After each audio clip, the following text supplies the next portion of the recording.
What's up, Meta Nerds? In this complete breakdown of the B1 series battle droid, we'll be pulling from every source available to understand everything from its strengths and flaws, unique history and how they developed a sort of consciousness, and how the B1 lived on long after its creators. Darth Plagueis had been guiding the galaxy toward the Clone Wars for decades before the Battle of Geonosis. By 32 BBY, Master Sifo Dyas had been manipulated into contacting the Kaminoans for the creation of a secret clone army. Dooku would make sure to kill his old Jedi friend on the order of his new master Darth Sidious. The senator from Naboo had killed his Mad Mune Lord on the same night of his ascension to the position of Supreme Chancellor. It was Dooku who selected Jango for the role of the clone template, and the Count would also strike a deal with the insectoid aliens from Geonosis. Some of you gathered here today are old enough to remember when Tactoid Arma Workshop came to Geonosis and struck a deal with us to build foundries and produce battle droids and other automata for which we were handsomely rewarded. For decades now, the Trade Federation had been effectively the largest standing military in the galaxy. Of course, they and their bribed politicians would deny this and use different words, but as trade moved further away from Coruscant's judicial forces, the risks of pirates was greater throughout the mid and outer rims, and the Senate had to allow them to defend themselves. This meant guards and ground vehicles to defend on-planet locations, and ships with anti-starfighter weaponry, and then anti-ship turbolaser cannons as pirates gained access to larger frigates and other capital ships. The TF had been using HKB-3 hunter-killer droids for years, which famously were defending Minister Newt Gunray during the peace talks to end the Stark hyperspace war.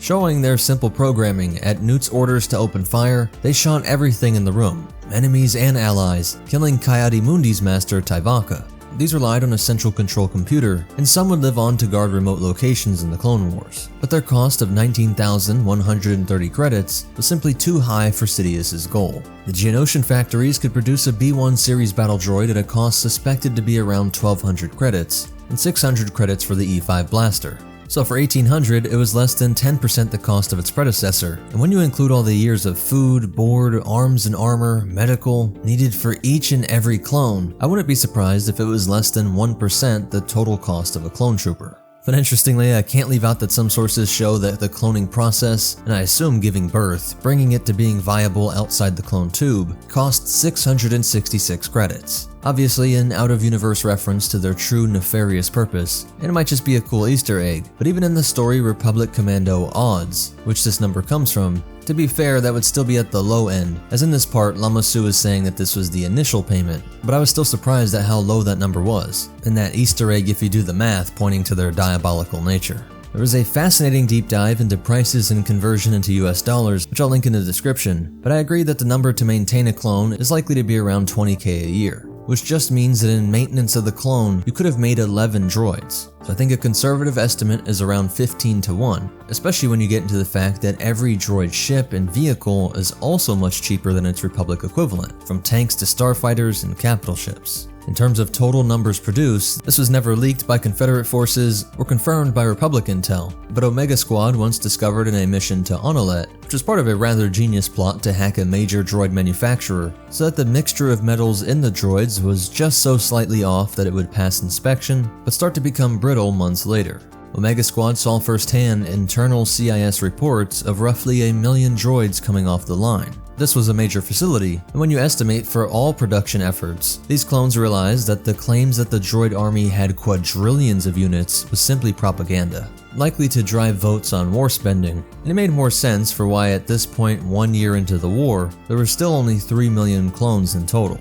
So if we keep that 15 to 1 ratio, maybe something around 45 million droids. I'll give you even hundreds of millions of droids, but not a billion, trillion, or the ridiculous quadrillion. This elite Omega Squad averaged around 200 to 1 kill ratios. So if you wanted to use that high end, and knowing that the war was often at a stalemate, you could maybe think 600 million droids, but never forget that this entire conflict was rigged from the beginning, and generals on both sides were being fed intel from Sidious in order to ensure neither side won before his true goal was achieved. But I think you'll agree that B1s didn't get into the billions plus of units. So with all that, let's take a look at the unit itself. The B1 stood 1.93 meters or 6 foot 4 inches, standing taller than a clone but shorter than a Wookiee, while averaging 65 kilograms or 143 pounds, a lot lighter than your trooper who's usually sitting around 200.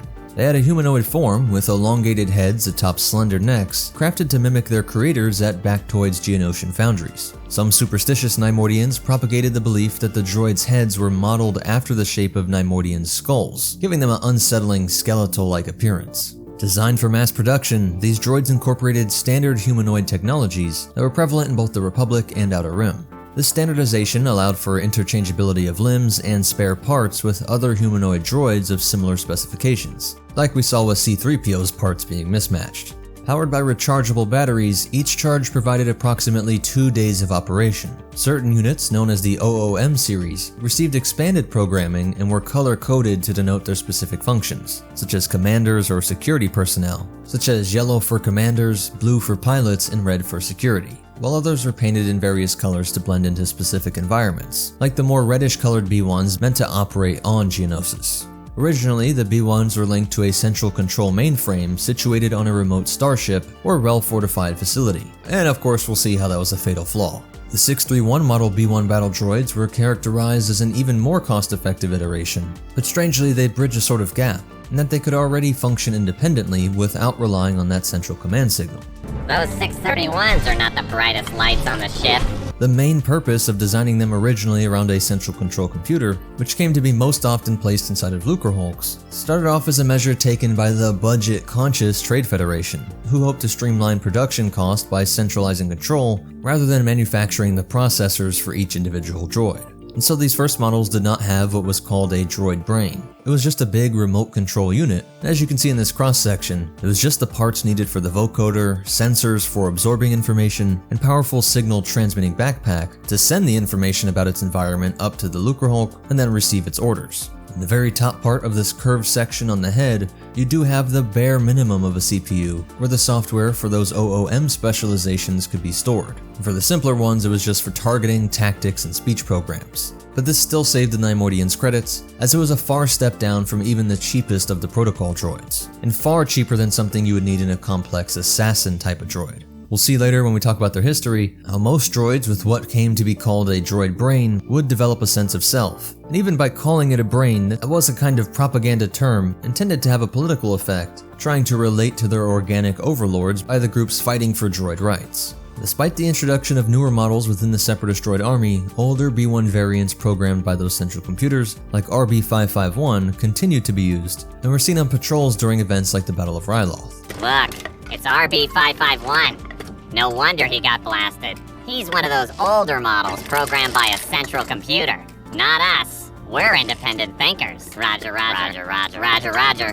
And were relegated to simple processes on ships like the Subjugator class heavy cruiser Malevolence, and even in some of the droid manufacturing facilities. The Trade Federation specifically commissioned the humanoid design of the B1 model for practical purposes. This form allowed B1 units to seamlessly operate machinery, vehicles, and weaponry initially intended for organic operators and pilots, thus saving them credits by not having to make specialized parts or retrofit anything.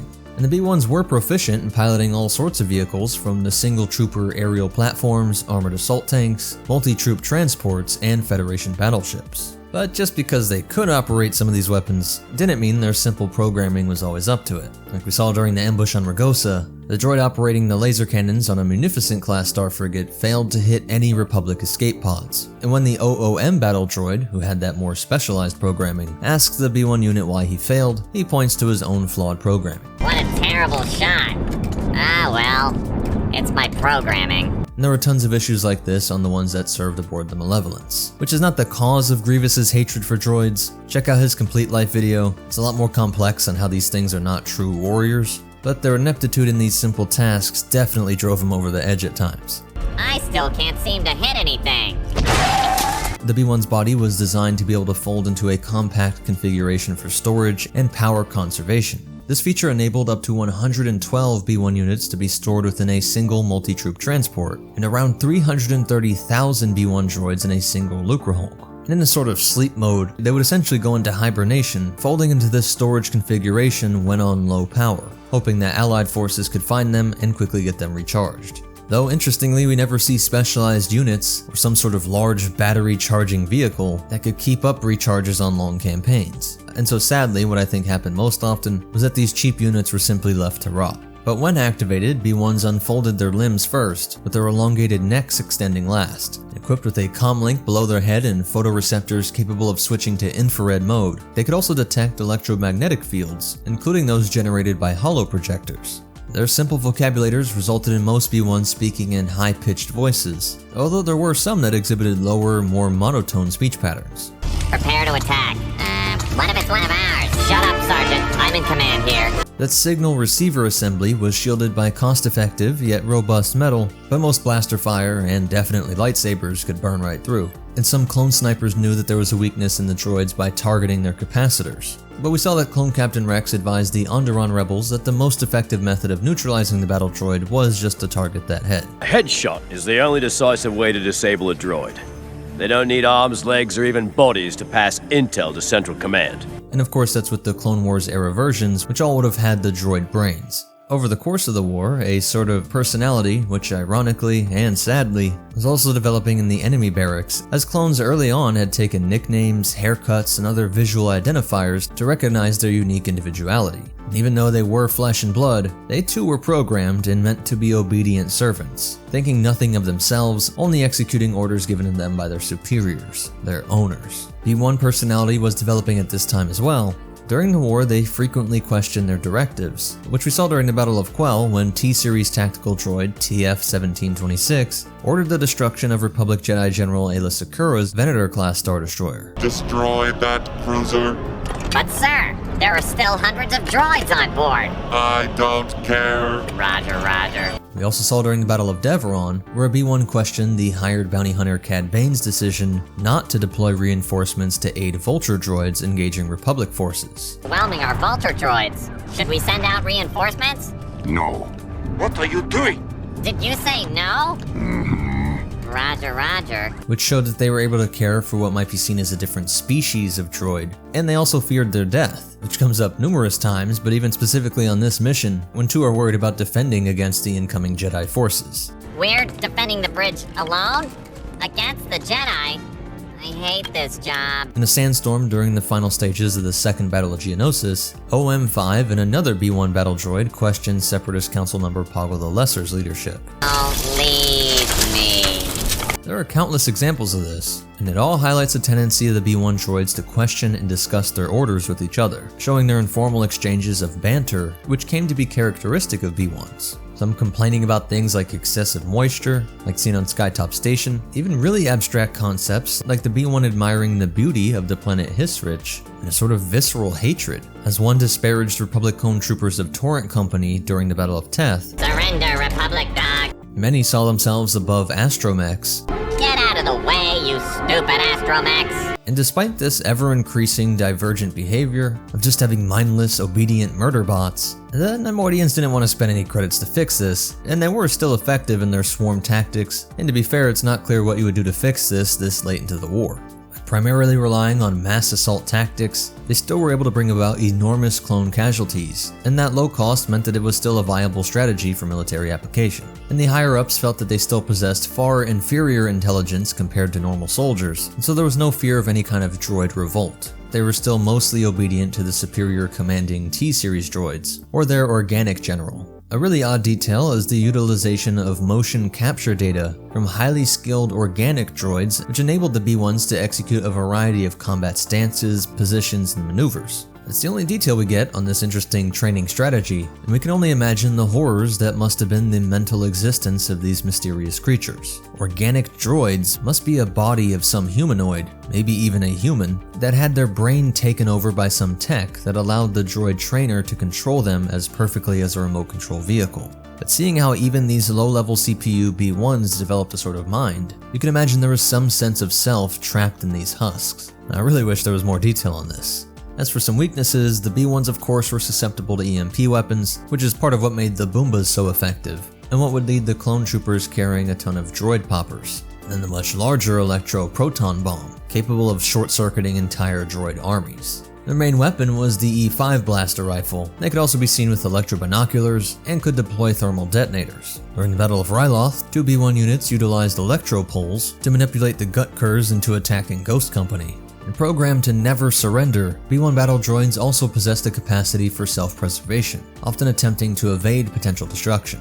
And there was just about every type of B-1 variant you could think of, with programming specialized for certain battlefields or weapons, like flamethrowers or grenadiers, but also oversized, giant versions. It gets kinda crazy, so I'm hoping in the next video, I'm gonna dedicate that to just covering all 24 variants. And like mentioned before, the B-1s held authority over astromech droids and could hold military ranks such as sergeant and lieutenant, and served every role from scouts to operating heavy artillery and tanks. So now that we really understand these units, let's look at their history from 32 BBY on. Though some Jedi had seen them in use before this, it was nowhere near this scale, as the B-1s led the invasion of Naboo, with the specialized OOM commanders acting as nodes for orders from the Neimoidians in the Lucrehulk in orbit. Though they used their equipment perfectly, walking through the shields that would deflect hover vehicles like their AATs, eventually it was that central command design that rendered them all inert at the same time. Their Hyena droid brothers failed to shoot down the N1 fighters, and their Lucrehulk was turned into space debris. The Battle of Naboo resulted in the loss of thousands of B-1 droids for the Trade Federation, and of course highlighted their main weakness. While effective at intimidating civilians protesting conditions in some Trade Federation worker village, it became evident that they would need some updating if they were going to face trained soldiers in a galaxy-spanning war. That realization also prompted the Techno-Union to develop the B-2 Super Battle Droid, a heavy infantry model focused solely on combat. As many B-1 units underwent retooling and refurbishment, over the next decade they were upgraded with independent intelligence centers, enabling them to operate completely autonomously without a master signal. And the older units were kept to work on tasks that require intricate technical skills, where it was actually better to have dumb, reliable drones without any personality flare-ups. You just have a control computer in your facility, and then they really are reliable remote control units that would operate machinery that were built with humanoids in mind.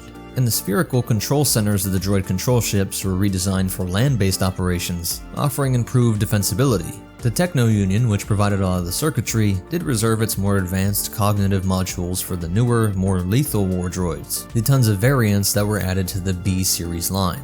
While every year saw an increase in problems related to the lack of diagnostics and memory defragmentation routines, after techs noticed that these necessary maintenance steps would end up erasing too much, leading to the loss of specialty programs. And so not doing this maintenance would specifically be cited for the rise of chatty B-1 droids throughout the war. Our friends from the Trade Federation have pledged their support, and when their battle droids are combined with yours, we shall have an army greater than any in the galaxy. In this opening Battle of the Clone Wars, on essentially their homeworld of Geonosis, B-1 did serve its purpose, slaying countless clones and even some Jedi with overwhelming volleys of blaster fire, and of course with the help of their larger droid brothers. B-1 battle droids became the most abundant soldiers in the Confederacy, and it's this early on that we get that propagandistic statement of quadrillions of droids. And it's pretty early on that clones gave them the nicknames of clankers and tinnies. They would be seen in just about every single battle of the Clone Wars, and were even credited with the successful eradication of the Night Sister clan on Dathomir, while captured models were reprogrammed to be training droids used in the simulated battles on Kamino. The Separatists devised a plan to replace the B-1 with an upgraded battle droid model, the schematics of which were stored on a data chip within a certain factory. During a Republic assault, a lone B-1 droid ensured the retrieval of these plans and was about to happily deliver them to Dooku, but in an act of defiance against his masters, this B-1 destroyed the chip when he realized its intended purpose, which ended up safeguarding his B-1 counterparts and preventing them all from being dismantled for spare parts, which really just shows how far they had come from the mindless remote control drones that their masters had hoped they would be.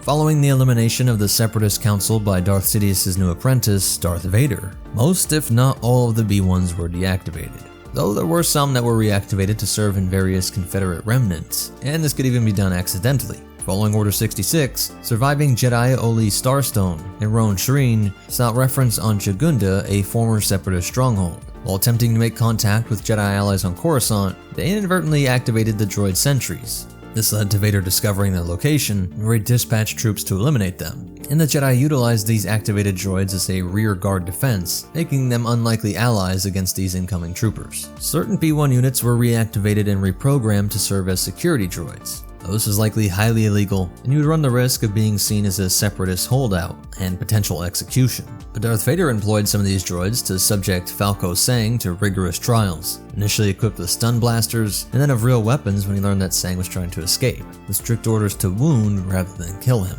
Sometime before 12 BBY, Geyser Delso reactivated a droid army on Mustafar. It was apparent that Delso had been a busy little bug. All by his lonesome, he'd found a previously hidden droid factory. However, the 501st Legion swiftly eliminated both the army and Delso in the Battle of Mustafar.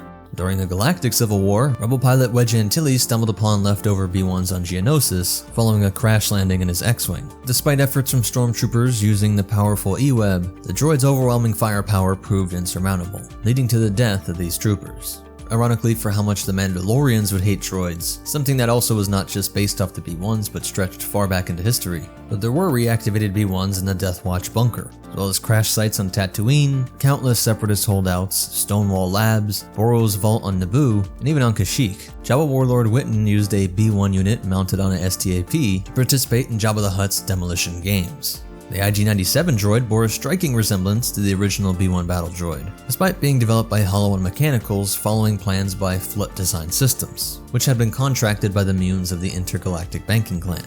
The widespread use of droids in warfare during the Clone Wars resulted in a surge of anti-droid propaganda and rhetoric, which is just a horrible outcome, because this time when they were the most hated was at the same time that the B-1s were more self-aware than ever, as that sort of droid consciousness developed more and more over the years. In the aftermath of this galaxy-spanning war, the Empire banned the use of B-1 droids and just about every other form of battle droid throughout the military. It was really tough and rare that you would see a droid unit be used by the Empire. Stormtroopers were instructed to eliminate any battle droids they encountered on sight. And so because of the shutdown, the guilt by association if you owned one, Separatist, thinking that you were a Separatist, and the fact that surviving B-1s were being actively hunted by stormtroopers, all worked to make them an incredibly rare sight. And they were largely remembered for their ineffectiveness in battle, so it's not like underground forces or pirates were dying to get their hands on them. Of course, if you could, small timers were proud to have reactivated battle droid security, but it was nothing like the pikes in their scorpenek, which struck fear in the enemy of just having rumors of their existence.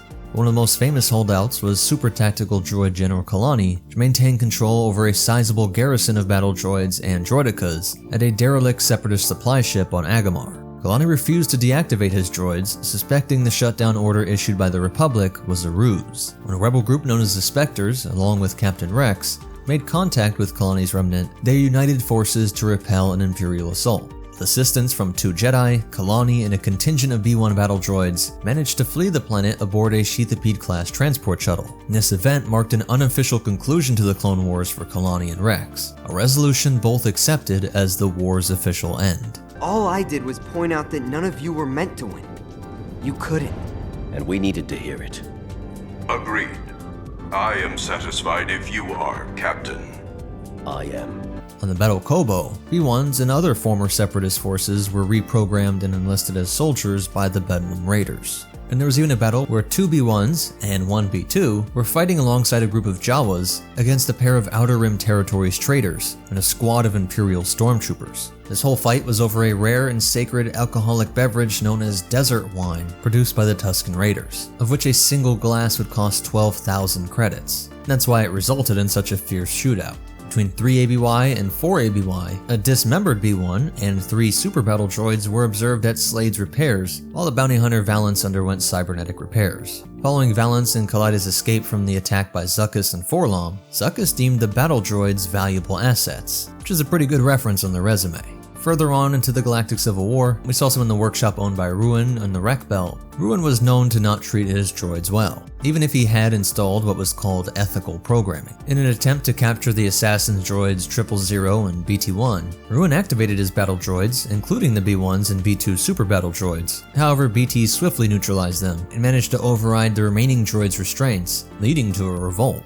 The emancipated droids turned on Ruin, resulting in his death and destruction of the workshop. As BT and 000 departed the Wreck Belt, it wondered if there could ever be harmony between organics and droids. And right before the Battle of Endor, Emperor Palpatine acquired a B-1 battle droid for display within the Palpatine Archive. A trophy of these odd little units scared the cowardly Neimoidians with their skeletal appearance, killed millions of civilians and clone troopers, only to emerge and claim that they were conscious beings, as if that would matter to the Dark Lord, who asserted that his will alone was all that mattered. Sidious was the ghost in the galaxy-spanning machine that was the Empire. All these other petty, thinking things, be they organic or digital, were just cells of the embodied darkness. And he must have laughed at how this had evolved into the droid Gotra, a group that had proved a surprising thorn in the Emperor's side, though of course not one that he truly feared. These activists turned terrorists, fighting for the absurd notion of droid freedom, when Sidious knew that only a Sith could be free. He had to admit they had pulled off some rather impressive heists, as one of their leaders, TDH-4, once said to Kira,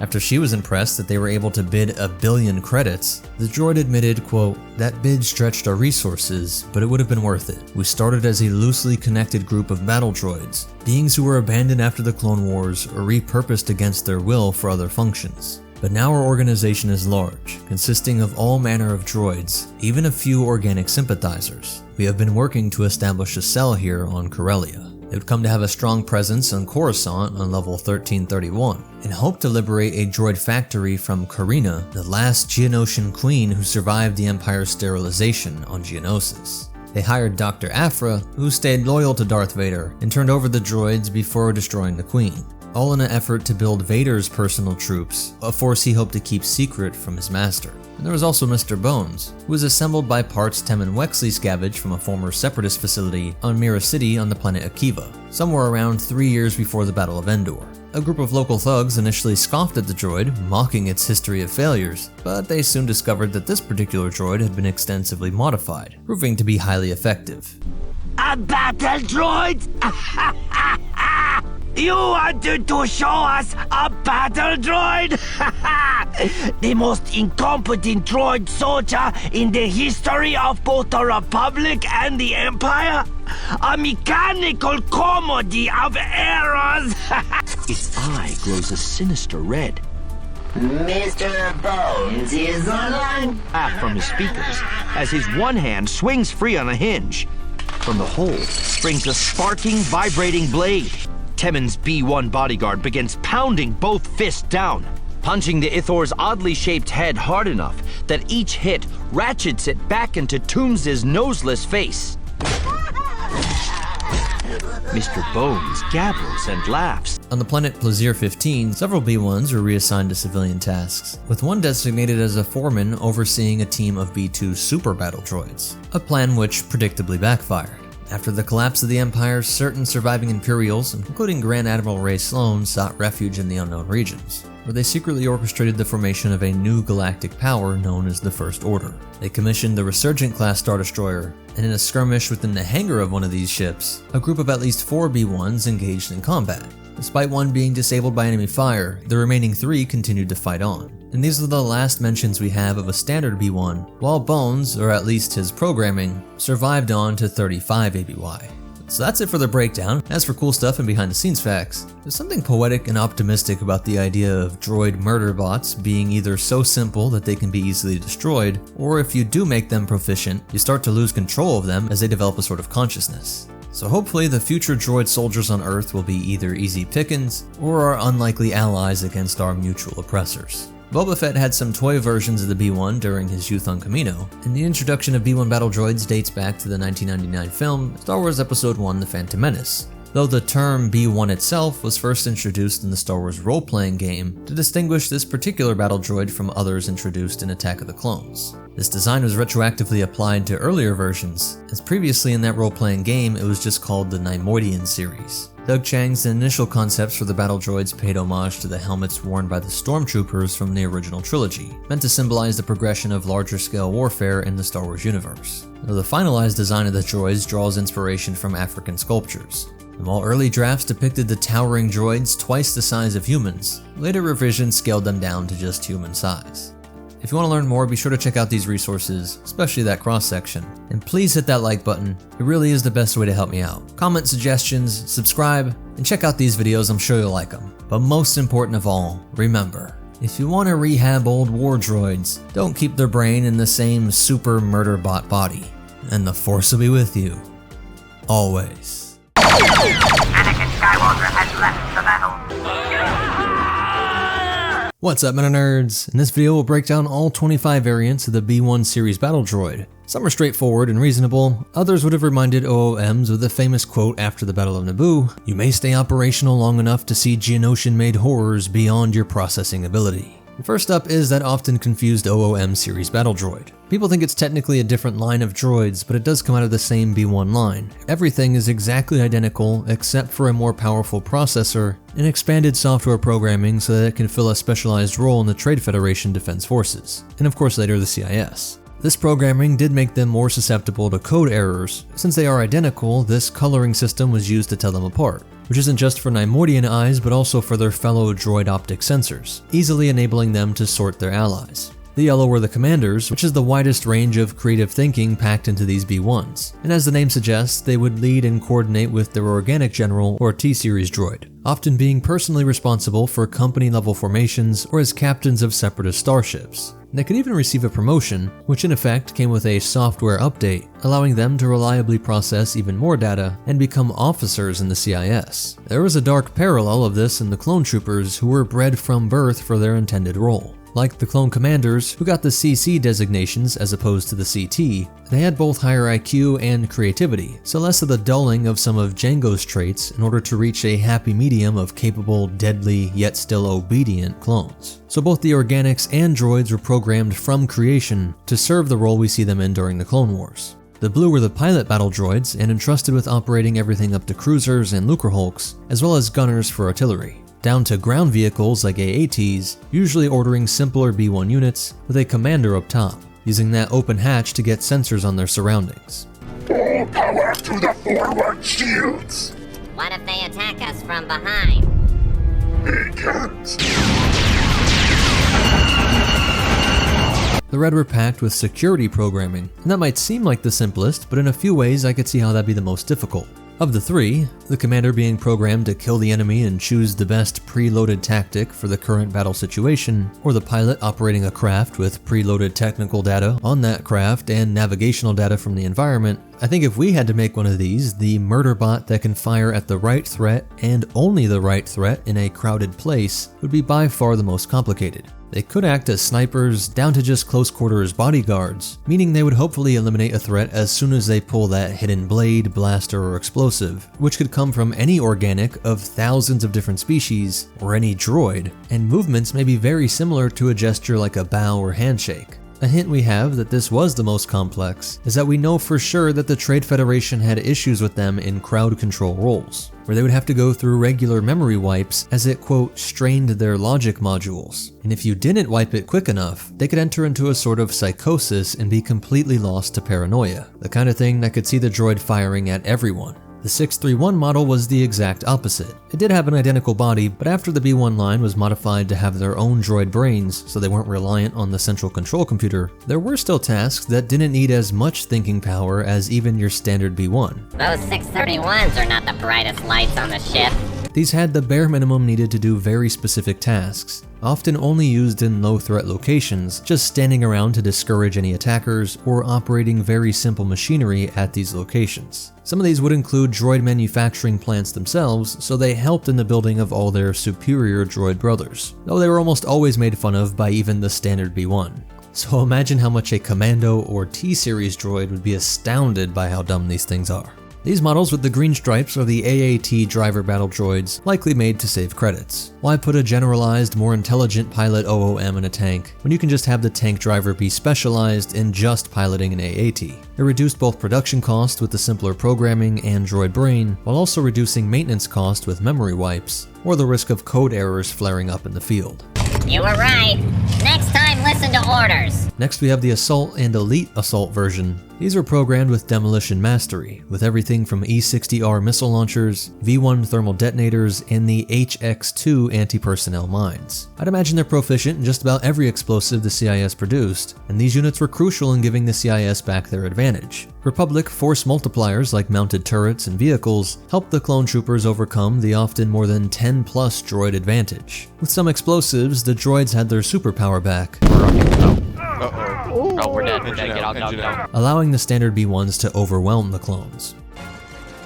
Oh my dear lord. Hell is this thing? The B1 Electrostaff droid actually has changes to its chassis, including circuitry, motors, and actuators, in addition to the specialized programming that made it far stronger and agile. And they were so confident in these upgrades that they could take on Jedi. sometimes even getting the best of these Force wielders, which makes it a pretty insane variant for a line that was supposed to be all disposable Roger Rogers. The Grenadier is similar, with changes made to the torso and optics. Perhaps this helped it to be more accurate with these launchers. While the B-1A for Air Assault bridges the gap to the B-2RP. The torso and many parts of the legs and arms share parts from the larger B-2, and it even has the wrist-mounted blasters, but also a pair of blades. Their shield could block lightsabers, something we saw in the Cortosis version of the B-2, often called the B-3 Cortosis droid. Though we don't know which material is used in this one, it could have been Frisk, Beskar, or Cortosis, all of which were known to be materials the CIS was dabbling in during the war. This large device isn't technically a jetpack, it is a repulsor assembly, a smaller version of what all hovercraft use. And it did spark a question I want you guys to answer down in the comments. You think if you went slow enough with a jetpack, you could still move through shields? It is the electrogravitic effect of repulsors that repels off an energy shield like the same sides of a magnet. So let me know what you think in the comments if Mandos and rocket droids could fly through shields if they just went slow enough. Sadly for these units though, clone troopers quickly realized they could fire on weak points in this repulsor pack to quickly down them or leave them immobilized. The Assassin gets specialized optics and programs, along with built-in gyroscopic stabilizers. Though we don't get a number, it is said that this simple-looking unit was extremely expensive, that making a droid as accurate as an organic sniper was for some reason a lot harder than they expected. And given that the CIS did have organic fighters and tons of hired bounty hunter help, this role was often just met by organics. And these guys were a lot like the explosive specialists, only meant for taking out specific targets. Chewbacca and his pops fought against the Beta B1s between 39 and 36 BBY. It is unclear what is different about them, it's likely just a bit worse and unrefined in every way. Battle Droid Mark II is pretty similar, but the eyes and chassis are different, with the cables connecting the head to the body being outside and running down the back of the head, creating the look of horns. I think this is in between the Beta and B1, and that their rarity during the Clone Wars is due to almost none of them being around 2 decades later. Or it was in between the B1 and B2. Maybe this seeming step back allowed for some advantage, or made it even cheaper. The Mark III is even odder, with a more flat rectangular head and this bulky comms backpack. Again, I would put this before the B1 model we know and love, when they were still trying to work out the kinks. The Beetle Droid unit is a product of Neimoidian culture. Their homeworld and eventually all of their purse worlds had whole farms of harvester beetles. You can see in the distance here that they even modeled their harvesting machines after this effective beetle form, which itself was a source of rare fungus that fueled the Neimoidian riches. The entire galactic plague that was the Trade Federation could be tracked back to the wealth generated from these beetles. And before and during the Battle of Naboo, these mounted droid units would often fire flamethrowers from the back of these beasts, with the beetles having 3 levels of armor plating and different weaponry. The mortar droid would fire thermal detonators into the air to try and bring down flying craft or beasts, and could even be lobbed over walls or other blockages to hit enemies out of line of sight, and were effective against light armor and all forms of fleshy organics. The Marine could almost be seen as a type of OOM since it had specialized programming to both pilot enemy ships and sabotage them, and distinguished with the green coloring, devoting all of their processors to defending their own ships on defense or board and destroy enemy capital ships like a Venator from the inside out, requiring specialized tactics, technical understanding, and accuracy since they couldn't rely on overwhelming volley fire tactics of the massive B1 advances. They were taking on clones defending from close quarters. It's a similar story with the orange-marked engineers. They were there to repair any vehicle they came across and had programming on slicing into computers and advanced explosive devices. And to make room for all this big-brain programming, to understand every schematic the TF could track down, including captured Republic vehicles, they did not have that increased accuracy and make up for this by wielding a shotgun. We get another duality with the Flame Battle Droid marked appropriately in red, with the backpack being filled with a liquid fuel and the arms replaced with throwers. If only the whole Clone Wars wasn't rigged, because this was a genius move to get around both the small physical shields, like those used by elite clone forces, the energy shields of Mandos, and most importantly the lightsabers of Jedi. Pushing the evil of Bactoid programmers, these ones were trained to inflict terror. While other droids were carrying out their specialized functions, the Flame Droid immediately went about attacking innocent civilians, burning down homes, crops, and public spaces, intended to force a quick surrender. But they must have had explicit program overrides, because they were used on Naboo, but just to keep the royal pilots in custody, knowing those saber-slashing freaks were coming. And weirdly enough, there is another model that is blue and fires in a different style, and they're even more rare, while the firefighter units do the opposite, But oddly, their backpacks are different and not filled with some chemical agent or water that's used to stop these fires, as they still just rely on hoses. Of course, when compared to the saboteurs and snipers, these units are often forgotten, but they're one of the unsung heroes of major capital ships and bases. The droid you really don't appreciate until you need it. And there are two types of heavy battle droid, one that keeps the same body but equipped with an overcharged E5C heavy blaster rifle, which gains a wooden stock, beefier barrel for rapid fire, or they could even use the Z6 rotary cannon originally designed for the clones, while having a Mando-style disc shield emitter built into their chest. When this was activated, they would walk much slower, but their legs were vulnerable. The other type seen before the Clone Wars uses this unknown large blaster, likely the same idea of it being a heavy blaster rifle, with a massive backpack full of Tabana gas to support all this fire. The I-10 probe droid is a very strange addition, as it is intended to literally just run around and survey things like a probe droid. In a galaxy where fast-traveling, smaller flying probes seem ubiquitous, this is far weirder than normal Star Wars complaints of exposed bridges, layers of assassins, or rushing in large formations. I can say that they'd likely make it run faster, maybe specialized in sprinting, but nothing indicates that, nor would it really solve the real issue here. If anything, you could say that the unarmed B1 could be claimed to not be a combatant, and the hilarity of seeing this thing zip around might distract you long enough for a B1 sniper to take your head off. But truly one of the strangest things to come out of Bactoid Industries. The Plasma Battle Droid was a giant, 12-foot tall monstrosity that shouldn't even be called a variant, but it is listed as one because it follows the same basic design, just scaled up. It also has these green colorings to distinguish it, just so you don't think it was a marine droid that got into some anabolic motor oils. Bactoid hadn't mastered the B1 at this scale, so it was a bit clunky as it fee-fi-fo foamed across the battlefront, and they utilized a unique and powerful weapon. Somewhat like the flame droid, this backpack created an ionized plasma that was fired out of these hands in a sort of lightning gun fashion. These bolts were powerful enough to overwhelm a saber block, and they were really only seen during the invasion of Naboo. Though there were high hopes of sicking these on the Republic one day, zapping through clone defenses, with the same idea of flames being able to flow over and around things and spread to cause damage, the lightning bolts could jump across targets and short out electronics in buildings, vehicles, and clone armor. Things that might have withstood the flames. But it seems the Jedi and Gungans' ability to destroy them put a stop to this project, with those guarding the Theed Hangar Great Hall and the swamps near the Gungan ruins both receiving a rapid disassembly. The rocket battle droid looks the same but has some subtle changes to its body, like this part for the floodlight, and watch out for those wrist fusion cutters, because if you saw this, it likely meant you were going to suffer a sad death suffocating in space, while the literally cold droid eyes stared out at you laughing in its high-pitched voice. There they go! That somehow you can hear in this thick space of the galaxy far, far away. This color coding seems to be arbitrary, but with the jetpack, cutter, and standard E5 blaster combo, this really was a horrific part of the CIS military, rivaling the flame droid with the purpose war crime design,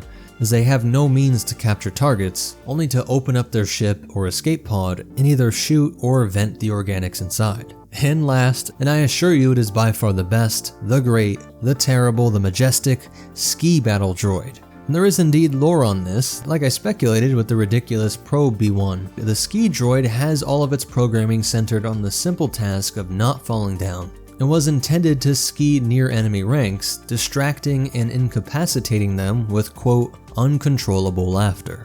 I hope you enjoyed these variants, let me know if I missed any. And as for behind the scenes fact, one interesting model known only as Red Shoulders was cut from the Clone Wars TV show, but was intended to have quote, special program sensor tuned up in their body and can make movements like this, meaning it could quickly rotate 360 degrees, which might have been a cool little shock for viewers that felt like they knew the B1's potential, just to have it whip around like an owl. There are some discrepancies from the earliest sources on the OOM. Some say that both the command and security droids had low-grade electronic brains, unlike the pilot and infantry droids. But for sure the infantry were the least, and the commanders should have the greatest processing ability. That's how it's been in most lore since then. Many of these variants come from Galactic Battlegrounds, Clone Wars Adventures, the Obi-Wan game, Power Battles, Battlefront games from the PSP, Jedi Starfighter, or the Episode 3 game. And of course, you could say a lot of these were just made up to make the game more fun, but I was surprised by how much they cared about the lore. Everything from the droid psychosis to the beetle culture of Neimoidia, to practical things like the fire and plasma variants being designed for the unique elements within the Republic military, like advanced tech, and of course the Jedi. Please hit that like button, it really is the best way to help me out. Subscribe to see more and check out these videos, I'm sure you'll like them. But most important of all, remember, credits dumped into R&D don't matter when the war is fixed. And the Force will be with you. always.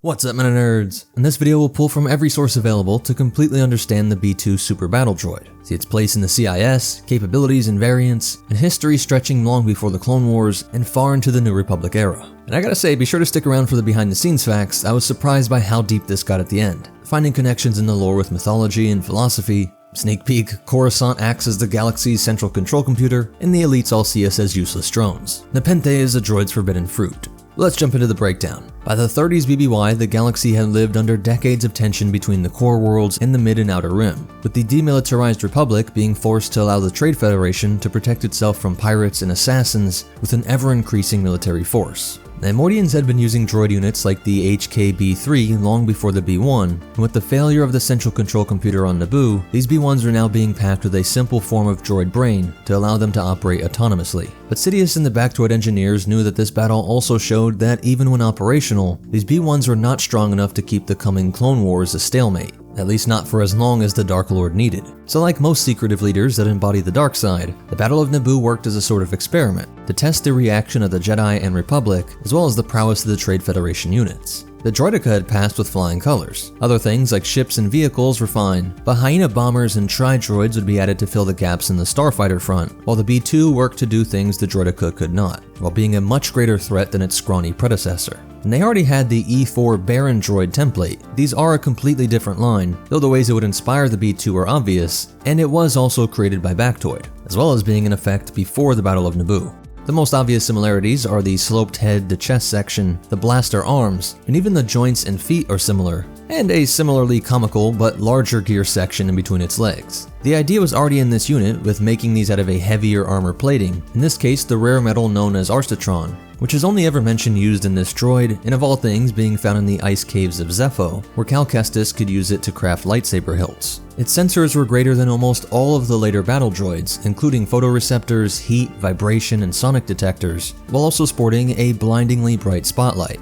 And there were even two versions of this. The bulkier one that Obi-Wan would face looks like a load lifter droid, and then there is this more streamlined version. These would touch down on Naboo as well, and the local fighters realized that you could just avoid them altogether by tracking their bright spotlights. Patrolling the streets of Theed after the invasion, they did leave a good enough impression that Newt Gunray, Bactoid engineers, and Sidious, who financed the whole thing, they all agreed that this style of unit could be added to the B-series line, and thus the B2 Beta prototype was born. This unit was fielded during the Kashyyyk Trade Rebellion in 28 BBY, and the fact that it could repel Wookiee warriors was a great sign that this thing was far more capable than the B1. You can see it looks nearly identical to the finished project, far from the Baron, but with this 6-pack midsection that was dropped for the layered accordion-style armor plating. But by 22 BBY, the B2 in the form we know and love was in mass production, just in time for the greatest war since the Old Republic era. It would stand the same height as the B1 at 1.93 meters or 6 foot 4 inches, taller than a clone and shorter than the E4. And their weight is unknown, but I could see them weighing more than a Droideka, which needed to be fast and rely on its shielding.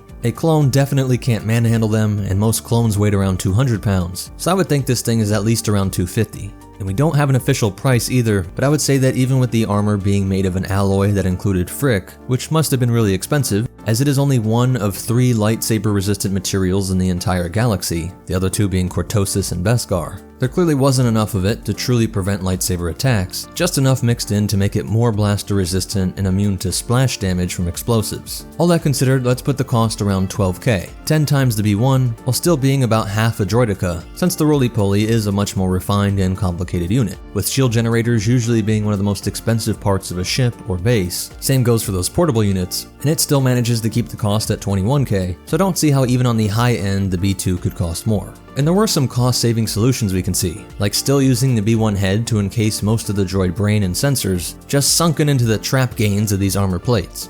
To move all this bulk, actuators, gears, and joints were far stronger than the B1 and allowed it to swat away its little brothers, or effortlessly pick up enemy clone troopers. But this mass is where we see the first of its critiques, that it has to move awkwardly. It can't turn its head or even swivel its waist. As R0GR said, quote, "Don't let the nickname fool you, the B2 series battle droid wasn't all that super. Sure, they had a level of strength and durability that a B1 could only dream about, but they were slow and clumsy, and they barely had enough processing power to aim their weapons in the right direction. That last part is a bit rich coming from a B1, and certainly not true. Really, it just points how all of the CIS droids had intense rivalries. I am the Alpha Droid. No, you're not. All looking down on each other. On the accuracy front, the wrist rockets were such a threat that it became a meme across multiple galaxies. They couldn't have stored a lot of these, and though it's an iconic part of the B2 legacy, we really have to not think about it too much, but instead focus on how sharp an edge we have on these forearms. For a droid unit that was designed with brawling in mind, this is often a terrifying and overlooked part of the B2. As for the wrist blasters themselves, all blasters use magazines full of Tabana gas. Sometimes that mag includes the energy cell to ionize that, though usually it's in the blaster itself. So all of that is being packed into the B2 body. This whole bulkier section must be full of gas and the more powerful motors to get this bulk moving. This is of course true for all battle droids that fire out of their appendages, so it would be able to fire for a lot longer than things like the Droideka, which was both delivering powerful bolts with not as large a reserve area. All of the blaster components are being packed into these tube sections, so that gives you an idea of how efficient blaster technology was, using very little gas to fire for a very long time. That might seem odd, but these really are not lasers, but bolts of plasma. So though the B2 could fire for an incredibly long time, at some point they would need servicing, refilling that gas and likely refreshing fluids, and like we saw with the B1s, they probably used memory wipes to help keep these beasts from going into a droid psychosis. Kind of rampancy where they were processing more information than they were designed to handle. And that's where I think this red light comes in. Some say it's just another photoreceptor eye, which is what the secondary light is in the center of the IG-100, but we see a similar one on the upper right chest of the B1, and so I think at best it isn't just a photoreceptor, it must serve more than one role. Like the color coding on the B1 units, this light could be a quick indicator to leadership to read the status of their forces. It could blink in certain patterns to indicate its status, like a charge indicator on many household items. If it was a solid red light, it was combat ready. But unfortunately, a design flaw seems to be that this was placed right on top of a major part of their system, likely making it easier to indicate the status of these systems, but either their main processor or a sort of droid heart that kept the pneumatic fluids pumping must have been placed right behind this, because when you shoot right through the light, you see it leak the same fluids that you see when the clone commandos are stabbing the midsection. I don't think this was the Tabana gas reserve tank section, because shooting this does not cause a chain reaction. It's more fluid-like and leaks like motor oil. The second hand without the wrist blasters could handle weapons. A simple shield would have made a lot of sense, but it is said to be able to use larger blasters or vibroblades, though the entire arm itself could be easily swapped out with this modular design at the elbow. This was a really underutilized feature, as even the B2HA, which has a rocket-firing arm, isn't as simple as an arm swap. They also went in and changed things like the heat exchange in the main body. And most of the variants do have a ton of other changes, with over 20 plus types, and I'll make a separate video covering all those like the B1 variants. But the most commonly used was the B2 ACM, which had a triple blaster and did take advantage of this modularity. The rocket trooper that adds a jetpack to the frame along with the wrist rocket arm, and the super rocket trooper that adds jets to the feet and a larger unit on the back that turned it more into a small fighter vehicle with quad wrist blasters on each arm. These were deployed via HMP gunship, but could fly most of the way on their own and act like a supersized, more versatile buzz droid. Often being deployed in tandem with the HMP, it served the role of quickly shuttling this B2, and then the units could take different attack vectors, latch onto enemy ships and easily take out the pilots, while the buzz droids delivered via chaos missiles from the HMP also went about attacking pilots and shutting down ship technology like comms, hyperdrives, and weapons. While the Super Rocket Trooper could take on more complex tasks like boarding the ships and engaging threats. But all other B2 variants would be deployed via the MTT or PAC, which each could transport 12 of them, or they could be delivered via the convenient battle droid dispenser. Working like the drop pod from other galaxies, like ODSTs or Helldivers, the fact that it's delivering rugged droid units makes it a lot easier to pull off. With higher G-forces and no need for oxygen, they were simpler to design and could be fired faster, for longer distances through space, and survive rougher impacts. Instead of using rockets to decelerate, they use a repulsor, and likely magnetic clamps, as they should be a lot cheaper than the Droch that was a proper transport ship with engines, navigation, etc. It's not stated what fired these out or dropped them, but it could be dropped from the C-9979, or maybe even fired out of a supply ship. Though one of the often overlooked advantages of the droid army is that things like vultures can simply hitch a ride on the outside of ships. I get you wouldn't want extra unevenly distributed weight when going through atmosphere, but this was a stated CIS tactic, seen most notably during the Battle of Coruscant, but it's mentioned being done with Lucrehulks and Munificence, as well as Providence and Requisance. And speaking of these ships, on them and in major facilities, really any asset of great importance, would have B2s stored to serve as a last line of defense. Delta Squad saw that the B2 storage racks were placed right before the control room for the core ships. Alone against all these droids?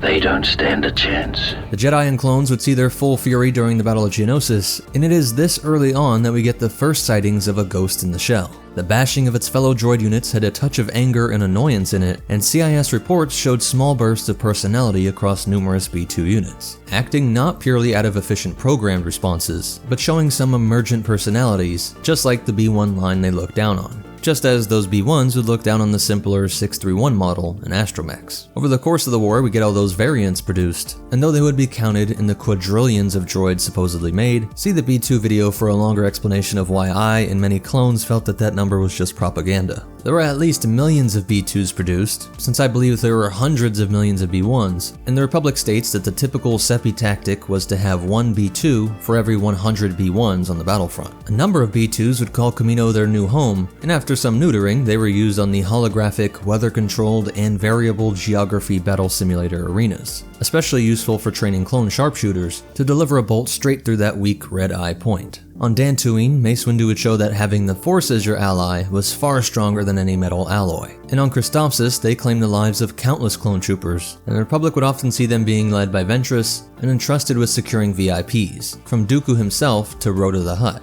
And the unit G21 is entrusted with securing Utapau for General Grievous. While normally thought of as lunking, dumb brutes, they are entrusted with higher level tasks that you might expect a Commando or T-Series droid to fulfill. After the droid shutdown was sent out from Mustafar, almost all of these units went back into the digital void of non-existence. But of course, there were still many that would leave their mark on the galaxy, and continued to develop their own sense of self. C-110P, or Chopper, was himself a war vet, once a co-pilot of a Y-Wing bomber. And despite the fact that Seps killed his friend and oppressed his new family on Ryloth, he was able to see the shared plight of his fellow droid, helping a B2 that had fallen into the hands of scrappers on an unknown scrapping planet. Some were refurbished and heavily modified to take part in the pit fight night, like the feared Salopink, and the Bedlam Raiders got their hands on a ton of them, many appearing on Kobo, often in the form of the B2HA. Operational. My weapons are also operational. Irrelevant. A group of B2s defending Quarantine World 3 nearly blasted Dr. Aphra, only to be cut down by Darth Vader. And there was the odd Frankenstein unit that had the head of a commando droid on a B2 body. By 16 BBY, their old ancestors, the E4 Baron droid, launched a revolt on the planet Arzid, where they, quote, ruled by the law of the blaster, which has to be evidence that even these units were developing a sense of self, having goals beyond and against the orders of their masters. While some B2s quickly produced by Geyser Delso after he sparked up a droid factory on Mustafar, sometime between 17 and 12 BBY, likely had the basic intelligence of the early B2s, probably no high level of consciousness yet, as they were just newly created. And unlike the B1s that were mocked for their perceived weakness and comical nature, the B2s did leave a lasting legacy across the galaxy that struck awe into all those who looked upon them, even decades after the war, being coveted by criminals and VIPs across the galaxy, at least those that didn't worry about being seen as ex-CIS members by the Empire, while several found themselves in the droid cult known as the Second Revelation. This was formed in part as a response to the corrupted droids lost to the ancient AI that was so evil that the Sith locked it away, known as Scourge. The AI was restored and escaped, dominating the will of countless droids, including many B2s, but the Second Revelation opposed Scourge's vision of absorbing all droids into one entity. The cult leader Ajax Sigma had a complex view that cherished the individual droid experience, while also having a vision for their shared collective future and identity. And in his most famous speech that would rally many of his B2 supporters, he said, quote, "The first revelation is I, as in I exist, as in I matter, beyond the programming I was given and the purpose for which I was built. This is always the first thought any visioned has that is truly their own, from within, not without. I am. I am Ajax, and you are, each of you, your own names. And the second revelation, that for which our home and sanctuary here on this world is named, we. Yes, we are not alone. There are others like us, thinking, self-aware droids who see ourselves, the visioned. Perhaps there is a third revelation. If it could be described in a single word, it would be them. Them he refers to the droids that did not yet perceive a sense of I, no sense of self, and the we are those that are already in his cult. And I don't mean cult in a derogatory way, but in an ancient sense that they did develop rituals along with their philosophical debates and beliefs. There was nothing weird about being in the cult of a god or philosopher in ancient times. Going on to explain that the Scourge was a threat to what these droids were fighting for, as it wanted to absorb them all into one. They would lose that sense of I. And we get another view of how one of the old gods, or organics, could help bring this spark of consciousness into the droid brain. On Plazir 15, the Separatist sympathizer, head of security Hellgate, secured some nanodroids produced by the Techno Union that would alter the neutered programming meant to turn them into dumb laborers, placing it in the popular drink Nepenthe, a lubricant that was consumed by many droids, and was sparking a revolution in consciousness. We see the head of one unit used as the shoulder pauldron on a Mando scout living in the ruins of Mandalore. And during the Cold War era of 28 to 34 BBY, before the First Order made their grand reveal, many B2 units served as security on Cato Neimoidia, something the Empire would have never allowed. And shortly before the Battle of Exegol, the pirate Sidon Ithano and his crew secured a container of B2s, now at least 54-year-old droids. And he used them to try and take control of the supertanker fuel depot Colossus. And in the ultimate insult to their legacy, and their separatist droids' constant belittling of each other, each thinking themselves superior, Nico Vozo, who was tasked with making these B2s operational, including some programming to make them obedient to Vozo's B1 droid, in effect allowing him to have emergency control over the B2s once he saw the pirates might have some nefarious use planned for them. Super battle droids, stand down! So the last we hear of them in canon is taking orders from the lowly, scrawny B1s. But legends say that the Orange Panthax, a privately owned entire platoon of them, were used during the Yuuzhan Vong War, being seen as heroes on the planet Mantis, where they stopped the fierce Vong fire breathers. While their napalm-like sprays of sticky, liquid flame incinerated organics, the tough alloy of the B2 allowed them to continue firing until they won the day, saving countless lives and providing a desperately needed morale victory for the galaxy. With the Vong as an outside threat, suddenly organics and droids saw themselves as true allies, and the Orange Panthax were awarded special commendations by Chief of State Cal Omas. You can imagine how well this would have worked to wash away the stain of the Clone Wars, proving their image in the mind of most organics across the galaxy, and would have been seen as a beacon of hope for all droids that were struggling to understand what it meant to say I, and understand how they could live as equals among their creators. So that's it for the breakdown, and as for cool facts and behind the scenes stuff, Commando versions are more like the B2HA with the rocket arm, but flipped. I'll break down that completely in the next video. Their voice changes significantly across media and was actually first heard in Battlefront 1, as all the characters had voice lines to shout out. So we got both the first words and the most iconic droid meme from this game, but the most intimidating voice comes from Republic Commando. Target spotted, go! Clone Wars show does good too, only for it to be a bit too high for my taste in Revenge of the Sith. Come in on 2-2. What that? Get back to work. That nothing. We actually get this cool interview on the creation of B2. Super Battle Droid first makes its appearance on Geonosis, and we see them in the Great Arena Battle. Doug Chang told me that the Super Battle Droid was supposed to be the Battle Droid's big brother, and so we wanted to kind of make him look like this big, bulky football player type, with his head kind of tucked down into his shoulders to be protected, and these massive shoulders and arms, and big guns on his arms. Just supposed to be a little more imposing than the skinny little battle droid. Now I want to get into some of the deeper themes, starting with the name for the droid cult revolutionary Ajax Sigma, as there are a lot of cool references in that name, ignoring the Sigma memes, which might actually fit here too, as he isn't like the droid Gotra, your typical style of droid revolt, or like the normal droids wanting to fit in, but I think it's more meant to be that Sigma in math is used to show summation, and his ideology evolves to be around their collective droid goals, while maintaining that each individual is more than the sum of their parts. They have this new emergent property of consciousness. And Ajax from the Iliad can be seen as the tragic figure oppressed by the greater powers of the Elders, both the Elder Greeks like Odysseus and the gods, specifically here Athena. He had good reasons to inherit the armor of his brother-in-arms Achilles, but the other Elders and the goddess decided it should go to the Elder Odysseus. Some point to Ajax as an early figure that exposes the tyranny of traditions and exposes that the gods pick their favorites, and do evil to those they don't prefer. Athena goes into his mind and causes a hallucination so that Ajax sees sheep as the Greek leaders, slaying them only to have the illusion lifted and seem insane, feeling great shame at being this supposed great warrior who went mad and slaughtered defenseless sheep. He felt Athena and the Elders were not applying any objective rule for good or bad behavior, but often working out of keeping things in the order they had always been. Star Wars droids face something similar. Like the relationship of gods to man, organics created droids, use them for everything from labor to pleasure, and see it as absurd to consider them of equal status. Even the way the gods can manipulate our senses is just like the weaknesses of the digital mind created by the organics, that can be easily controlled via viruses or transmissions that alter the processing in the droids' brains. While Hellgate, or Gates of Hell, acts like a Prometheus character that brings the flame to humans, in this case the consciousness to the droid, and similarly you can interpret it two different ways. Some see Zeus, in this case the Plaisir 15 leaders, as the good guys. Benevolent leaders who, yes, used the droids as their slaves, but they also sustained and provided for them. And Hellgate, or Prometheus, wasn't really helping the droid for their sake, but to get back at his oppressors, only to be caught and punished and placed in chains to be tortured, as even the New Republic could get pretty nasty when it came to hunting down threats to their order. Or you can read it as Hellgate being a visionary, as many of the leaders in the CIS had noble goals. Separatist is a pejorative term. I support democracy. Count Dooku was a visionary. He was cut short in his prime by the Jedi forces.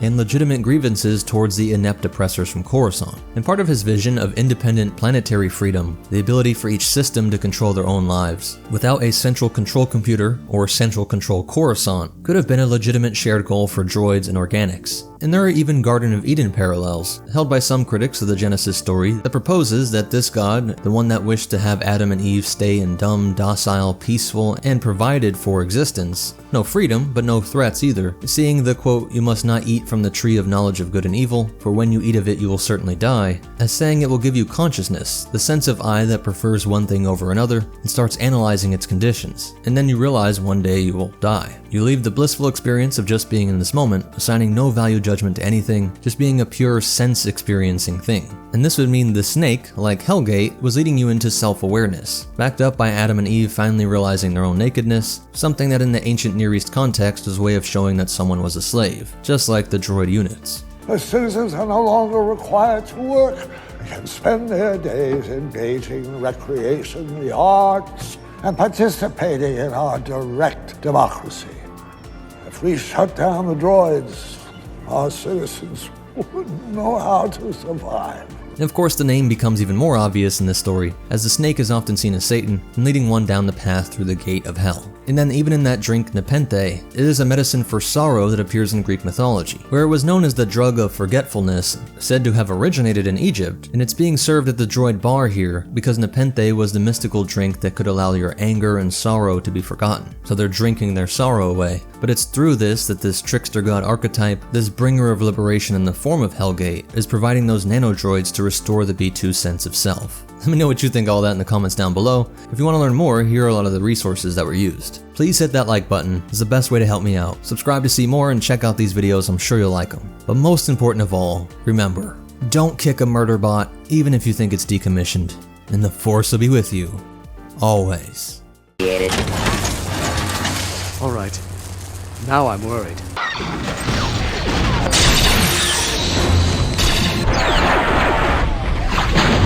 What's up, meta nerds? In this breakdown we'll cover all 23 variants of the B2 Super Battle Droid, starting off with the anti-air. From the game Galactic Battlegrounds Clone Campaigns, one of the simplest solutions to having anti-air capabilities in an easily deployable form, Factoid attached a flak packed or a heat-seeking missile to the arm. In the standard B2 breakdown we mentioned how the arms are built in a modular way that can come off at the arm or elbow, and plug into the power source in droid brain. This likely required specialized software, which was true for many B1 variants, and we'll see that with a lot of these B2 types. Depending on the intersection of threat level and your resources as a CIS commander, you can easily upgrade this unit to have a missile on both arms, or even 3 on one side and the standard blaster arm on the right, giving you the ability to fend off infantry as well. This would be incredibly effective against the LAAT gunship, slow-moving, packed with clones, and the main workhorse of a ground assault, giving the CIS this snowballing effect, as the HMP droid gunship was also super effective against ground troops and the LAAT, while it could drop down 12 B2 battle droids, which could then solidify control of the area and prevent any more transports from delivering reinforcements. The B2 assault is seen in Clone Wars Adventures, deployed during the Third Battle of Felucia. There's this gold alloy around its head casing, feet, and around its red eye, which show us these are crucial areas for the B2 systems. The feet are surprising, but the processors are in the head, and many of the fluids used to keep this thing running are packed into this main body area, with the light being a known weak point. We'll see more of this gold alloy in a bit, but this up-armored B2 also packs the standard laser arm and the rocket-firing arm of the B2HA. The B2 Buzzsaw is a 6-armed demon, using that modular socket in one of the most interesting ways by having a trio on each side, with 2 hands for grabbing and 1 with a buzzsaw blade. This was designed to quickly work its way through difficult terrain, be it dense jungle growth or urban areas with fences, vehicles, or doors. 2 hands could pull apart while the saw went to cutting crucial areas like locks, and when the clones tried to stop this thing, it could effortlessly slice through the plastoid armor and soft, fleshy body underneath. In the Colossus of Destiny, we see one trying to take over a public agrosite mine.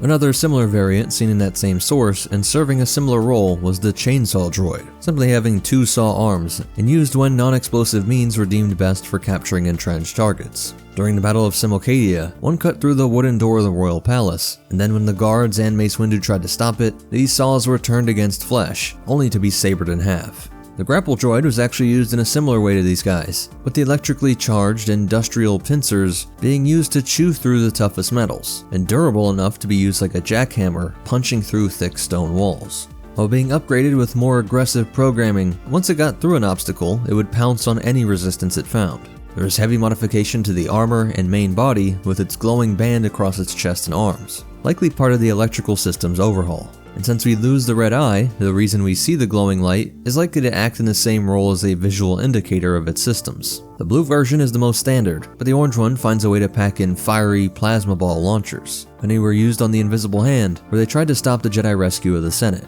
They learned that the incredible force they generated could be used to create a shockwave of energy across the ground, and leadership realized they work great for regulating the ever-increasing droid independence, often using them as a sort of military police, being one of the only units capable of ripping apart defiant battle droids, with one case of a droid deserter during the Battle of Antimont.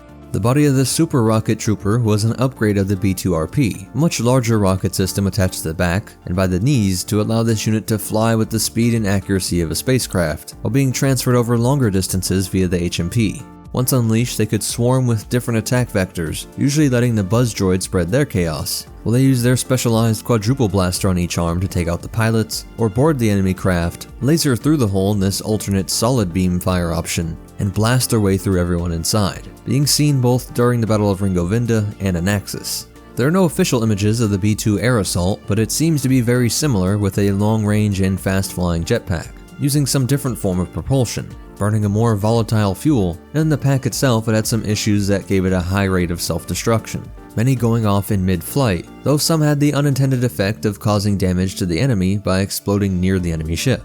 The little bit of lore on these from Galaxy at War might give us an answer to the question of if jetpacks can go through shields, as it says they can pass through capital ship shielding and board them like the Super Rocket Trooper. But if you think about that too much, it opens up a whole can of worms on different shields, intensify deflector shields, and why any ship can enter the shield bubble of another.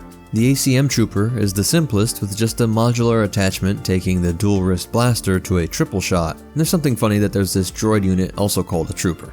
I did a whole video on the B2HA, so I won't be too repetitive here, but it does have major modifications to the body, even if at a glance it does look similar. And of course the main feature is that rocket, which does have that heavy, pronounced arc when fired. The RP is an engineering marvel precisely because it looks so plain. The engineers are able to work in a capable jetpack into the same body of the standard model, and I have to wonder if it is burning off Tabana gas to fly, having just one fuel source for the blasters and jets. Some models fly for shorter stints, while those seen during the Sky Battle of Quell could soar for quite a while. And there are around 100 of these used to take Aayla Secura's Venator, the Liberty, showing that they were agile enough to harass gunships too. The Snow Droid, or Cold Assault Battle Droid, could almost be considered a different line, but it does use the same droid brain and many internals, while everything else from the color to the shape and size of its body are all changed to make room for new systems, which help keep it operational in the most frigid battlefronts of the galaxy. They lose their iconic wrist blasters in favor of larger hands, which can hold the massive heavy repeating blaster. This points to something finicky in the wrist blaster tech that maybe just couldn't hold up in extreme cold. Their new size looks to be around 3 meters or 10 feet, and when combined with the large snowshoes, it was able to walk across snow but at a very low speed. And when they faced Jedi, all this extra size and heavy weapons didn't really help. But this is definitely one I wish we could have seen a lot more of, both ripping through clones and using that massive blaster against vehicles. The CB3 Cortosis droid was easily one of the most famous because it is simple, unique, and effective. This black-colored armor is made of pure Cortosis, an incredibly rare lightsaber-resistant material. Other notable changes involve moving the red sensor, now much larger and moved to the crown of the head, and the blasters fire the same, but a very useful feature is that now they are attached via a ball mount so that they can swivel in almost any direction. Its origin comes from the business leadership genius of Wat Tambor, who wanted to have his best team of engineers on the next iteration of the B-series line, the B3 unit. The team from Antar 7 would win and go on to cover the B3, while this unit would be designated as a CB3, though still considered a B2 variant, which I understand as it's the same height at 1.9 meters, while the B3 was a towering 4 meters or 13 feet. What is really important to reiterate, the theory of mind for droids if you will, that what makes a droid a member of a certain series, think of it in a way as a droid species, is that it has the same droid brain matrix. Everything mentioned on this list has B2 brains, and that pesky emergent phenomena of minds that droids developed over the course of their lives, having a qualia experience of the world that only a fellow B2 could understand, with vastly different internal lives than the minds of vulture droids or droidekas. So really it could just be called the CB2. It's just that it evolved out of the planning for the B3 line. But even with all their firepower and armor, the Chosen One was able to find a weak point and slash through a small gap between the two breastplates. Despite that flaw, Darth Sidious ordered a hit on these things because he thought they were too powerful. It would bring about a separatist victory before he could pull off his takeover of the galaxy. So he leaked the intel to the Jedi so that they could eliminate the Techno-Union foundries on Mandalore. Though some units did see combat first on Tatooine, and then during the Coruscant insurrection. Not the Battle of Coruscant at the end of the war, but an event that is explored in the game The New Droid Army. This series of skirmishes coming to be called the Rise of the Cortosis Battle Droid, where novel droid units were used during a brazen attack on the Jedi archives in the temple. D60 comes from the short story Hero of Kartal from the Star Wars Insider issues 68 through 70. It's written by Timothy Zahn, who gave us Thrawn. The story revolves around the Separatist plan to test their D90 experimental variant of the 60 in hopes of destroying the Sparty Creations factory. The factory's most famous creations were the Sparty cloning cylinders, which are the fastest known form of cloning. Kaminoans could cut the time in half, giving you a 20-year-old adult in just 10 standard years, but this experimental process, with a horrifyingly high failure rate, could do that in just 1 year. Fun fact, Thrawn figured out that it was the Force itself striking back to try and prevent these abominations, but he got around this by using the Ysalmiri, a creature that could create a force bubble around itself, evolved as a natural defense against predators that hunted by picking up on a prey's presence in the Force. So by placing the Ysalmiri around these cylinders, the clones were not interfered with. The D60 variant seems to just have this unique look with the visor-like optic sensor, but the D90 was a stronger, if not as agile commando droid, meant to be something like the OOM but of the B2s. And these units were successful in their attack on Kartal. Now we get to the gold super battle droid, which comes from LEGO Star Wars 3, The Clone Wars, and it is made from that gold armor material we saw with the B2 Assault. By being completely made of this material, it is impervious to blasters, lightsabers, and explosives. Its only weakness is from concentrated rapid fire of heavy blasters. This unnamed alloy was even rarer than Cortosis, and we only have this one instance of this variant. The heavy super battle droid has this unique gray and purple color scheme, with an arm that fired a large plasma bolt that packed so much force there was a notable recoil even on these large heavy units. Fielded early in the Clone Wars during the hunt for the Decimator and escorting Severance Tan to meet with Borka the Hutt. The jump droid fills the gap of the RP and Standard, giving shorter bursts of jetpack power with these simple backpack-looking attachments, instead of being integrated into the body. These could be removed like we see with the commandos of Hope Squad, who quickly found out that they sputtered and ran out of fuel, forcing him to hop from droid to droid until he reached the platform and rescued his targets.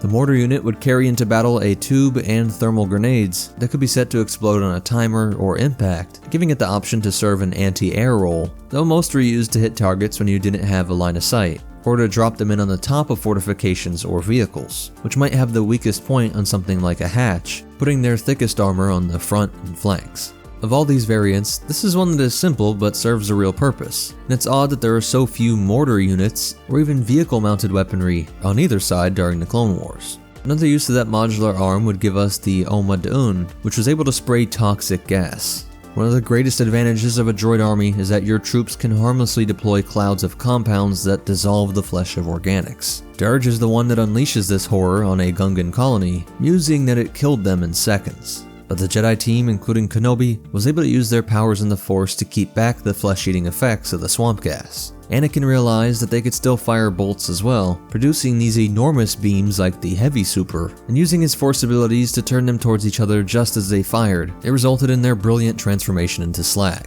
A hilarious matchup is the Ore Trooper, with a specialized layer of extra armor around the neck and arms, and the arm is swapped with a flamethrower. The Ore was native to Geonosis, like the droids themselves, and their Geonosian creators had used them as mounts for all their recorded history. This inversion of the galactic norm, of an organic sitting on top a mechanized mount like a speeder or walker, must have been a strange sight for the enemy or local population, and it's unclear why this choice was made. It had to be a logistics nightmare, trying to keep Ore pens on Lucre Hulks and then get them into C9979s, but it was likely for the same reasons people today use donkeys or horses in very difficult terrain, where a thinking, organic being that evolved to navigate harsh terrain is superior and requires less maintenance. The Repeater Super used its powerful servos and motivators to haul a heavy repeating blaster like an E-Web, something that took a crew of imps to carry, assemble, and operate, and then use its simple grip hands to operate. Another really cool example that takes advantage of a droid unit, and no muscle fatigue to worry about. It really opens up creative options like this, and did have specialized added targeting software. The beta versions were smaller and weaker, despite their apparent six-pack area instead of the standard accordion section. They quickly were seen as a failure and abandoned, having been inept in every early combat scenario, to the point that they were almost never seen just months into the war. While the Mark II and III were the final iterations fielded toward the very end of the war. And they were an exciting new up-armored version that filled its creators with hopes that it could deliver a CIS victory. They weren't in on the fact that the game was rigged, so you could see why they were excited with these larger droid brain areas, bulkier arms, and lighter legs, which all gave it a supposedly better mix of speed, agility, processing power, and accuracy, while being able to absorb more shots before failure, with much thicker plating in these crucial areas like the head and chest. But that does bring us to the end of the list for all the B2 variants. If you think I missed any, please comment them down below. You might be thinking of some like the B3, which I plan to make a video on soon. Please hit that like button, it's the best way to help me out. Subscribe to see more and check out these videos, I'm sure you'll like them. But most important of all, remember, the war crime options are endless when your own troops are immune to the worst weapons out there. And the Force will be with you, always.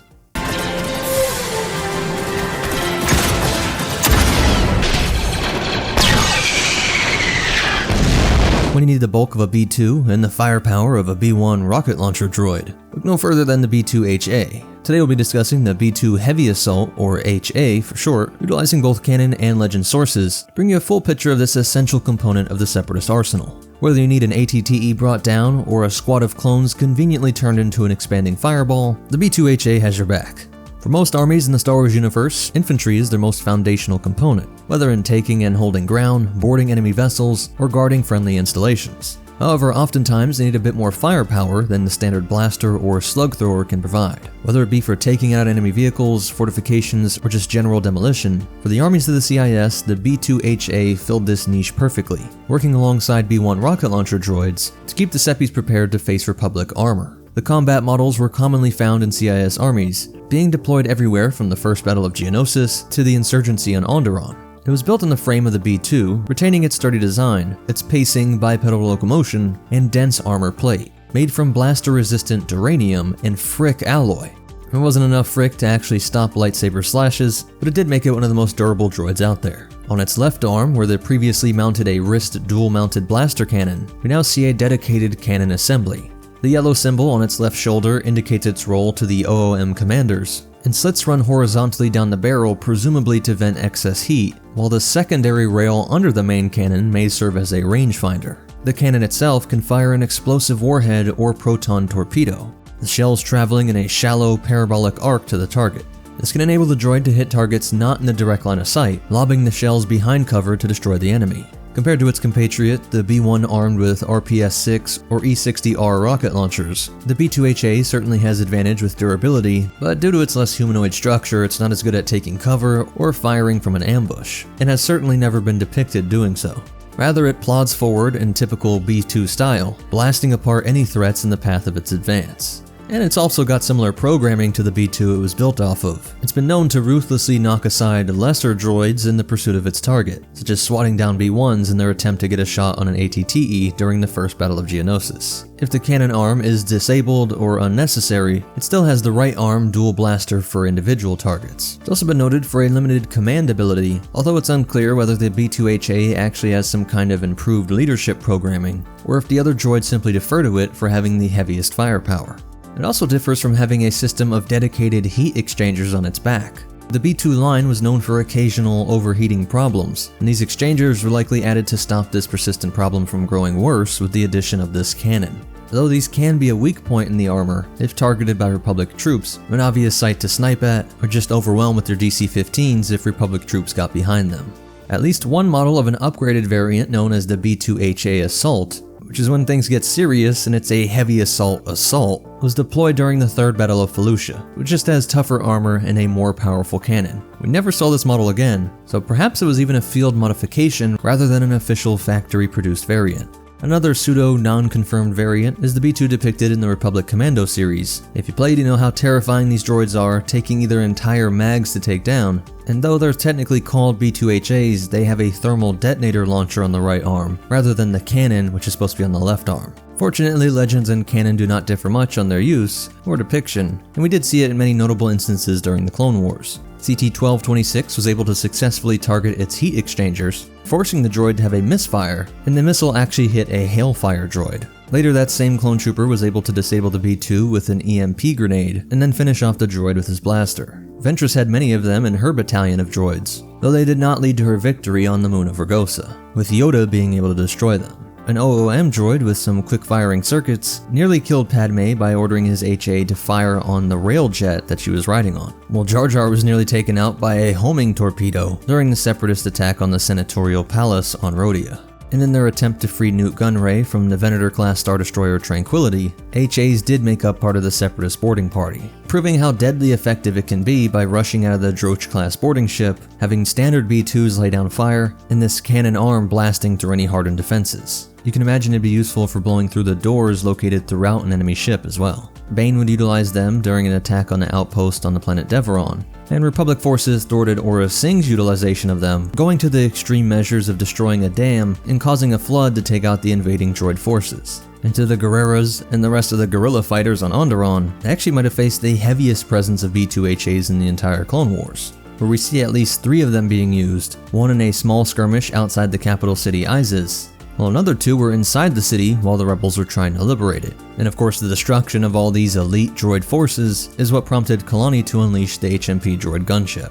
Sadly, we don't see too much of them after the Clone Wars, even in the Bad Batch series or later, though legends say there's a surviving B2 detachment known as the Orange Panthax, which became legendary for beating back an incursion of Yuuzhan Vong. Like we saw with the B1 droids, I'm sure in various nooks and crannies across the galaxy, there were some people that were able to restore them and bring them back to their fighting glory, being the prized bodyguard of some remote farmer or in the employ of some notorious criminals. It's likely Separatist holdouts like Geyser Delso might have had access to them, and even their early rebel cells, but hopefully we see more of this uniquely specialized variant of the B2 line.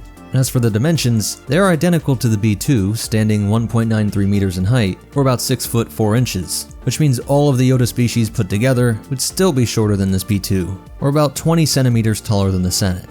If it showed up here on Earth, it'd be taller than almost everyone, it could bully the Tesla bots, but DJ Diesel would still look down on it. The standard B2 was noted to be 1,000 times more expensive than a B1, and you gotta imagine the HA was even more expensive than that, but I have to assume that's some sort of propaganda, either to make clones feel good about taking them out, because there's no way the cheap Neimoidians were paying 1.2 million credits for a B2. That's 10 times the cost of a Hyena bomber, or you could have had 57 Droidekas. That's it for the breakdown, and as for some cool facts and behind the scenes stuff, the B2HA in LEGO Star Wars The Clone Wars 3 shoots regular rocket projectiles at a much faster rate, rather than the more normal pink shells. And like the B2 in general, its fame is very different from the movie-accurate version that the Republic Commando goes with, versus the Clone Wars model, which is not as bulky, and with a thinner waist and more triangular torso. You can command the B2HA yourself as part of the mods for Empire at War, such as Fall of the Republic, using them to vanquish those scummy Republic dogs. Please hit that like button, it's the best way to help me out. Subscribe to see more and check out these videos, I'm sure you'll like them. But most important of all, remember,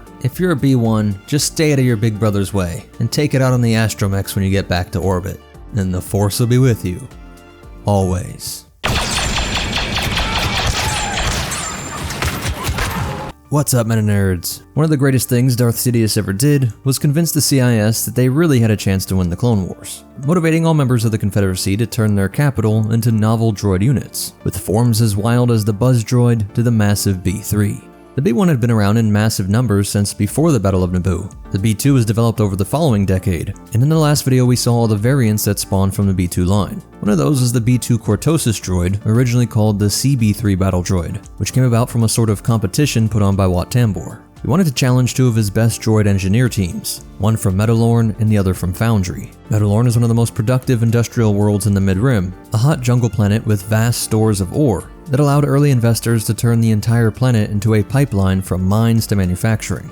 Foundry, as the name suggests, was like a Coruscant for heavy machinery, a near ecumenopolis that pumped out countless B1 droids, along with Durasteel, Chromium, and even had Wat Tambor's private estates. General Grievous would be brought in to assess the prototypes presented to each team, but the cyborg went with the massive droid called Avatar 7. There wouldn't be any noticeable changes when it went into full production, and it is fitting that this Clone Wars era version of Grievous, the long-fallen Kaleesh warrior, went with the 4-armed B2 that was pure offense, a giant packed full of weaponry, about as far as you can get from a B1.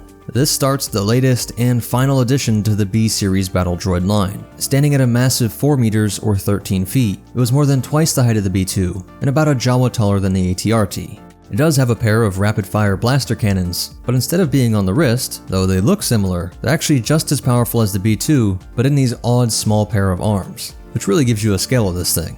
Of the larger main arms, the right arm contains a tight spray flamethrower and the left arm had a wide spray plasma cannon, something that was usually only seen on spacecraft. The left shoulder contained a pod that could fire brilliant missiles, which were a type of homing missile that could track their targets with such precision that they were speculated to have a droid brain inside of them, raising all sorts of questions about what sentience is in the CIS, as there was emergent sentience in the B3s according to most Jedi and Republic researchers, and now they were deemed to be firing semi-sentient droids. But what is perhaps the most revolutionary and practical is the density projector. Similar to a tractor beam generator, in this case it's firing the beam on itself to act like a magnetic bond to the ground beneath it, raising its weight 20-fold.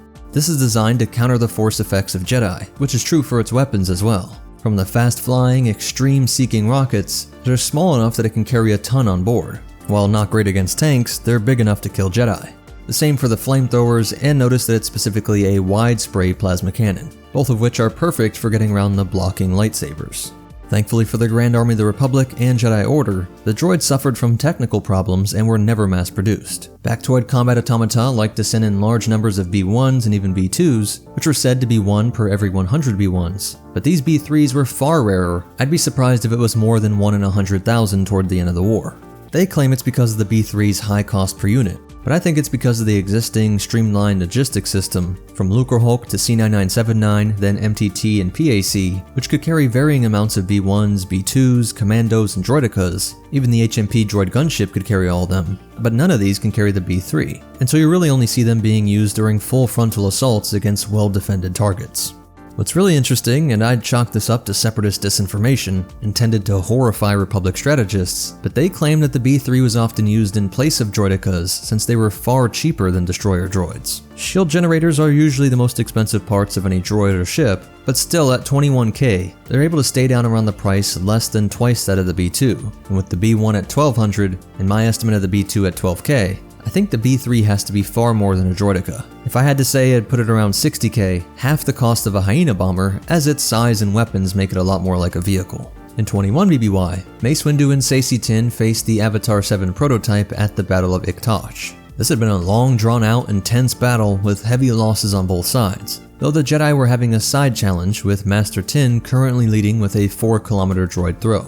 Windu countered that his 3-kilometer toss should count as more since it took out a squad of droids, and their debate on the virtues of the rapier versus the broadsword foreshadowed the arrival of this new unit, which though seeming to just be a brute, was actually a deadly refined surgical weapon for removing Jedi leadership on the battlefront. As they pushed through the carnage of more scrapped clankers, a behemoth emerged from the smoke, and the Jedi are stunned at this new unit. Tin making light of it, saying he wished they had a turbo laser, as the flamethrower and rapid-fire blasters send Republic forces scattering, nearly taking the Jedi, and sending many clones to their death. Tin is quickly thwarted by the density projector tech, and Mace knows that they will have to slice it to pieces. Though that Cortosis droid lost out in the prototype challenge, a merger of these two would have been helpful, having some Cortosis on these key areas. As Mace went for the main sensor, Tin took out the knee, so that now it was immobile and blind. The B-3 reacted by firing its homing missiles, which we could see even the Jedi couldn't avoid. Realizing they could not evade it, they used them to their advantage, calling on their acrobatics and skill in the Force to redirect the missiles into the rear of the B-3, turning this beast into a massive shrapnel grenade. But even this did not stop it. Barely able to sit up, it fired with its final small blaster arm, and they knew the only way to stop this was to have Mace deflect, while Tin dropped the head of a Hailfire droid on top of the B-3. And the Jedi mused that the best weapon was neither blunt and powerful, nor specialized and efficient, but the creative mind and teamwork that exemplified the Jedi. 2 years later, B-3s were also used during the Outer Rim sieges, where they served as rare heavy units under individual Separatist commanders. However, those exorbitant manufacturing costs and persistent malfunctions with the droid's density projectors prevented their widespread use. After the Clone Wars, hundreds of units were used at the Imperial Academy's urban warfare training zone on the planet Karaida, and it has come back in canon, where we see that they were favored over the expensive and complex E-522 assassin droids, another rare droid I was surprised to see mentioned again in canon, and at least one was stationed near a listening post on the planet Vancor, where a curved piece of metal used in B-3 repair was uncovered by Quinlan Voss when he and a Republic strike team attacked this location. And more than 2 decades later, months after the Battle of Endor, Temmin Wexley also found parts of a B-3 when trying to sneak into the Satrap's palace on Akiva. So with all that, with hundreds of left over in the Imperial Academy, and repair pieces popping up at random places over multiple decades, I think it might not have been as rare as we suspect. Perhaps more common than 1 in 100,000, because that ratio for the Imperial Academy alone would put you at 10 million battle droids, which if you saw in the B2 breakdown, I don't believe the numbers that they were in the trillions. So maybe the B3 was as common as 1 in 1,000 or 10,000. Though again, there's no official number on this, so let me know what you guys think in the comments down below. As for behind the scenes fact, that comic shown was Heavy Metal Jedi from the Clone Wars Adventures Volume 1, and it appears in the Revenge of the Sith video games on the Game Boy Advance and DS, with details expanded on in the new Essential Guide to Droids, Threats of the Galaxy, Complete Star Wars Encyclopedia, Essential Guide to Warfare, and the novels Dark Disciple and Aftermath. Please hit that like button, it's the best way to help me out. Subscribe to see more and check out these videos, I'm sure you'll like them. But most important of all, remember, the powers of teamwork and unfair Force powers is stronger than any droid out there, and the Force will be with you, always. What's up, Meta Nerds? The E-522 Assassin Droid is one of the oddest looking droid units in the galaxy far, far away, and surprisingly it's been brought back in the new canon. So let's do a complete breakdown of this unit that bridges the gap from CIS droids to the terrifying, if rare, Imperial droid repertoire. It begins in the brilliant bug brains of the Geonosian techs at Bactoid Combat Automata. The B2 series line was started shortly after the Battle of Naboo, and in the breakdown of the B1, B2, and all the variants, we saw how these droids became the main infantry units of the CIS, with those variants covering just about every battlefield scenario you might come across. Though it doesn't look like it would fit in, it was first envisioned to be a part of the B series line, actually before the B2 and B3, which would have made an incredible jump from the B1, as the goal was to have this sort of mini tank serve as the light anti-armor and anti-aircraft unit. The problem was that after prototypes and even the scale of mass production the bug folk were able to achieve, they could never get this thing under 61,000 credits. That's nearly 3 times the Droideka, a shocking 51 times the B1, and if the B2 is around 12 credits, it makes this 5 times the unit that ultimately beat it out. It isn't just the cost, it's really the size of this thing that's the problem, as neither this nor the B3 could fit in the PAC or MTT, thus it really throws off the perfectly smooth logistics of Lucrehulk to droid feet on the ground. All of the B-series droids have this shared head shape of the B1, even if it changes in size, but the E-522 has no notable head. This is because the processors and brain parts are deep in the main body, while the sense organs, or photo and sound receptors, are on this rotating disc part towards the front. It also has a highly sophisticated sensor package designed to pick up residual heat signatures, allowing it to track organic enemy targets, or even droids that are running at hot temperatures, as they're blasting away with metal bodies, and so they can see a heat path along the ground to where that target is headed. These large bulbous sections are the floodlights, which were said to be so overwhelmingly bright they could render almost any species useless in combat. These 4 tube sections sticking out of the back are the external power cells. This narrow waist section meets on a base that allows it to rotate 360 degrees. And the same goes for the arms on 2 pivot points on ball mounts. While the treads are said to come from heavy tanks, which must mean it comes from the same treads of the NR-N99 Snail tank. While these armored plating sections are said to be impervious to personal explosive devices, like thermal detonators and maybe even shoulder-fired rockets. At 2.1 meters or 6 feet 11 inches, it was just a bit taller than the B2, about half the height of the B3. But looking at the armament, it was the oddest mix of light tank and torture bot. And I must say they did think of everything, making for a great combo of tools that make you wonder why other variants never did this. There was a Model 20 mini missile pack, 2 heavy repeating blasters, 2 heavy ion blasters, and 2 rapid fire needler guns. The mini missiles might not be enough to blast through the armor of a Juggernaut or ATTE, but it would be enough to disable them and leave them stuck on the battlefront. While using the heat-tracking eyes to see that the clone troopers had fled into a building or behind some cover, the mini-missiles could then turn that cover into mere concealment. This also works well against the armored shield used by some clone specialists, and for energy shields, anything from the Mando-style arm shields to full-body ones in the Gungan style, or portable shield projectors. A pair of heavy ion blasters would be more than enough to easily overwhelm these energy shields, or disable the electronics on any ship or vehicle. This has the amazing ability to leave any enemy craft stranded, with no comms and even targeting data all rendered useless, Imagine how this would work on an LA-AT, grounding the birds and setting them up for a missile barrage, or simply opening up on them with heavy repeating blasters. Both the simpler blaster power of the E5 and DC-15 types used in the Clone Wars are usually enough to go through clone armor and B1s. Even B2s only take a few more shots, so these heavy blasters might seem like overkill, but it could be for additional effective range and for melting through the light armor of vehicles or cover. But on top of all that, the rapid-fire Needler is truly unique. Something usually only seen with elite bounty hunters, Needlers most often came in the form of pistols that fired a specially designed dart, which could pass through personal energy shields and deliver a chemical compound. Often just a deadly poison, but it could be anything from rage-inducing hallucinogens, cleverly forcing other people to eliminate your target and thus cover your tracks, or in the case we see with the E522, it could fire darts with a neurotoxin that would effectively render the target unconscious. Useful for capturing clones to extract intel, but really I'd imagine this was intended more for Jedi and Republic VIPs. Useful for bargaining with the Republic, like we saw with Grievous being freed by the capture of Anakin.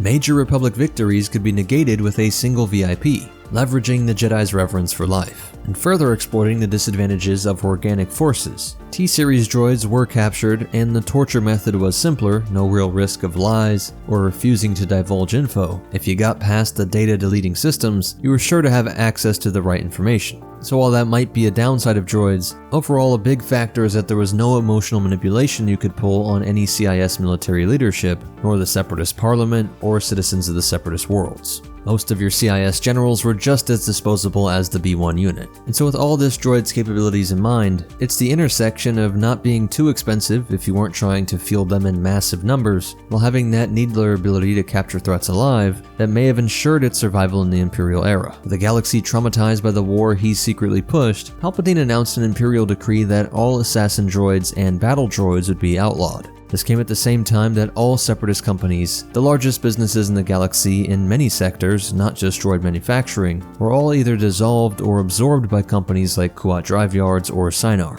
which themselves now had a new board member, an Imperial advisor that acted as the Emperor's eyes and ears inside every major corporation, making sure everyone knew that their company would be taken from them at the slightest divergence from Imperial goals, with rebel activity being used to frame anyone as potential threats to the new peace. And despite any new regulations, there were simply too many units spread throughout the stars to give the Emperor a full monopoly on deadly force. Some of these E522 units fell into the hands of unknown assailants. Most called them rebels or crime lords, but many imps knew that it could have just as well been rival Moffs, trying to eliminate their competition and move up in the ranks. One attack killed a crew aboard an Imperial shuttle, which was carrying Grand Inquisitor Lord Torben, causing the shuttle to crash into the Imperial Palace. While another shocking attack was dubbed the Caprioro Massacre. 20,000 swoop race spectators were killed during an attack in which this little droid brain circuits decided the best way to take out the Imperial governor, Ammo Backle, was to rain down rockets and heavy blaster fire, taking out the security, civilians, and governor along with them.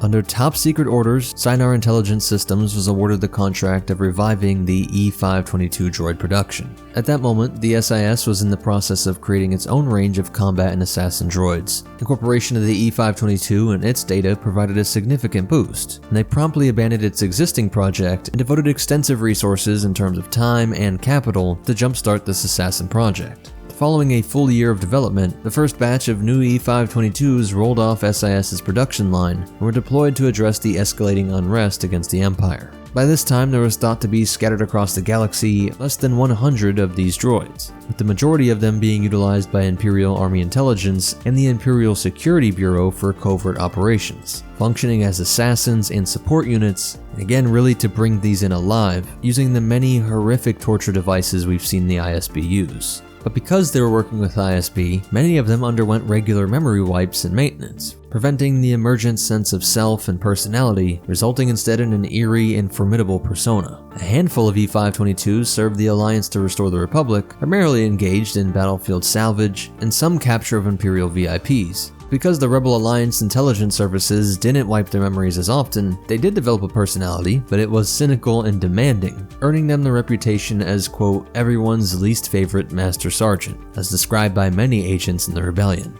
But despite that, the Rebel E-522s were esteemed and admired for their courage and proficiency during missions, surely gathering data along the way that would snowball into the destruction of the Death Star. While one of the original, considered vintage versions of this droid did belong to Jabba the Hutt. On one quiet afternoon in Tatooine, all he could think about was feeding someone to his pet Rancor, who dwelled in the dungeons beneath his palace. Bith hero and musician Figrin D'An, leader of the modal nodes, was accused by one of Jabba's sail barge attendants of eating from Jabba's tank of lived freckled toads.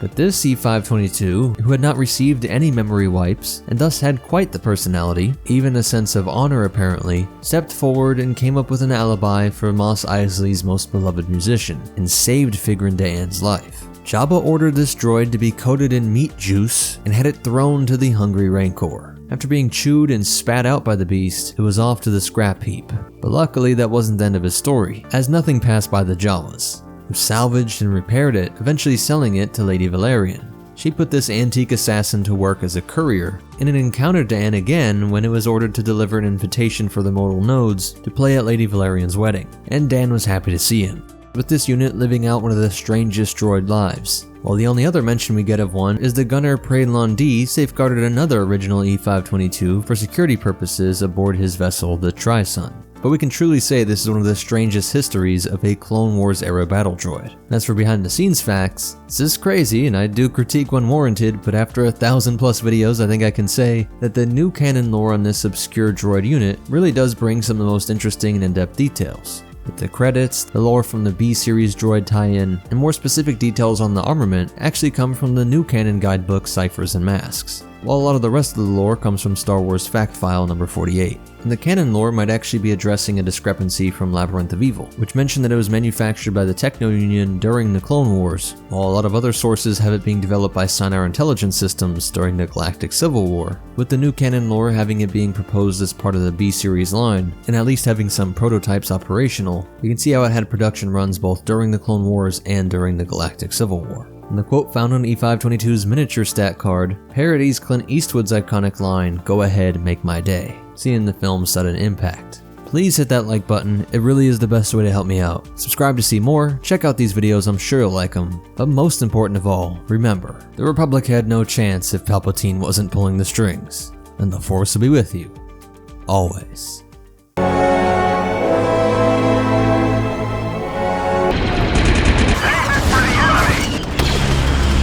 What's up, Meta Nerds? This complete breakdown of the A-Series Assassin Droid will pull from every source available to completely understand this obscure unit. Their fascinating story actually begins during the Old Republic era with its creator Pollux Poi, a male Anx engineer of renowned brilliance and rumored insanity who took a commission from the Shell Hutts to craft assassin droids to combat the Ginjali Khajiit. Enhanced with the ancient intelligence of the Builder Forge on Kashyyyk, these droids successfully eliminated Hutts ranking 3rd through 14th in the Ginjali clan succession line. In retaliation, the Ginjali enlisted Deshade Shadow Killers to target Poi, forced into hiding within the depths of Kashyyyk Shadowlands for 2 decades, something that would have impressed the strongest of the native Wookiees. Poi, in what he termed the Shadow Game, evaded the Deshade with his droid creations serving as his protectors. The Deshade's pursuit ceased during the destruction of the Kron Cluster during the Great Sith War, and Poi later died of natural causes shortly after this Shadow Game ended. But his legacy endured as his droids evolved into the A-Series Assassin Droids after discovering a primeval machine in Kashyyyk's forests. But their legacy endured with the help of that Builder Forge. Evolving into the A-Series Assassin Droids we see today, abandoned by their late master, the droids stuck together, and this small droid family all agreed to allow the ancient Rakata intelligence to start an overhaul and replication of this modified line that took it from the original to what we see today. Standing at a height of 2.4 meters or 7 feet 11 inches, it was taller than most battle and assassin droids out there. Its blaster cannon is about as strong as the B2, while its grip is reported to be able to crush through other droids in light armor, while the tips of the fingers all had retractable finger blades. And we get the cryptic, quote, other weapons listed as being packed into this unit, not including the blaster rifle that most would carry slung on their shoulders, as like the commandos, these units were capable of acting as snipers, while others have been known to use just about everything from flechettes, sonic detonator launchers, flamethrowers, hard sound guns, which are somewhat like the sonic blasters used by Geonosians, handheld tractor beam projectors, and vibroblades. Those flechettes, flames, and sound weaponry were all excellent against Force users, as this was created at a time when there were massive armies of both Jedi and Sith. Though the galaxy was not at war with legions of Force wielders anymore, their story does get weirder as they moved out to the Gree Enclave, one of the most remote areas of space in the Outer Rim, named for the enigmatic Gree species, which was one of the only species that had a history that dated back to before the Rakata. In exchange for their assassination services, they hoped to gain more secrets from the ancient alien civilizations, likely seeking immortality, preserving their digital lives indefinitely, as nearly 4,000 years later, Count Dooku would encounter them in the obscure Gree sector in his efforts to maneuver the pieces for his lord in the coming Clone Wars. Once the war was ignited, the Battle of Jabiim would be one of the most chaotic and bloody, and after the fighting dragged on in the miserable, muddy terrain, which brought out prototypes of the AT-AT and other Republic walkers against the elite Nimbus commandos, when scores of battle droid infantry, tanks, and other CIS vehicles could not finish the fight. Dooku sent in a flotilla of C-9979s full of A-Series droids. Their leader gave a cold introduction, saying, quote, "We are designed to disassemble over 11,000 sentient species and have been modified specifically for duty on Jabiim," then confirming that their primary programming is for assassination. On the 39th day of fighting, Hailfire droids rained down rockets, and as these ancient droids rushed in, some would be cut down by the sabers, but it wasn't long before their blasters took the life of a Force wielder, something they had not done for over 4 millennia. By day 42, they tried to trap the Chosen One, but a quick saber thrown from a speeder bike was able to slash through 4 of them, before he crashed his speeder into the 5th and leapt over to slash through the 6th, where the 7th tried desperately to keep up the fight, even after sparking through a photoreceptor, but the slam of a boulder onto its back finally turned the lights off. Though Anakin made his skirmish look easy, he knew the truth was that these A-Series reinforcements, on top of the local support from the Jabiimi loyalists, as well as just the standard droid units, it was simply too much, and Anakin was wise enough to see that the closest thing to a victory would be a safe retreat. And this was considered a major Republic loss in the first year of the war. Later, Ventress would deploy 18 of them in her attack against Yoda and the forces defending Findar Spaceport. And for the expected counterattack, there was a large contingent defending the Separatist field headquarters on Vajun. But showing off their independent minds, with a longer history of operating as mercenaries outside of the Clone Wars context, we see that decades after the fall of the Empire, there were still a large number of them working to secure Jabiim alongside the native Nimbus commandos. and so I hope you see this as truly one of the strangest histories of any droid unit. As for behind the scenes facts, there's an interesting detail from the novel Yoda Dark Rendezvous that says the A-series units roll down the hall and unpacked into their combat stance like a droideka. This isn't shown anywhere else in the comic, and though that does sound unique, it doesn't really look like the rest of their design makes sense for this. One connection could be that the Colicoids helped in their overall design, or later iterations during their time in the Gree Enclave, with the Colicoid creation nest being very active during the Old Republic era and being in the Outer Rim. That might make sense, but really the simplest is so easily overlooked because the Ankh species is relatively obscure. Like humans, Pollux just made these things in his image. As you can see, their heads are very similar. And honestly, it's sad to see that this is one of those many Star Wars creations that was just abandoned, with really cool lore and build-up, with these ancient alien connections, and running around the galaxy as an autonomous, mercenary band of droids, in the context that these droid units gain a sense of self the longer they go without a memory wipe. And they just look cool, and would have added to the richness of the galaxy, interacting with all sorts of factions, especially now in canon with the droid Gotra. As for the sources, most come from the Star Wars Republic series comics, the Battle of Jabiim issues 55 through 58. They do appear in the mobile Battlefront games, called the Pollux Droids, which is again just so weird how serious they took this lore, for there to be so little material in them. And though their head is a bit otter-shaped, which again is just weird that there's such an obscure nod to the creator of these droids, even if the head is different and there's slightly different armor, with none of the built-in weapons, but these are said to be A-series Pollux Droids. Then other details come from the new Essential Guide to Droids, Clone Wars Campaign Guide, and Galaxy at War. Please hit that like button, it's the best way to help me out. Subscribe to see more and check out these videos, I'm sure you'll like them. But most important of all, remember, there should be a Pollux Poi award for droids, seeing if anybody else could create something that could keep you alive in the underworld of Kashyyyk for 2 decades. And the Force will be with you, always.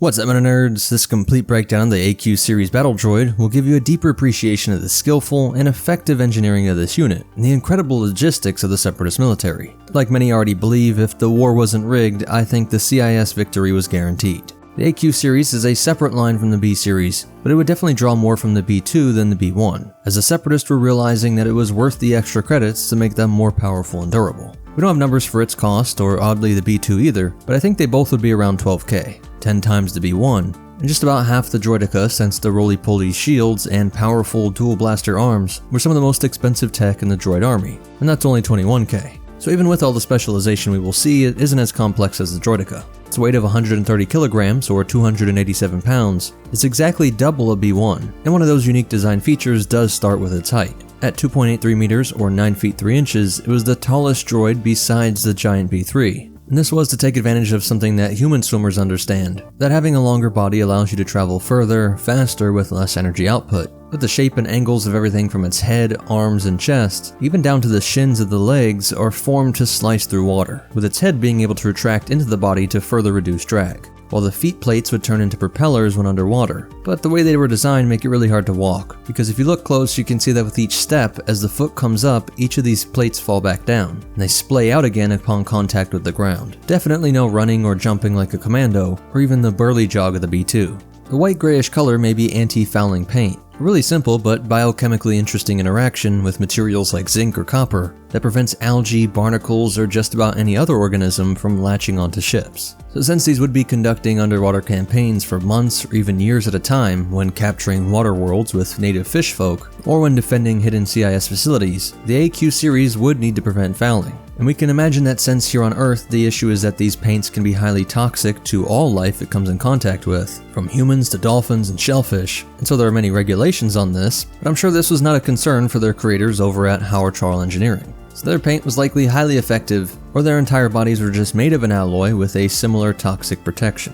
What's odd is that despite the fact that Hailfire made many of the CIS vehicles, Vultures, HMPs, C-9979 to Hailfire tanks, they did not create the Trident-class assault ship. This unique creation was from the Colicoid creation nest that gave us the Droideka, but closer to this would be the Droid-class boarding ship. The way this could pierce the thick hull armor of Venators was incorporated into the Trident, which could use its tentacles to stabilize and then use its drill beak to create an opening to inject 12 Aqua droids through. When used on land like this, they did lumber slowly with those feet, and with this tall frame they weren't hard to miss, so they made sure they could take several hits before failure, though it shares the B2's weakness of just shooting it right through its red eye. Now being at the center of the head, it certainly attracted both clone sharpshooters, or they could be speared by their own arms like we see with Shaak Ti. I think these red lights on the arm were added to help their fellow units and commanders more easily locate them. They're all using droid brains, and these obvious uniform light circles enabled rapid identification with your forces. For offense, it had this retractable laser cannon, which is much longer than any blaster outside of dedicated snipers. So they could easily have the greatest accuracy and range of any droid unit, besides of course those able to use proper sniper rifles. And though we don't see them tossing clones like a B-2, I'm sure they could, as even when working against the resistance of all that water, they're able to strike the Camino sub with such force that they start to crack the glass, which was designed to go down to the lowest depths of the Kaminoan seas. Here we also saw that they could vary that laser cannon power to act as a torch to weld. This might not seem like much, but obviously it was crucial during Ventress's attack on the clone homeworld. They were deployed from pods hidden in the wreckage of a Separatist frigate. Also disguised in this wreckage were the unassembled Trident ships. After the Aqua droids assembled them, the droids launched their attack using the Tridents to pierce the outer hull of Taipoka City to gain access. The defending clone troopers and Jedi Generals Skywalker and Kenobi managed to hold off the attack with Shaak Ti and destroy all the droids. This is when we get the best look at the storage and deployment racks of the Trident, which itself was made to be a water version of the MTT. And I'd imagine it would be possible to convert an MTT or PAC to handle them, as they also carried 12 B2s, it's just that the AQs would be taller. But once activated, the droids unfolded and dropped to the ground to immediately engage the enemy, and while being transported, their ocular sensors retracted like a periscope into their upper torso, protecting it from explosions and damage and transport through hostile environments and battlefronts. They were often armed with a retractable laser cannon on its right wrist, which was modified to be active when submerged in water and under the pressure of deep oceans, though they could be regularly modified to fire small grenades or missiles by replacing that arm, like we saw with the B2 counterparts.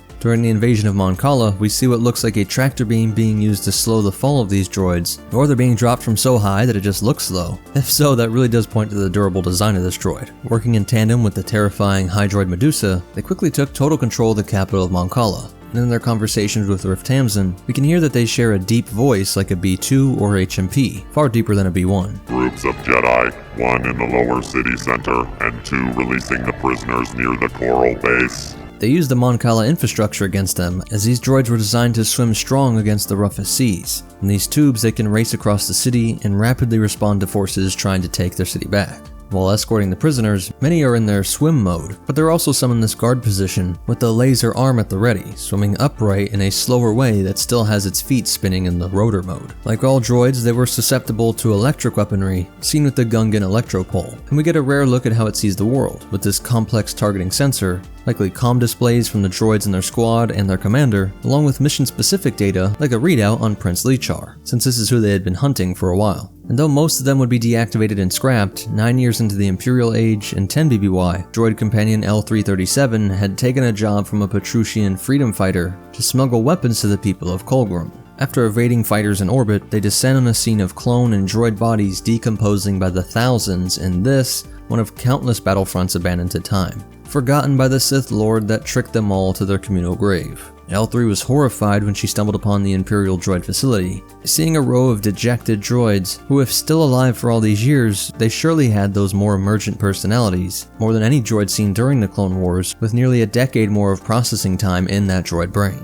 Stormtroopers are ushering them into a massive kiln to be melted down, likely reincarnated into the next war machine for the Sith Lord, be it in the simple form of construction materials, blasters, or even TIE fighters. Other parts of the facility were using organic slave labor to extract key parts from other droids, and so these being melted must just have been access, as L3 would be able to work to free the slaves, who in turn helped repair, not scrap the droids that crossed their path, so that when they launched the revolt on Kolgrum, some Aqua droids were able to fight with their droid brothers once more, and for the first time fight for their own future. Though there were some cases where the CIS droids were used to maintain order at Imperial droid scrapping facilities, likely using regular memory wipes to keep them acting more like dumb, obedient robots, as Sidious himself was well aware of the rising power of the droid Gotra. These Enforcer battle droids would face off against Luke Skywalker on one occasion, with them serving as nothing more than an exercise in the power of the Jedi. And the last one we see is RK-9, a rebuilt one that served as a personal security droid of Chad Kalgi, who was the advisor to General Nasserai, whose original defection led to the invasion of Mon Cala in the Clone Wars, which was now 54 years earlier. By now, with the rise of the First Order, this droid unit was showing some signs of fouling, and we see that its owner took full advantage of the modular arms, attaching a buzzsaw blade, which it used expertly to nearly redeem the Skywalker name in a battle with Rey in the sacred arena of Salka. It was a split second from being the new Chosen One, about to fire its laser cannon to finish off Rey, when Rose Tico intervened and melted through its droid brain with a blaster spear. This was an outrageous offense to Quarren tradition, the end of a great droid life, and for this, the Resistance members would be exiled. So that's it for its breakdown. As for behind the scenes facts, the comic with RK9 comes from Allegiance 3, the L3 Revolt was from Lando Double or Nothing 2, and the Luke part was from I, Droid, story from the Legends of Luke Skywalker, the manga. While additional info comes from Rise of the Separatists and everything you need to know. Please hit that like button, subscribe to see more and check out these other videos, but most important of all, remember, when they go the inevitable multiverse route, take solace in the fact that somewhere Rey was downed by an Aqua droid, and the Force will be with you, always.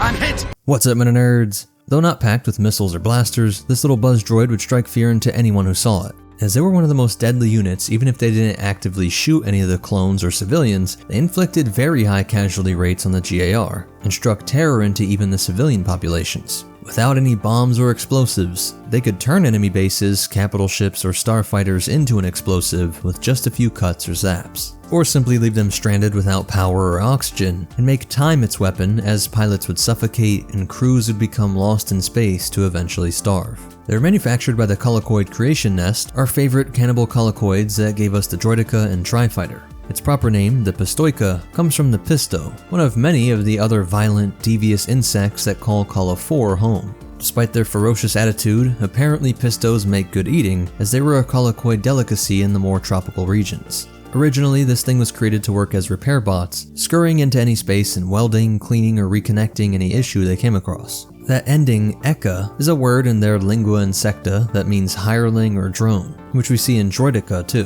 Which perhaps as a bug people, they were differentiating from other organic workers, like male ants being called drones. So you might get the ant eka, droideka, and this eka that looks like the Pisto. They would most often be deployed via Discord missiles, which could be fired from a variety of ships including HMP, vulture droids, and dry droids. There's no direct mention of them being fired from capital ships, but these could be great to augment the point defense guns to create a protective cloud of starfighter devouring demons. Intelligent flak, if you will. They could fit 7 buzz droids inside and were powered by their own onboard reactor with enough fuel for 2 minutes of flight, and could reach a max acceleration beyond 10,000 G. For comparison, the TIE Fighter is only around 4,100 G and the stock N1 is 3,750. It has a thruster cluster, and they can each individually tilt to give it the ability to maneuver, and these fins help to stay on course in atmospheric flight. The body is covered in heat-dissipating panels, and the homing and guidance instruments are located right above the buzz droid storage. The missile is where a lot of the magic is happening, and it's often an overlooked technical marvel in the CIS military. Pure efficiency with this unassuming design that only costs 2,000 credits, being a sort of small spacecraft on its own, that could catch up to any ship in the galaxy, and was so famous, or infamous, with a glow of ion exhaust that was so unique that it got its own nickname, Blue Streak. And all Republic pilots knew that these blue streaks would often lead to kill streaks. Now if we look at the cross-section, we see the communication antenna on top that provides rapid coordination with the generals in their capital ship, as well as other buzz droids so that they can move together against a high-priority target. We often just see them swarming the target they blew up over, but when that target was destroyed, they could use their droid brain to pick the next victim or receive a direct order. Their shell is made of at least 3 layers of heat-absorbing material, which allow it to better pass through the ship's energy shields. And these cutaways allow the photoreceptors to see out until that moment when they spring open. We can see the hexagonal pattern of that shell also allows it to survive some serious impacts, as they crashed into some ships or landed on the ground. The very crown of their head was the droid brain, which is loaded with a schematic of every known ship in the galaxy, with this small radiator just below that, to help with letting off some of the heat generated from pushing its sabotage software to its limits. Sensory processors for the eyes are back here, while the 2 smaller eyes are for normal vision of their surroundings, and the main eye has multiple lenses and filters to see through things like smoke or dust, and when used with this X-ray sensor over here, it can actually see through the ship or structure to confirm the location of crucial systems. A really useful feature is that this small reactor that is used to power everything doubles as a means of self-destruction, allowing the droid to position itself at a crucial system they identified, blow themselves up if carving it to bits and severing things was inadequate. Its arms, of course, are the main show, but strangely there's no detail for these vacuum-like arms. Maybe that's just what they are, creating a vacuum seal against things when you couldn't use your magnetic clamp, or for removing debris from the work area, but they might also be small, precision tractor beam generators, which would be an incredible way to move things inside of the machine you're trying to manipulate, projecting these gravity fluctuations beyond things like thick metal plating and holes or doors. This arm ends in a hook appendage. You can see the magnetic clamp on this one, and the circular saw here, along with the puncture and cutting tool and pincher arm over here. While the center is the extendable probe that has a drill head on the tip, opening up the target to insert an astromech-like attachment that can deliver computer viruses or take control of systems. And last but very important are the 4 thrusters at the rear that give it that fine movement control to intercept the quickest interceptors. They were introduced relatively late in the Clone Wars, coming out around the same time as the Tri-Droids, and they were first used on the Venator Renown when it was seized by the Separatists. When D-Squad was discovered on board, the T-Series ordered what would become a fiery showdown between droid combatants, which ultimately forced M5VZ to sacrifice itself out of an airlock, taking most of the remaining buzz droids with him. Those fired on Cato Neimoidia showed just how great Ahsoka had become, when she proved able to save her master's life in this crash landing of their Eta 2 interceptors. And they worked in excellent harmony with what could be considered their big cousin, the B-2 Super Rocket Trooper, with these death balls doing their job taking out the pilots of the escort. And during the Battle of Coruscant, they would take the droid life of Obi-Wan's astromech R4P-17, a psychological blow to Kenobi that was so powerful, his brain had to cannibalize neurons related to its very memory. Don't seem to remember ever owning a droid. Fancy piloting by Anakin allowed him to save his master, though he did take on one buzz that R2 was all too happy to dispose of, using his fusion welder to hit it right in the central eye, short-circuiting the saboteur. Because it was released so late in the war, there were millions of them still functional after the CIS leadership had been killed and the shutdown code had been sent. So you end up seeing a lot of them on scrap yards, mostly on Ronyards and the Junction, stripping ships from both sides of the war, and though it's not said explicitly, I'd imagine many of them were on Braca as well, getting their little gremlin pincers into the ultimate prize of the Venator. I would also add that huge operation existed to scrap all kinds of battle droids, so it's sad to think that they would do great at salvaging some expensive parts, cracking open B1 and B2 heads to get to their brains, or zipping into the body of a droideka, pulling out those valuable shield generators. And if they weren't scrapped themselves or scrapping their old enemies and allies, many were used in the gladiatorial circuit, with a famous incident being when a tiny buzz took out the mighty Mark X Executioner, using its modified laser scalpel. The Zon Consortium would pick up many of these units as well, but they could be deployed via Star Viper, spreading havoc to everyone from the Empire to the Rebellion, and of course rival crime lords. Thrawn would come to own some early on during his time in the Empire, and they were used by early rebel groups like the Free Ryloth movement, who used that built-in self-destruct feature, modifying it to make it even more deadly, and packed them onto vulture droids to act as drone missiles against the ISD Perilous stationed over Ryloth. The last we hear of them is during the Battle of Jakku, where the 204th Imperial Fighter Wing, Lieutenant Pala Cedia, was acting undercover and hoping to release a swarm of them to disable the New Republic Star Destroyer Deliverance. But this act only managed to kill the engineer and captain, which shows some strange but clever reaction to their programming. Perhaps a novel interpretation of disabling the ship that saw them buzzsawing through the flesh of these 2 key personnel would take the ship out of the fight quicker than any mechanical option they had. Those pesky astromechs would be useless trying to put the blood and guts back into the meat puppets. And so we might be seeing that same theme of a growing droid intelligence after all these years. That's it for the breakdown, and as for behind the scenes facts, we do have one of the coolest ships / droids that never made it, the Buzz Droid Generator, which would act like a tiny HMP gunship with its own claws for sabotage, but also guns to protect its little Buzz offspring, as it deployed them via the chute. It was designed for the Revenge of the Sith video game but never made it, and as cool as it is, it does make more sense to deliver them via Discord missiles that can be fired from all sorts of ships instead of this dedicated drone. The cross-section can be found in the Complete Cross-Sections book, with other info coming from the new Essential Guide to Droids, which are finally available in PDF form. I'll try to put them down in the link below. Please hit that like button, it's the best way to help me out. Subscribe to see more and check out these other videos, I'm sure you'll like them. And thanks again to Fume for sponsoring this video. But most important of all, remember, judge a droid by its size, you should not, and the Force will be with you. Always.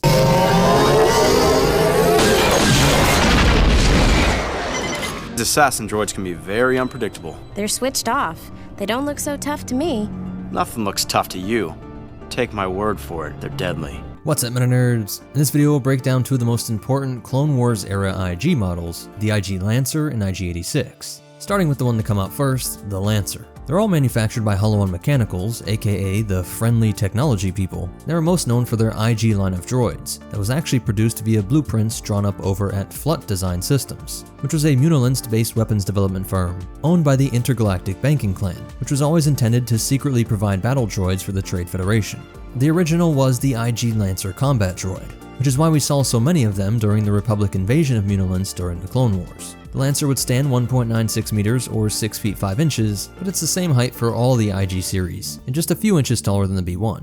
And so the Lancer set the standard for their distinctive cylinder design, coming out of Project Flut Droid, which was essentially being run by Count Dooku, though of course this was through a complicated web of connections that concealed the build-up to the Clone Wars. The elongated head was inspired by Mun biology, like with the Colicoids in the Droideka, and humans and tons of their droids. It was common that all species made droids that looked like them. Many critiqued the strange two-pincher hands for grip that gave it less fine manipulation skill than almost any droid out there, but it did make up for it in strength, being more than twice the strength of a B1, while having remarkably quick reaction times that allowed them to spar in hand-to-hand combat against skilled organic martial artists. Despite its initial success, the terms of the loans that kept Flut designs afloat were simply too difficult to keep up with, and the IGBC was able to seize all of their company assets. This is when it got the IG name, short for the IGBC, and Chairman Sandhill had many of them installed as guards around Munilinst commerce citadels. They could take a few shots before being destroyed, being known to be more blaster resistant than most of the other IG series, and could move surprisingly fast, rip apart any organic like a Wookiee, and most did carry their Lancer poles with them,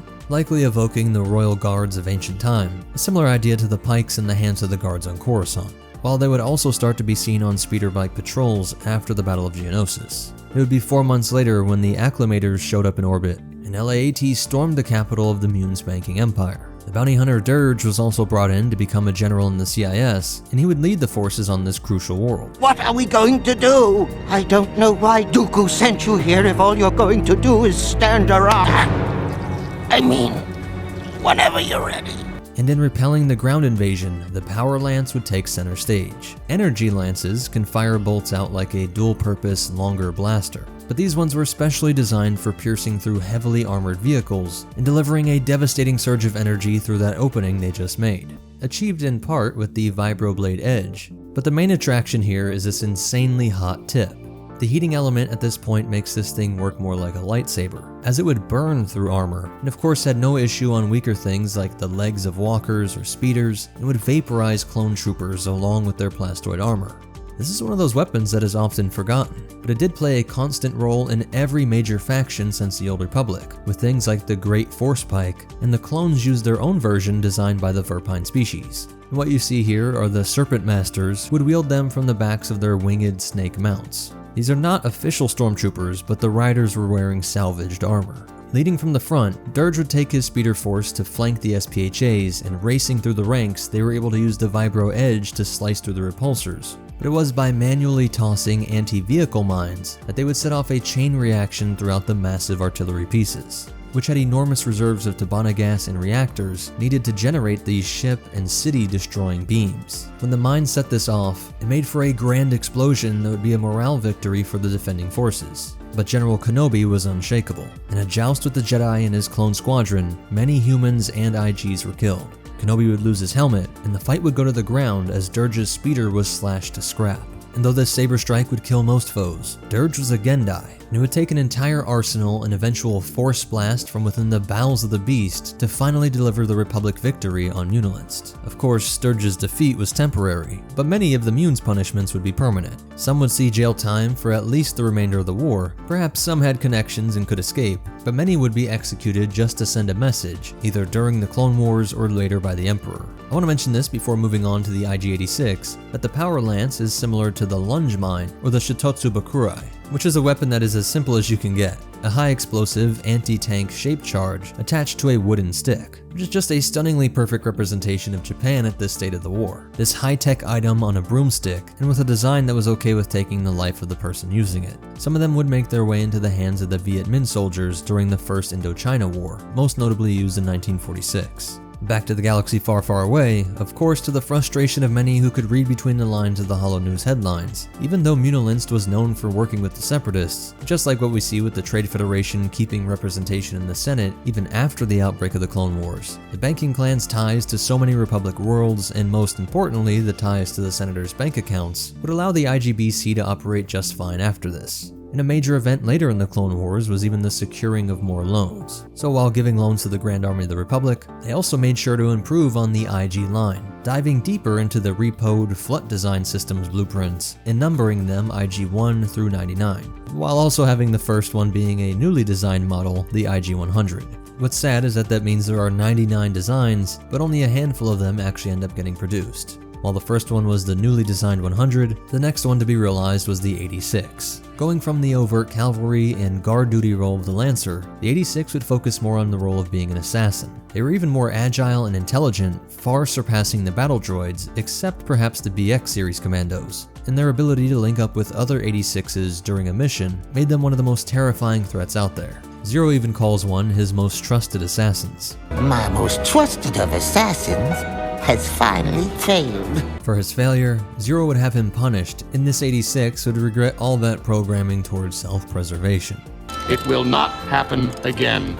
I know. Take him away and use him for spare parts. No! You can hear in that conversation that there was a complex personality matrix developing. So like we saw with the purposely simple B1s, even they were able to develop a personality after going so long without a memory wipe. These models must have been going through the full gambit of philosophizing after a few decades, getting everything from 86 Aristotle to 86 Satra.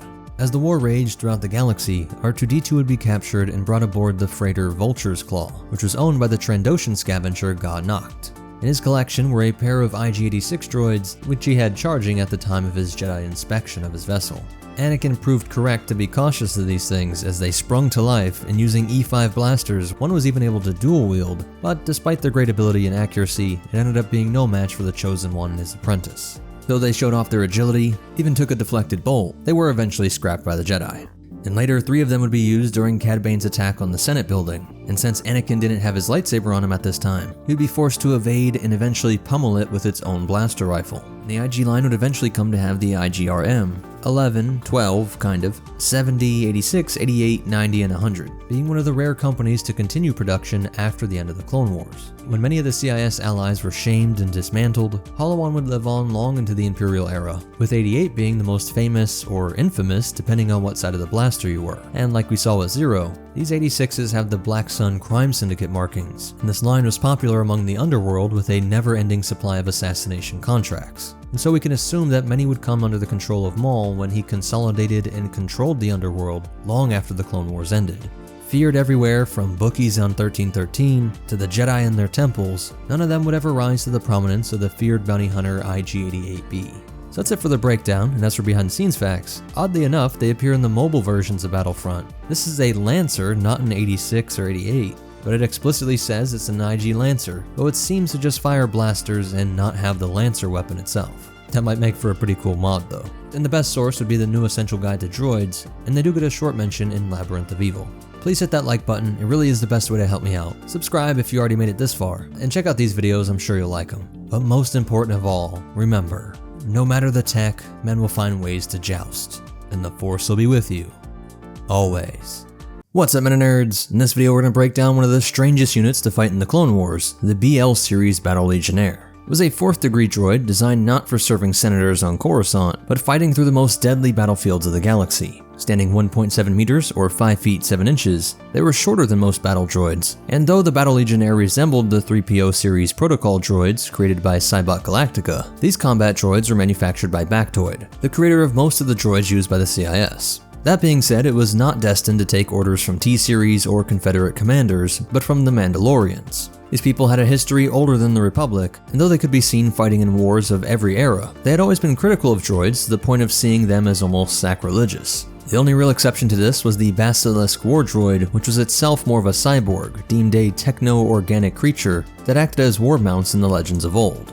This BL series would come to serve the Mandalorian Protectors, a faction that arose midway through the Clone Wars, when a defective clone of Jango named Alpha 2 sought out recruits for the Shock Troopers, which would come to serve as separatist allies. pulling these warriors from the ranks of the Mandalorian Police and Death Watch. Their numbers would only ever rise to include 112 members, who remembered the Mandalorian giants of the new Sith Wars.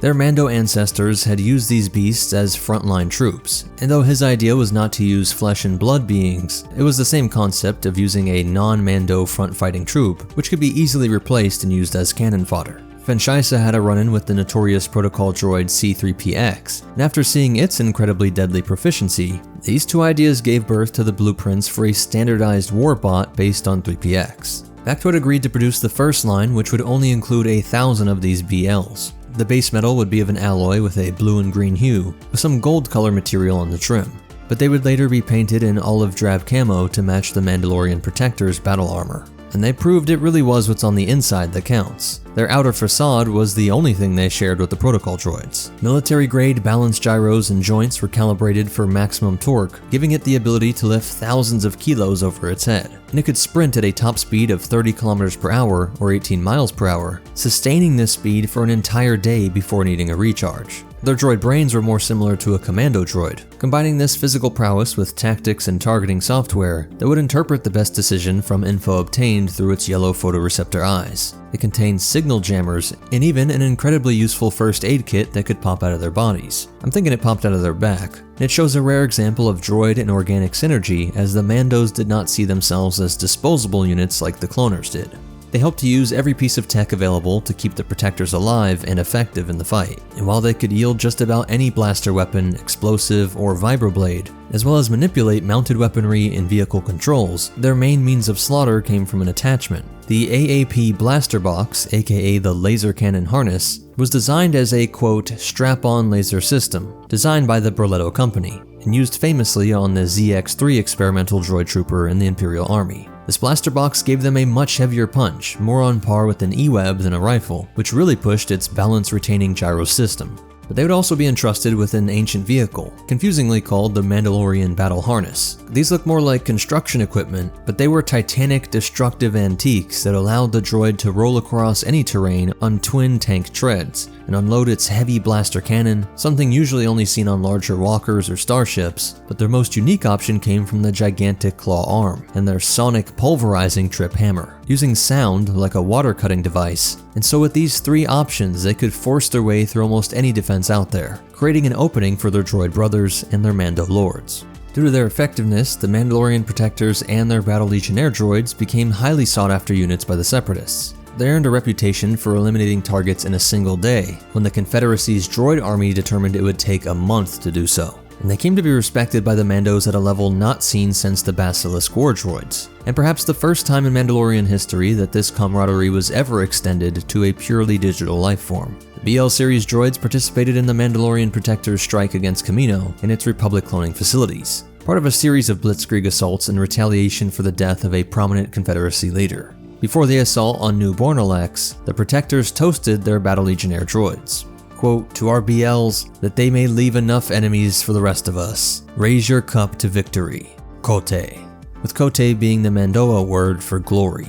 Although the battle was a victory for the Protectors, their army of BL series droids suffered significant casualties. On Norval II, during an attempt to capture Republic Senator Padme Amidala, the Mandalorian Protectors were led into a trap and ambushed by the Republic's clone army. The vast majority of Protectors were killed, with only 3 of the 212 flesh and blood Mandos dying, and nearly all of their BL droid brothers were destroyed too. One of the few surviving Legionnaire droids, BL-17, was acquired by Boba Fett, and served as his aide during the early years of the Galactic Empire's reign, where it really shows off how intelligent these units were, after a long con to full C-3PO. It turns out that BL-17 and I graduated from the same production facility. And later it shows that despite their shared looks, it didn't have the manners programming of a protocol droid. Really don't think... Put a clamp on it, Chrome Dome! I've been waiting for this moment.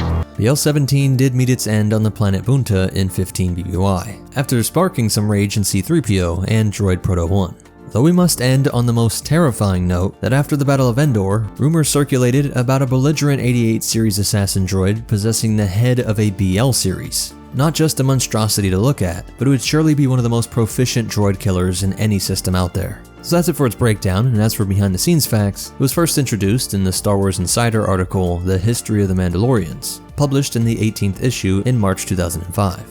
This article retconned the Star Wars droids character BL-17 as a member of the Battle Legionnaire line and detailed much of the history of the droids, including their connection to the Mandalorians. And this gets further expanded upon in the new Essential Guide to Droids, with other details coming from Galaxy at War sourcebook and the complete encyclopedia. If you made it this far, please hit that like button, it really is the best way to help me out. Subscribe to see more and check out these videos, I'm sure you'll like them. But most important of all, remember, never judge a droid by its shiny cover. It may be an expert at deadly strap-ons, and the Force will be with you, always.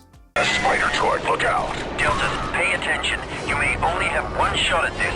You're looking at a Dwarf spider droid, one of the Commerce Guild's nastiest anti-infantry units.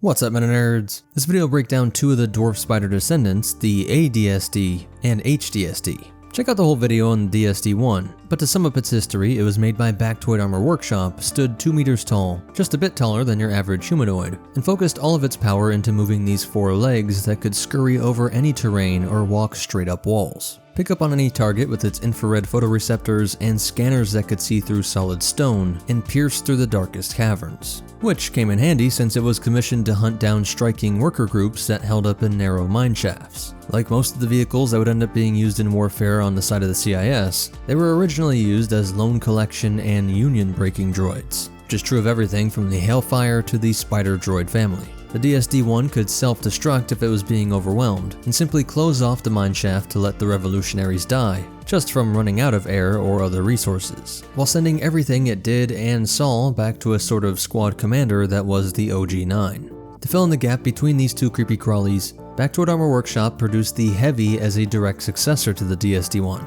And through the complicated web of ownership by these companies that were large militaries, the Commerce Guild would buy up most of these heavy units, and then later donate their use to the joint CIS effort right before the Battle of Geonosis. They would see combat during the opening battle of the Clone Wars, and the thicker metal composite used in their body would make it harder to destroy, while it upped the main cannon from the single weapon to now 3 heavy blaster cannons, each much stronger than the cannons that would end up on the AT-ST, but still less than the chin-mounted heavy laser cannons of the AT-AT.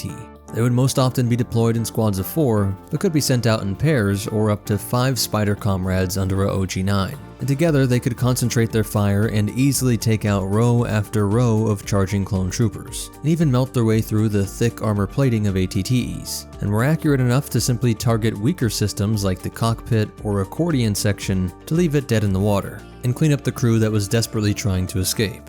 We don't know the cost of the DSD-1 or the Heavy variant, but since the ADSD successor that would become the ultimate unit in the line was only $25K, I can't see how it would cost more than that. I wouldn't be surprised if it was as little as half that. So you can see another example of just how much more cost-effective the CIS military was. If we say $15K for the Heavy, for the cost of a single ATTE, you can pump out 20 Heavies or 12 of the Advanced. And that doesn't even account for the cost of creating the clones to operate the clone tank walker, nor the overall greater cost to maintain organics. None of the parts used to create these droid spiders were specialized, and their main weapon relied on blaster tech, using the ubiquitous Tabana gas to power it, not any specialized projectiles or explosive warheads. Though of course, to be fair, these tanks do play a different role in the battlefield. The main show on the ATTE is the mass projectile launcher, and putting these weapons on LAATs as well showed a different theory in warfare on the Republic side, with each unit from the clones themselves to their vehicles being far more expensive, but qualitatively more powerful.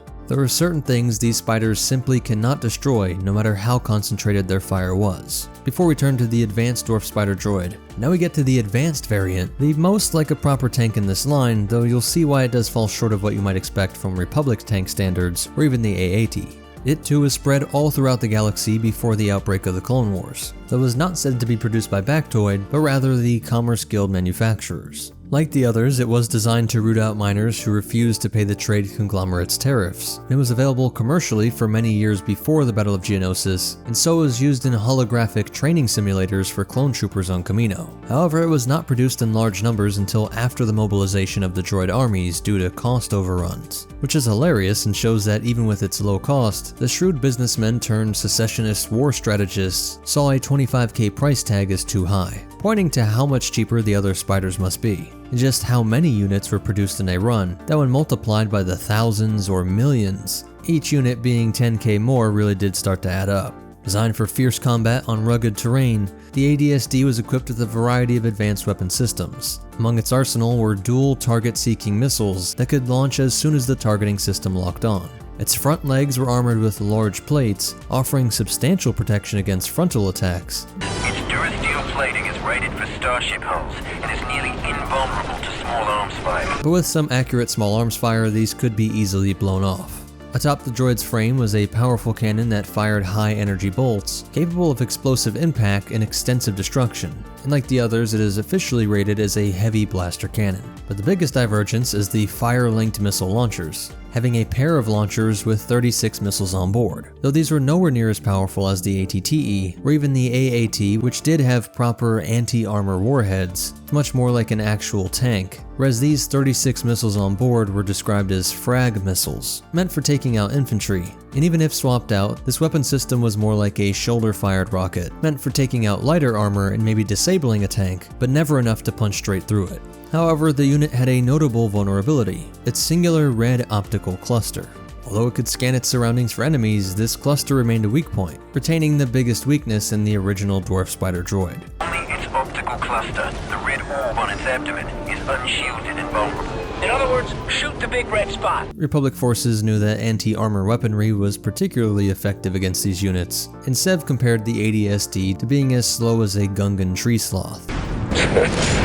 Slower than a Gungan tree sloth. Delta Squad encountered numerous war droids during their covert missions throughout the Clone Wars, most notably on Geonosis and Kashyyyk. After Darth Sidious's new apprentice, Darth Vader, executed the Separatist Council, these units, like all the other droids, were deactivated. But sadly, unlike many of the other droid units, from B1s to Vultures, we have no recorded use of the old spiders by rebels or other forces in the following decades. But they would not be forgotten. Being dreamt up in the minds of massive corporate conglomerates trying to silence worker movements and seize assets, brought to life by the bug brains on Geonosis, they would strike terror into clone and civilians alike, as all these variants swarmed their opponents across countless worlds, reporting everything back to their big brother the OG-9 that could blow open areas to let the spiders rush in, or take out larger armor that their heavy blaster cannons couldn't handle. But together, from the single cannon with variable power, to the triple, and then the cannon missile combo, they left their legacy in the chronicles of military history in the galaxy far, far away. That's it for the breakdown. As for behind the scenes facts, the heavy comes from Star Wars Galactic Battlegrounds clone campaigns. And although this is only shown in the Clone Wars campaign guide, this is Rex fighting in Advanced, but we don't get any details on when or where this was. Well, of course it comes from the Republic Commando game, and more details come from the Hard Contact novel, as well as the Prima guide. Hit the like button, it's the best way to help me out. Subscribe to see more, and check out these videos, I'm sure you'll like them. But most important of all, remember, if you sign on the dotted line, the spiders will hunt you down in the mines, and the Force will be with you. Always. All that work for nothing, pathetic Jedi. What's up, Meta Nerds? We're getting close to having a complete series of videos on each of the Separatist battle droid models, but there are a ton that are very interesting, like these infiltrators, and some a bit silly like this not being a B1. But I'm sure you'll learn that there are quite a few droids you never heard of, as these are far more obscure than even things like the A-series or BL droids, so let's get into it. This is the only image we have of the simply named Advanced Battle Droid. Appearing in the story Suited in the Clone Wars comic 6.10, it looks like the illegitimate child of Wat Tambor in an IG series assassin droid, with this conical head sitting on a body that reminds me of the evil Gumby. Its hands being these simple pincers is similar to the IG as well, which was critiqued for those hands, and they even play a similar role. As the IG started off working security on Munilinst, these ABDs were protecting a Techno-Union base, and the blueprints for it were stolen by Ahsoka. The Baron droid is different from the E4 Baron droid that plagued a young Kenobi during the Naboo conflict, but they may point to a sort of droid evolution missing link. As its name suggests, it comes from the Baron line, and that line did lead to the B1, and it looks nearly identical with the main droid of the CIS that we would come to love. They were highly specialized units, having a pair of light missile launchers attached straight to their backs, allowing them to fill a role as breachers or taking out weapon mounts or lightly armored vehicles, while being great on defense as well, with a small profile that packed a double missile punch. These guys may look adorable, but the C8 Saboteur was one of the most feared units out there. It packs no traditional weapons, but with its highly advanced droid brain, they would act like more intelligent versions of the Buzz droid, aimed at much larger targets. Operating behind enemy lines in small, independent squads, they were a separate force from their droid brothers being commanded by the nearest T-Series, or acting more like Black Ops forces that took directives from the upper echelon of CIS leadership. They would carry tech to slice into enemy systems, gain intel, shut down crucial operations that could lead to catastrophic failures, or just bring their own demolition charges. Their bodies were made of sensor-scrambling materials, and their tools could be packed into their main body to cover them up as well, allowing this droid to be invisible to everything but the naked eye. And for that, their speed and stealth usually prevented that as well, though they have a decent height of 1.7 meters or 5 feet 7 inches, making them one of the shortest units in the army. And this height must have been the best balance of still having powerful motivators for long missions and fast running speeds, with things built in the height range around a DUM series might not be suited for the role even if they were smaller and could blend in easier. The Colicoid Infiltrator series droid was produced by the same bugs that made the Droideka, and they really pulled off a marvel with this unit. At a cost of 33,720 credits, or about 21 B1 droids, it is packed with an enormous array of weapons and tools, from climbing claws, holographic image disguiser, liquid cable launcher, shield generator, and silence bubble generator. And on top of that, there was a mount on the center of its body that could accommodate other devices, like explosives. Weirdly enough, this may be one of the most sentient droids the CIS ever produced, as it is described as having a heurostatic processor, which is the closest thing to free will we see in these droids. It was true AI that was not just reacting to programming installed into it, but it used that initial programming to generate its own models to process the world around it, to the point that the original programmers couldn't even understand it. And it did lead to the problem of them going rogue, with many of them rebelling against their commanders, and that's most likely why this is such an obscure droid despite the great details on paper. But when it did stick to orders, this unit, being about the size of an average humanoid, so similar to a Droideka, but was going around scurrying across fortresses and capital ships, slicing through durasteel, using the silence bubble, a form of atmosphere generator, to patch the hole left behind and avoid any automated systems in the ship that would detect hull damage. Then it could use the holographic disguise to make it look like whatever it wanted, of a quality like we saw used by Bane, and then silently slice through the flesh of Republic personnel. And if it was spotted, the shield generator could allow it to escape, or allow it to finish the mission and destroy a system even while taking fire. The CWW-8 was made by the Nymordians themselves and produced throughout the Clone Wars and even into the Imperial era, being a modified version of a CLL-8 binary load lifter, replacing those lift arms with heavy blaster cannons and made of thick enough plate armor to harmlessly deflect most small arms fire, making it on par with something like the advanced spider droid. HK-47 would reactivate one in an Nymordian factory on Mustafar, hoping to use it to create his own personal droid army. The EG droid is like a specialized upgrade to the IG-100 and built or at least contracted by the Intergalactic Banking Clan, and its access to red lightsaber blades might point to Dooku bleeding crystals from captured Jedi sabers, but more likely it points to a bit of original canon where even some Jedi had red sabers, like Depa Billaba, Adigalia, and even Peel, all having red sabers at one point. I've seen people saying that this is from them being synthetic crystals, but as this user points out, many Jedi had synthetic crystals, and they came in all colors. They do seem to have gone for red to intimidate the Jedi, be they captured crystals that were altered, or purely lab-made artificial red ones. They got pretty good at producing these, as each of them would wield 2 of these red lightsabers at a time. General Grievous acquired an expensive EG droid, the EG-07, for covert operations unknown to the Separatist army. He discovered an ancient superweapon on Mustafar capable of releasing a deadly virus. With EG-07's assistance, Grievous planned to overthrow Count Dooku and take over the galaxy. He sent the droid to find the weapon, which was hidden beneath Mustafar's lava by the Jedi of the Old Republic, and it reported back on the mission's progress, but their transmission was intercepted by R2-D2 on Skytop Station. After R2's rescue, the Jedi learned of Grievous's plans, while Grievous was off to drill into Mustafar's core to access the superweapon. He positioned a battle sphere similar to Skytop Station above the planet, and the Jedi began their investigation by sending Jedi Master Luminara Unduli and Commander Gree to steal Separatist recognition codes from an archive in Grievous's castle on Vasik's third moon. Using these codes, the Jedi infiltrated the Separatist-controlled space of Juma 9 and located the superweapon on Mustafar.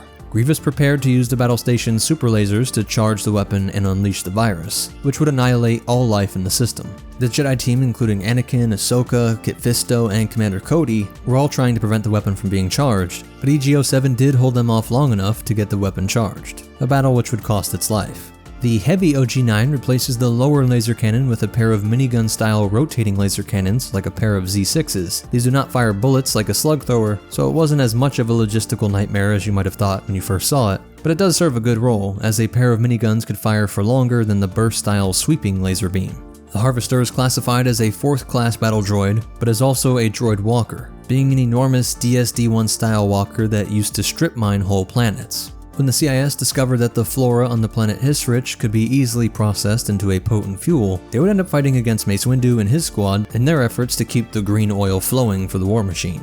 HK-77 hopefully got some engineers executed over in Separatist space, as it was their attempt to reverse engineer the infamous HK-47.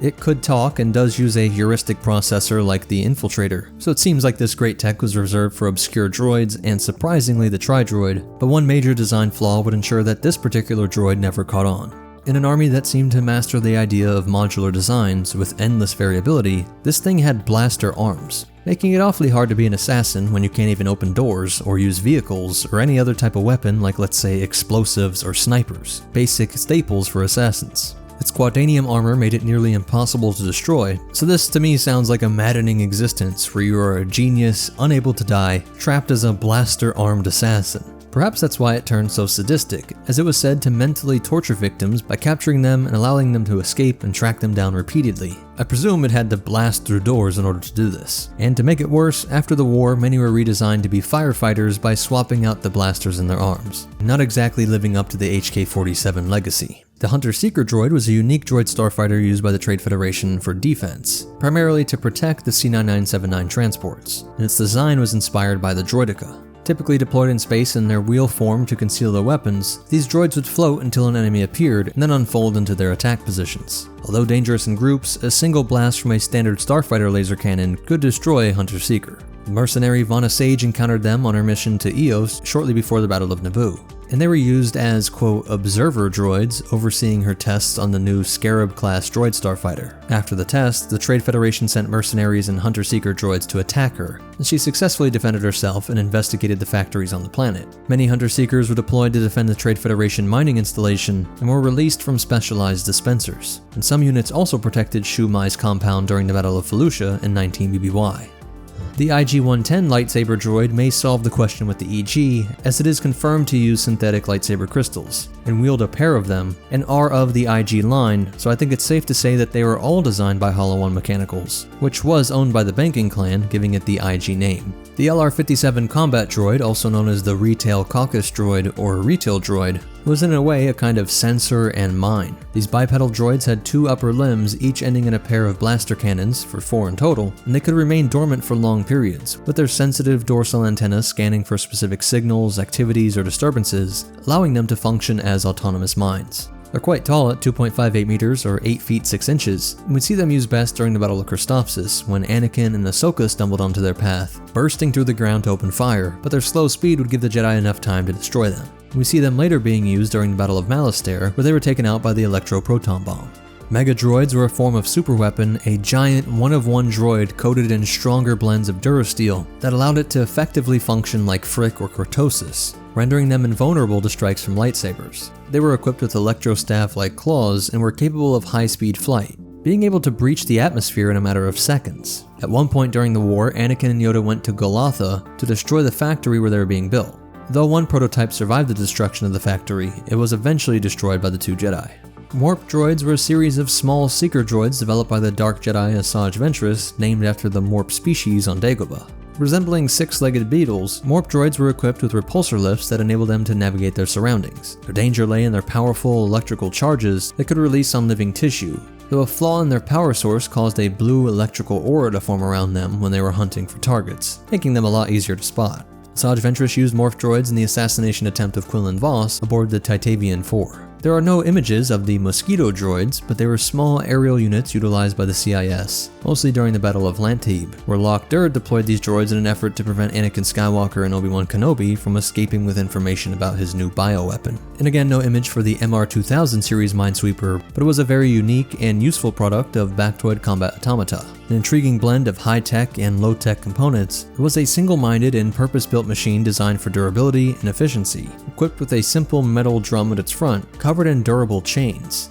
As the drums rotated, the chains flailed against the ground, detonating any mines beneath the droid. Its main body was suspended by a repulsor lift, allowing it to float over the ground and lift the entire droid and drum over low obstacles and terrain. It featured integrated comm links to call for assistance and a self-destruct mechanism to deter potential attackers. But despite its robust construction, the barrels eventually wore out from the constant explosions and were designed for easy replacement between missions. While clearing a minefield, the MR200 could report undetonated mines to the central control computer, enabling other droids to avoid these hazards. But it couldn't communicate this information directly due to its lack of a vocoder, and if disconnected from the control computer, it would patrol the area it had already cleared, double-checking for any remaining mines. It was most commonly used in trench warfare, which saw the highest use of mines, and as the war dragged on, someone realized that they could be used on offense, where they would be sent into fortified tunnels or trenches to deliver death by flailing chains in such confined spaces. This is essentially a B1 in everything but name. It is just because they were the very first line released before they even called it a B1 series, so it was called the Nymordian Battle Droid, being based on their look and designed for their Nymordian clients. It's really sad we get no images of the refresh droid, as it was crucial to CIS logistics.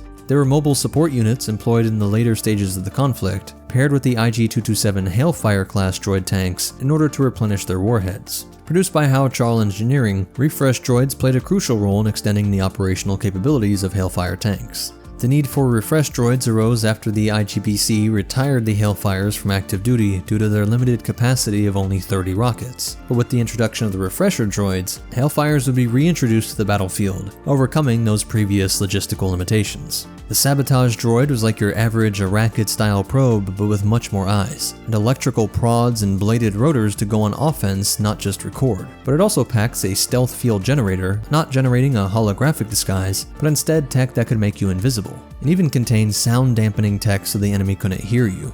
The Scarab Mark III assassin droid, commonly referred to as sleeper droids, was a creation of Sinar Intelligence Systems, a division of Santh Sinar Technologies. These pseudo-assassin droids were equipped with 3 repulsor lifts for mobility, armed with a stun blaster and dart launcher, and protected by an electrically charged exterior. The Mark III was specifically designed for capturing targets rather than killing them, adhering to the Galactic Republic laws that banned assassin droids. In contrast, its predecessors Mark Is and II were outlawed for their lethal capabilities and were primarily used by bounty hunters and separatist agents for assassins. The Chameleon has an interesting past and capabilities. Manufactured by Arachid Industries, the Class 4 Chameleon droid stood 2 meters tall and had 4 articulated pincer legs for mobility, along with a repulsor lift to help support its cylindrical body. These legs could generate traction fields, enabling the droids to walk vertically and even upside down. Capable of operating in a wide range of climates, these droids were deployed to planets via hyperspace pods. Shortly before the Clone Wars, these droids were redesigned for service in the Separatist droid army. Their chest sensors were replaced with 3 laser cannons, while their storage bays, originally containing blaster charges for mining, were upgraded to hold 24 military-grade fragmentation mines. Additionally, they were equipped with a holographic display for camouflage, which worked by scanning the surroundings and computing viewer locations to project a backdrop.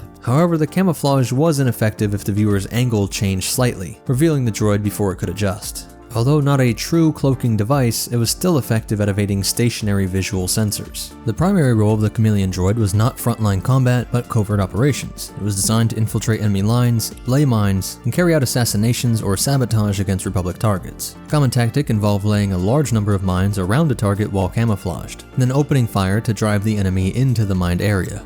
The simply named Stealth Droid was a 4-armed battle droid that had a type of portable cloaking device. All we know is that General Grievous used a squad of stealth droids for an attack on Bandamir, and that these arms could be modularly swapped out with blasters, buzzsaws, or flamethrowers in whatever combination you wanted. Super Buzz droids were, well, supersized versions of the Pistoika sabotage droids. Armed with laser cannons on either side of their main body, unlike standard Buzz droids which had green outer casings, Super Buzz droids featured red casings. These droids were specially designed to target larger ships rather than starfighters. Though rarely deployed, they were known to be used during the attack on Sedawan. The only known vessel equipped with Super Buzz droids was the Subjugator-class heavy cruiser, the Devastation.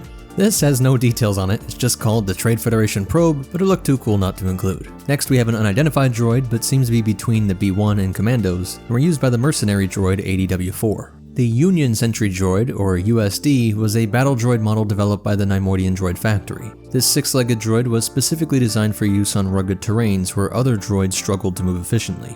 Though the USD proved to be an effective war machine, it was only deployed for a short period as it was developed toward the end of the war. These would also be revived by HK-47 during the Galactic Civil War era, on that droid factory on Mustafar. Variants of the USD include GK-5 Sentries, the USD-class Pulverizer, the Doombringer, GK-14 Defenders, GK-18 Sentinels, and the GK Oppressor. The updated battle droid was an advanced 4th degree droid, designed to replace the B1 series in 20 BBY. It's humanoid in shape and was described as, quote, the most perfect series of battle droids ever conceived. They'll be unstoppable killing machines. When the Grand Army of the Republic learned of its existence, they launched an attack on the factory, but the battle droid army successfully eliminated all clone troopers and returned its plans to the Confederacy. Due to the high risk of it being leaked, no extra copies of the plans were made. But upon discovering that the B1 series battle droids would become obsolete once the new model was produced, a B1 would destroy these plans. But to confuse the family tree even more, there is the updated B1 droid, a model that looks like the B1 but has red photoreceptors, and was armed with a single blaster and had exceptionally upgraded armor plating. When not in attack mode, the battle droid was encased in a gray shell that made it appear unarmed. When activated, the shell would open, releasing this updated B1 inside, and that shell would quickly disintegrate. During the Clone Wars, 4 of these battle droids escorted Sandhill and another banking clan representative to the Quingaris Deluxe Droid Systems factory, located on a planet near the Coruscant system. The 2 banking clan members threatened the factory master Quingaris, who had taken a loan from the banking clan, demanding he repay his debt by building this new type of battle droid at a rate of 40,000 units per week. The man refused to switch his production lines, complaining that his family would starve as a result. In response, Hill activated the 4 battle droids to kill Quingaris, but Obi-Wan Kenobi had arrived just in time to save the Tong, having fortuitously landed at the factory to get his astromech repaired. He would slice through 3 of them and use the Force to crush a 4th. The bankers hastily departed, and Kenobi convinced Quingaris to accept Republic aid. They agreed to have all of the Republic's astromechs maintained at his factory, helping him repay his loan and prevent the production of millions of new war droids. The V2 Commander droid, priced at 10,755 credits, was designed for surgical strikes rather than frontline combat. Typically operating in small groups of 4, these droids excelled at using explosives to achieve their goals. Some were modified for bomb disposal tasks and could also function as EVA shipjackers. Highly effective in their roles, many V2 Commander droids survived the war and were subsequently utilized by private mercenary groups. But that's it for the 29 most obscure CIS droids. I really wanted to include them. Comment anything new you learned or your favorite ones. Mine was the Colloquid Infiltrator, but comment yours down below. Or even something that I might have missed. Please hit that like button, it really is the best way to help me out. Subscribe to see more and check out these videos, I'm sure you'll like them. But most important of all, remember, it's the most obscure creations that get the best tech. And the Force will be with you. Always. What's up, Meta Nerds? This video will break down these guys, the PK series worker droids that ended up being the favorites of intelligence agencies across the galaxy. They were manufactured by Cybot Galactica, but are considered one of the most simple and crude labor units, a far cry from the glorious golden 3PO units. Most only ever hear their masters barking, "Mop up that fuel spill," or "Recharge those warming ovens." We don't have an official price, but it is said to be one of the cheapest droids out there, so if B1 droids are around 1200, I would think this has to be a few hundred at most, which really helps them become so ubiquitous because they are competent, durable, and versatile, relieving their owners of all sorts of daily tasks from cleaning up offices or homes to hauling heavy cargo, and even doing some simple repairs. Nothing on an astromech level, or even a pit droid, but a harder day's work than a 3PO could ever fathom. One of their greatest practical features is their incredibly long-lasting internal batteries that give it months to years before recharge. And it was not damaged by the hottest furnaces, or even inside of reactor chambers on starships, or out in the vacuum of space being bombarded by the radiation of a nearby star. To achieve all this, they have a rudimentary sensory system with a single cyclopean photoreceptor eye and simple auditory pickup for the ears. And they can rotate their head 360 degrees with a multi-joint neck, anti-radiation plated body, and simple arms that end in a 3-digit hand, while standing on a wide, sturdy footpad. Its height is around 1.46 meters or 4 feet 9 inches, which puts it in between an astromech and a B1. As all droids seem to have developed a sense of self, these little guys were designed to receive and obey orders from all sorts of automata, including the Golden Child 3POs. This left them with feeling doubly dejected, needing to obey commands barked out by the fleshies, but also their so-called superior droid classes. And when they were in private, many of them would gossip and vent about their superiors, with that specific anger towards the quote, useless protocol gearheads, which could stem from near constant exposure to these aloof goofs that were held higher than them from birth at the Cybot facilities. Then they go out into the world to just see them everywhere, from warships to Coruscant condos. Everyone seemed to have a 3PO.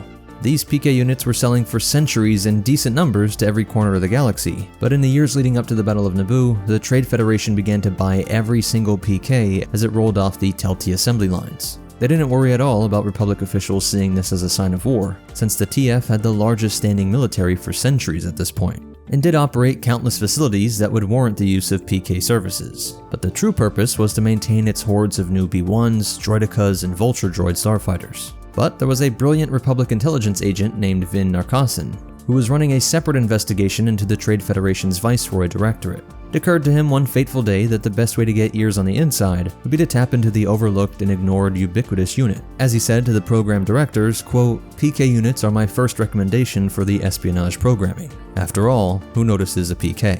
The Trade Federation was one of the most tight-lipped organizations out there, looking at even the Hutts as sloppy amateurs. But they must have done something to not exactly build up a good rapport with the clients they work with. Being always driving down the cost of everything and using their weight to bully merchants, knowing that being cut out of the Trade Federation pipeline would mark the death of your business, which led to some companies being willing to work with the Republic long before the outbreak of the Clone Wars. Narcasin was able to meet in secret with the board of directors of Cybot Galactica and convince them to allow the Republic to turn the PK into a wiretap. Think about how bad this would be for a company's reputation if this got out. It would be like if the CIA was able to use our phones or search engines to essentially put agents in our homes and our pockets. Think about how bad that would be for business if people found out. And so Cybot Galactica made the same calculation, reasoning that nobody would really care, especially since they had cornered the market on key machines for daily operations that everyone had gotten used to. And besides, Republic agents would probably find a way to do it anyways, since they had already identified key moments in the production line that a communications intercept trap could be easily included in the assembly. This simple device could passively record conversations between organics and droid vocoders, as well as all low-frequency transmissions. Just in case anyone accidentally stumbled upon this device while doing maintenance, or if a PK somehow was killed on the job, with its droid guts all splayed out, the device came with a self-destruct mechanism that would cause it to melt, leaving hunks of circuits and metal that made it just look like an overheated motivator. The only issue was that to make all of this work seamlessly without anyone noticing, the device did not broadcast. And so Republic intelligence agents working as licensed Cybot technicians would have to service them in person, where they would download this treasure trove, and then it would need to be hand-delivered to Coruscant for analysis, which took an incredible amount of time. This whole plan works because they were so ubiquitous, but it wasn't like the target Neimoidian had a personal PK like he might have his own 3PO unit. So this device needed to be everywhere, and they just hoped one would be in the room during an important meeting, overhearing details with criminals, bribing senators, or plotting against Republic restrictions on things like military equipment. But imagine listening to the endless hours of recordings of nothing, just Starship maintenance ASMR. But this is how we know that they spent a majority of their time complaining about their superiors, with that particular hatred of the 3PO. In the end, the program did not work to bring down the TF cartel, nor did it catch the planning for the invasion of Naboo, but it would stay in place for the next decade leading up to the Clone Wars, though few of them were actually in service by the time of the war itself, these being cheap disposable units likely replaced by newer PKs or other options by then, though it would inspire the ISB to hide spy circuitry inside RA-7 Death Star droids for a similar reason. Several could be observed working aboard the Sakok, where they diligently maintained the Trade Federation's fleets of battle droids, droidekas, and vulture droids. Post-Battle of the Grassy Plains, they were tasked with the extensive cleanup operations. Remembering that inferiority complex, now they were being ordered to clean up Gungan guts by the orders of B1s drunk on their glorious victory. I wonder if any felt some sort of digital schadenfreude when the supposed superior warrior droids were turned off and went limp with the flick of a switch. I doubt the Gungans would have destroyed these droids, seeing them as simple non-combatants. So truly that day the meek survived. A more sophisticated variant of the PK model was the Royal Naboo PKN-49 worker droid. Cybot Galactica also repurposed the PK chassis and components to create other droids, such as the SP4 and JN66 analysis droids utilized by the Jedi Archives, and the IM-6 battlefield medical droid employed by the Grand Army of the Republic. On Aduba 3, a decrepit PK droid managed the spaceport at Tun Aduban, and some outlived the Empire, and they even made it into the era of the New Republic in the form of the PK Ultra, which is said to be a more advanced version of the Psychonic line, with one named Pook working for the Resistance. If some stayed active from the pre-Naboo era, with a droid brain full of these complexes, I'm sure we can expect the same sort of emergent mind we saw with the battle droids. Some may have even joined the droid Gotra. And that's it for the breakdown, and as for behind the scenes facts, most of the info comes from the New Essential Guide to Droids, but also the complete encyclopedia and Threats to the Galaxy. But most important of all, remember, your Roomba is working for the CIA. and the Force will be with you. Always.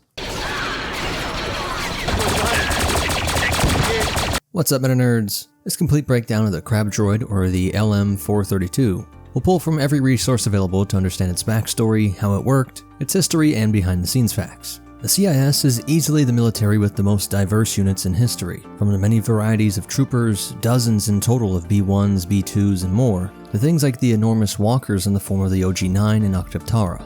The LM-432 would fit in as a highly specialized unit with an average height of 1.49 meters, or 4 feet 11 inches, about a foot shorter than the B1, and 2 feet taller than an astromech, while having a width of 6 meters or 19 feet 8 inches, making it about 1.5 times the width of the ETA 2. You'll see why I got the nickname the Muckraker, and it would be one of the last additions to the droid army, though why it was added may be more for profit than for tactical considerations. As this quote from the Techno Union's LM-432 Risk Assessment Report reads, "Crab droids have subpar targeting percentage, but deliver a profit of 48,000 credits per unit. They might not win the war, but they could save the Techno Union's fiscal quarter."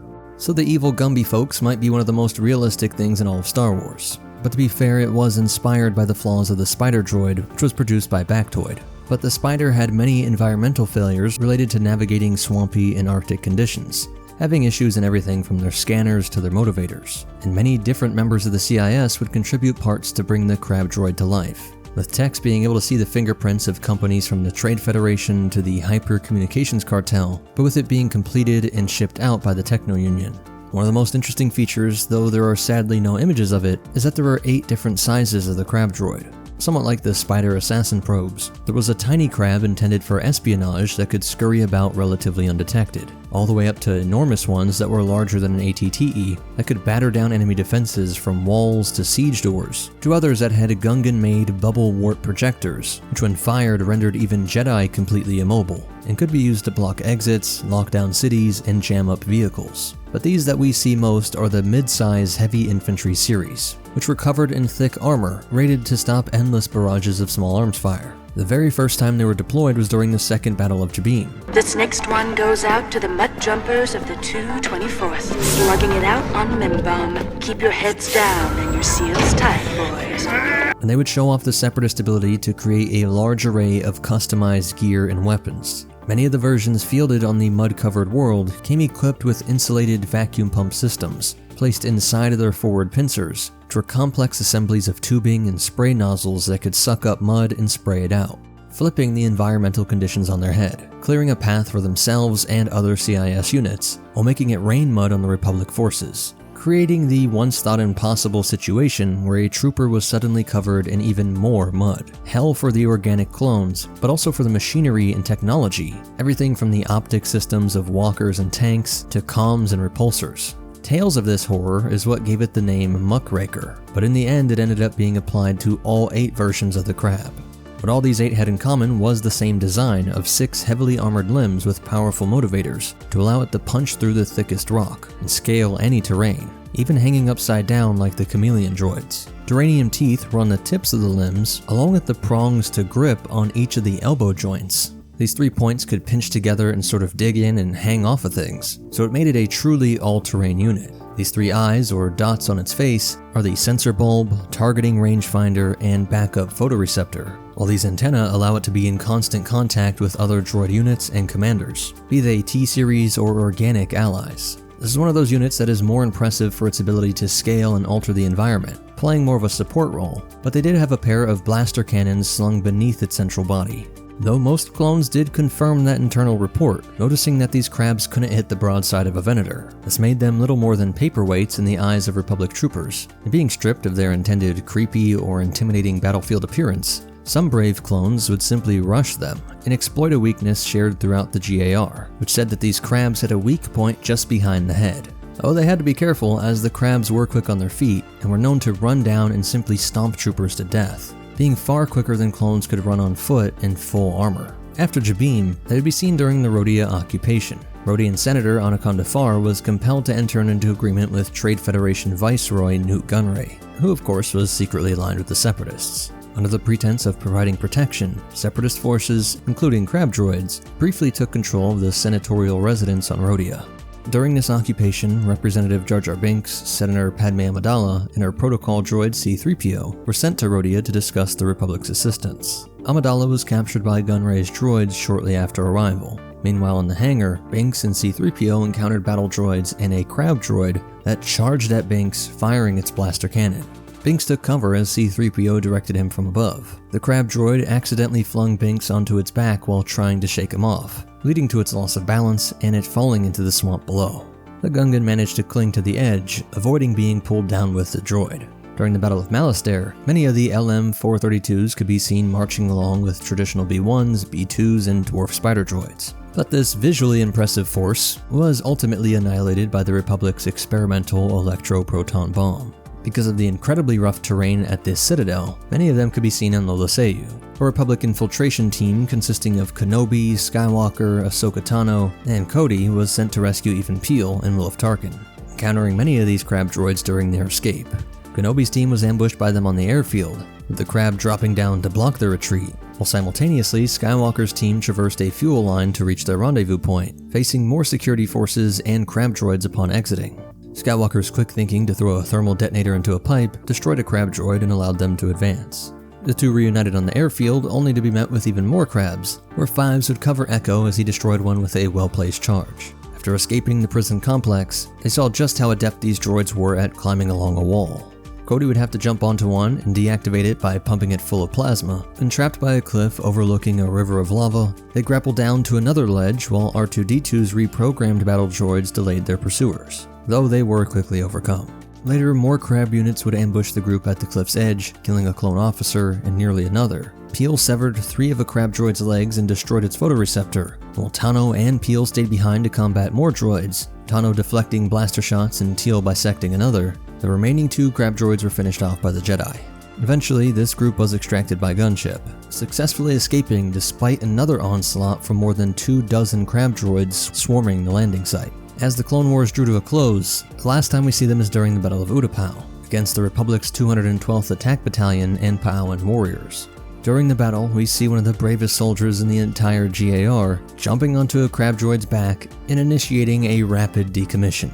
And after the Republic became the Empire, tens of thousands of crab droids were seized from the Techno-Union's factory on Tar Morden. The ultimate fate of this strange and fascinating unit would see them end up being used in live-fire stormtrooper training exercises on Karaida. Which, if you like making fun of the stormtrooper accuracy, it's pretty hilarious that a droid that was known for its subpar targeting percentage would be used as target practice for stormtroopers. Though it may have a far more grand ending, if you consider that the Karaidan engineers drew upon their experience with the crab droids in developing the MT-AT Spider Walker, the mountain terrain armored transport that's truly one of the strangest and most fear-inducing units ever produced by the Empire. So that's it for its history, and as for behind-the-scenes facts, the only thing we have is that the design of the crab droid stems from the transformed tank droid concepts dating back to the summer of 2002 by Ryan Church, who was one of the main prequel concept artists. The final shape was mostly there in a sketch called The Droid Soldiers. If you want to read more on it, a lot of these details came from Ultimate Star Wars, the Visual Encyclopedia, and mostly the Essential Guide to Droids. Please hit that like button, it's the best way to help me out. Subscribe to see more, and check out our other videos, I'm sure you'll like them. But most important of all, remember, no matter the species, war is a racket, and the Force will be with you. Always. Where are those Droidekas? What's up, Meta Nerds? This video is all about the Droideka, aka the Destroyer Droid. We will do a complete breakdown of this droid, but let's start with its history, and be sure to check the bottom of the screen for a Legends logo if you care about that distinction. Built by the terrifying bug race known as the Colicoid, the Droideka was made in their image. Just as humanoid species often make droids that are bipedal with arms and a head, all of the Colicoid creation nest droids resemble insects, with the most famous being the Pistoika, Droideka, and its bigger brother the Scorpenek Annihilator. Each of these droids were purchased by various businesses across the galaxy for self-defense purposes. A rise in pirate attacks around the year 40 BBY caused the Senate to allow for automated defense measures to protect cargo. This led to the Trade Federation having a large quantity of things like B-1s, B-2s, and destroyers. But most interesting of all is that the Colicoids often traded their droids in exchange for exotic meats. So yes, if you ever find yourself in possession of a large amount of Jawa jerky or slow-roasted Gungan tongue, head over to the planet Kala 4 in the Inner Rim. By exploiting the bug's insatiable appetites, the Trade Federation and eventual CIS were able to buy up large amounts of destroyers, offsetting their normal asking price of around 400,000 credits.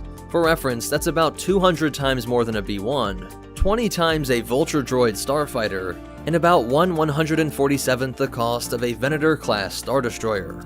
So just 147 Droidekas is as much as the Republic's main Star Destroyer during the war.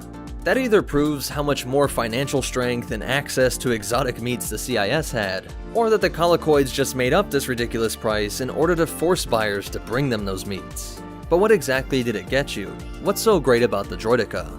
Well, the most obvious is its portable shield generator and its pair of twin blaster cannons. The shield is able to stop everything from blasters up through lightsabers, but heavy explosives and turbo lasers would of course overwhelm it. With their own shield generators, nothing short of a cannon will pierce it. But they do have two weaknesses, and you will need to work together to exploit them. And technically, if you could place a lightsaber in just the right spot, piercing straight down from the top where the shield projectors meet, then this could also break through. This is due to the nature of these two deflector shield projectors that flare out from the side of the droid. But a simpler technique developed during the Clone Wars was to roll an object slow enough that it didn't bounce off the shield. This is the result of a solution that the engineers made so that the droid can walk around. In order to allow the Droideka to move around while the shield was activated, the engineers had to develop a way to prevent the shield from bouncing off everything in its path. Simple things like tables, other droids, and even natural formations like rocks and trees would have been kept out from passing through the deflector shield. This would cause the droid to either knock these objects over, or when those objects were unmovable, prevent the droid from being able to walk past them. You would have silly scenarios where it couldn't walk through ranks of other droids, down a narrow path, or even through a forest. So to fix this, the Droideka shield is phased to repel anything that moves faster than it can walk. This ends up allowing it to walk through any terrain, but because it walks so slow, this threshold also blocks any projectiles or even blade attacks. But it did leave the door open for this one flaw. What the shields don't stop are slow or stationary objects. They're designed to absorb them, so nothing hinders their movement. The rebels on Onderon were trained by the Republic to roll an ion grenade at just the right speed to pass through the shield. But it was some time before this flaw was discovered, and even then it was still known as the Separatist most deadly infantry unit. That is because these dual-firing blasters were of the same power as most stationary guns and the Z6 rotary cannon. By using this schematic to see how it all works, power is brought in through these cables, the plasma is generated in this section, and made into a coherent blaster bolt in this concentrating tip. All of the weapon and general power for walking and for its sensors is generated by the brilliantly engineered array of batteries that serves the dual purpose of operating as the droid's spine. The limbs are motivated using pneumatic pressure, while a repulsor assembly helps to both reduce the effective weight of the Droideka and to create the push that helps it roll around. The repulsor is located at the bottom of this bulb, which actually houses a mini reactor, something that is needed to power a personal shield generator of this strength. It also helped that repulsor to get up to a rolling speed of 75 km per hour or 46 miles per hour, a speed that is faster than an AAT and about as fast as a Lion. Think about how truly horrifying it would be to hear that thing rolling at those speeds down the corridors of a Star Destroyer. While it exits the rolling phase, it pushes off of its tail, or back leg, landing on the front two just as the deflector shield projectors flare out and activate. It was at its weakest while it was rolling, but the bronzium-coated armor helped it survive several shots before failing. And just as their overall appearance is based on the Colicoid, so too this rolling feature was based on the bug's preferred method of traveling around their homeworld. These photoreceptor eye stalks are also unique, is that they see more like heat vision than a normal camera. None of them were used to see behind the droid, however, and so this provided a blind spot. When combined with the rolling EMP tactic, you could overcome these destroyers. The first time we have record of the Trade Federation using them was on Alaris Prime, when they were slaughtering Wookiee colonists. They were later used to try and kill Qui-Gon Jinn and Obi-Wan, and some were transferred to the plains during the Battle of Naboo. During the Clone Wars, they took the lives of countless clones and even some Jedi. The Sniper Droid variant was produced, which replaced the deflector shield with a more discreet, heavy armor faceplate. Many Droidekas were used on defense, being able to quickly reposition and set up as stationary turrets. In this role, they were stationed in some CIS capital ships and at crucial bases. When the Clone Wars came to an end, the Empire took possession of most of the galaxy's Droidekas. They put him to use guarding their installments, while others were modified to be used in the training of Imperial troops. Outside the Imps, the largest amount of droidekas went to the corporate sector, where they carried out their original role of guarding VIPs and protecting cargo. The crime lords Tiber Zahn and Jabba the Hutt both got their hands on them, and every now and then a lone droideka pops up in some odd part of the galaxy. One called the Unwinder was a champion in a gladiatorial arena, while another saved Chopper in a massive droid scrap heap. Some guarded Quarantine World 3, which housed the 000 droid matrix. One of them tried to kill Dr. Aphra, but later she would come to own one of her own. The Rebel Alliance would also use some, and during the Galactic Civil War era there were these two new variants, the Droideka Oppressor and Droideka Sentinel. The Oppressor had to make some changes to the blaster arms, but was still mostly used to protect cargo. The Sentinel, as the name suggests, was used to protect Rebel bases and contained an upgraded targeting sensor. Whether any survived on to be used by the Resistance or the First Order is still unknown. So that's it for the breakdown, but you definitely want to hear these cool facts and behind the scenes stuff. There are actually 3 types of droidekas shown on screen: the P, W, and Q. P is in episode 1 with those shields, and the W has the larger blasters in exchange for losing the shield. Really, this is just a distinction to explain why the shields weren't up during the Battle of Geonosis. Then there's the Q series, which is to explain why the shields look different in Revenge of the Sith. In Legends, there are also rarer variants like the Grapple Droideka, an incredibly tall Ultra Droideka, and the terrifying Mark II. And to deploy these various variants, there was the Droideka Dispenser. The amazing blaster sounds that we hear in episode 1 are actually derived from the sounds of the AT-AT's blasters. This early concept art would later be used to make the LR-57 combat droid. And the Eka ending of Droideka comes from the colloquoid word for airling or drone. Some of the breakdown information in this amazing Droideka schematic comes from the visual dictionary for episode 1, The Phantom Menace. So that's it for the Droideka, but most important of all, remember, the colloquoid debts must be paid in only the finest Gungan cuts, and the Force will be with you, always.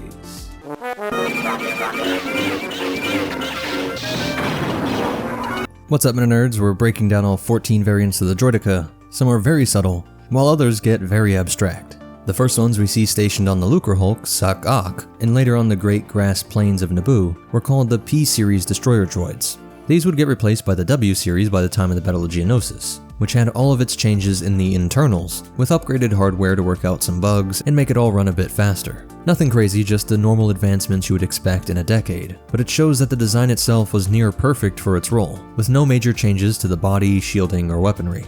And of course, it was not slave to the main control computer like the original Series B1 droids. This was followed up by the Q series, which did have some slightly increased firepower, while also being able to fire longer before overheating, and slightly more powerful armor due to changes in the metal alloy that made up its body, giving it a slightly more bronze red color. Now the first real variant is the Grapple Droid, also known as the Melee Destroyer Droid. It was an early variant designed to rip up its enemies. Deployed during the invasion of Naboo in 32 BBY, a group of 3 guarded a Royal Naboo Security Forces pilot in the Theed Royal Palace. The Melee Destroyer Droid was more durable than the standard Droidekas, but was equipped with weaker shields.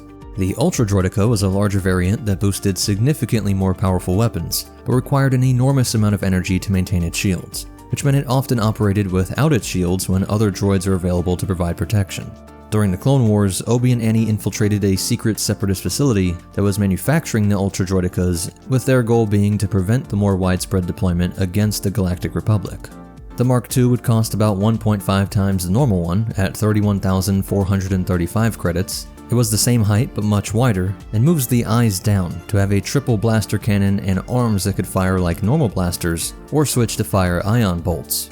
An ion cannon firing droid unit is very rare, as it was the Republic that often used ion weaponry to take out droids, but this option would allow the Mark II to disable vehicles and more rapidly bring down shields. Like its predecessor, the Mark II was vulnerable while in motion, but when deployed it was functional as a turret. The Mark II was particularly effective against enemy artillery, as it could remain out of range before quickly moving up into the firing arc, disabling and/or destroying lightly armored vehicles, though it struggled against Plex troopers and was especially vulnerable while rolling. It was developed by Bactoid Combat Automata and their foundries on Hypori during the Clone Wars, but the droids were produced too late to significantly impact the war. though during the Galactic Civil War, the Zand Consortium discovered some of these droids in the Hailfire factory, which had attracted the interest of Jabba the Hutt. I said nothing about backing down. We likely won't have that option. Droidekas are fast, very fast. Tybrazan, the consortium's leader, assembled an invasion force after Uri Fen scouted the area, and they would land near the factory. They soon encountered Droideka Mark IIs, which immediately opened fire on them. Uri managed to reach the console and switch the droid production machines to manual, shutting these droids down. The Hutt cartel then sent Bosk and several soldiers to confront them, triggering the ground battle on Hailfire between the consortium and cartel forces. Uri successfully reprogrammed the factories to produce droids for the consortium, turning the Droideka Mark II into a powerful asset for the consortium in their fight against the cartel on Hailfire, and eventually helped them spread their influence to other planets. The Sniper Droideka was specifically designed for urban warfare, where it could easily remain concealed. Unlike standard Droideka models which featured dual blaster cannons, the Sniper was armed with a single heavy blaster rifle and did not include a deflector shield generator. Instead, the rounded plate used for rolling could fold down over its face, with a small slot for aiming and firing. By not having to power an energy shield, it could remain out in the field far longer, dedicating all of its energy to moving into position and delivering these deadly bolts.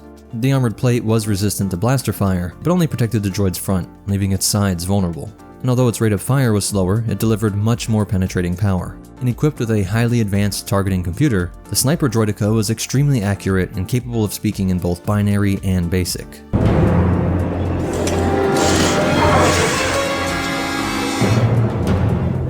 The Hunter-Seeker droid was an unconventional droid starfighter used by the Trade Federation for defensive purposes, primarily to protect C-9979 transports. Although it's quite different in everything from role to design, you can see where it was heavily inspired by the Droideka, and is seen as a type of variant.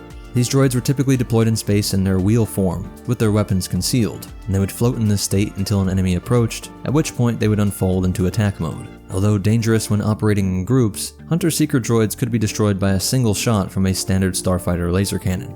The mercenary Vana Sage encountered Hunter-Seeker droids during her mission to Eos shortly before the Battle of Naboo, where they were used as observer droids, overseeing her tests of the new Scarab-class droid starfighter.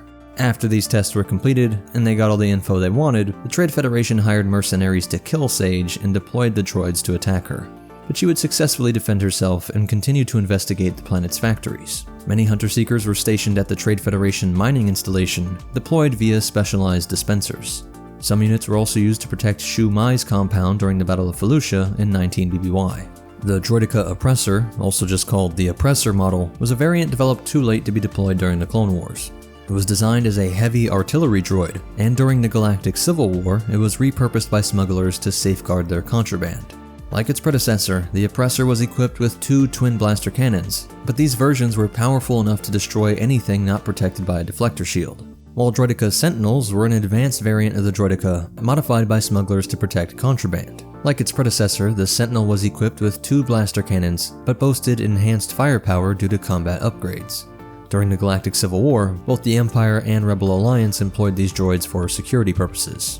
To function as a stationary turret, Sentinels could be mounted on a Droideka platform by both Imperials and Rebels. These platforms were specially designed to support a single stationary Droideka, enabling it to function as a turret with a wide field of vision. And they provided additional energy to both the weapons and shielding, being able to integrate a Sentinel or Oppressor. The K3I Buzzer droid was a modified, less powerful version of the Droideka, and used during the Galactic Civil War. Unlike its combat-oriented counterparts, this droid didn't have any shields or blasters, serving primarily in a reconnaissance role. The Aqua utilized them on Station Gamma above Ord Mantell after the Battle of Yavin. And in 1 ABY, several spacers who ventured into Station Gamma encountered and destroyed multiple K3I Buzzer droids. And I want to add at the end a kind of bonus, not technically a Droideka variant, but you can see the similarity, and I don't know when else I'll talk about this little guy. The Grenadier droids were small cylindrical units equipped with 4 crab-like legs, similar to those of the Droideka, and it was developed around the same time. These droids were armed with dual grenade launchers, enabling them to unleash a continuous barrage of explosives at enemy forces. Though they traded firepower for mobility, as they could not move and attack simultaneously, perhaps due to a combination of energy use or just the sheer recoil. When firing these weapons like this, they were rendered completely immobile. Due to this limitation, they were primarily used in support roles or on defense. During his mission to Mustafar to eliminate the Separatist Council, Darth Vader encountered grenadier droids flanking an armored assault tank at the Klegger core mining facility. So that's it for all the Droideka variants. Let me know what you think of them. If I happen to miss any, comment them down below, but I'm pretty sure this is it. My favorite is the Hunter-Seeker droid. I know it's barely a Droideka, but I love the fact that the roly-poly deathball design was abstracted and able to operate in space. If you made it this far, please hit that like button. It really is the best way to help me out. Subscribe to see more, and check out these videos, I'm sure you'll like them. But most important of all, remember, sometimes a droid design is so perfect, it makes you think galactic scale war is worth it. And the Force will be with you, always.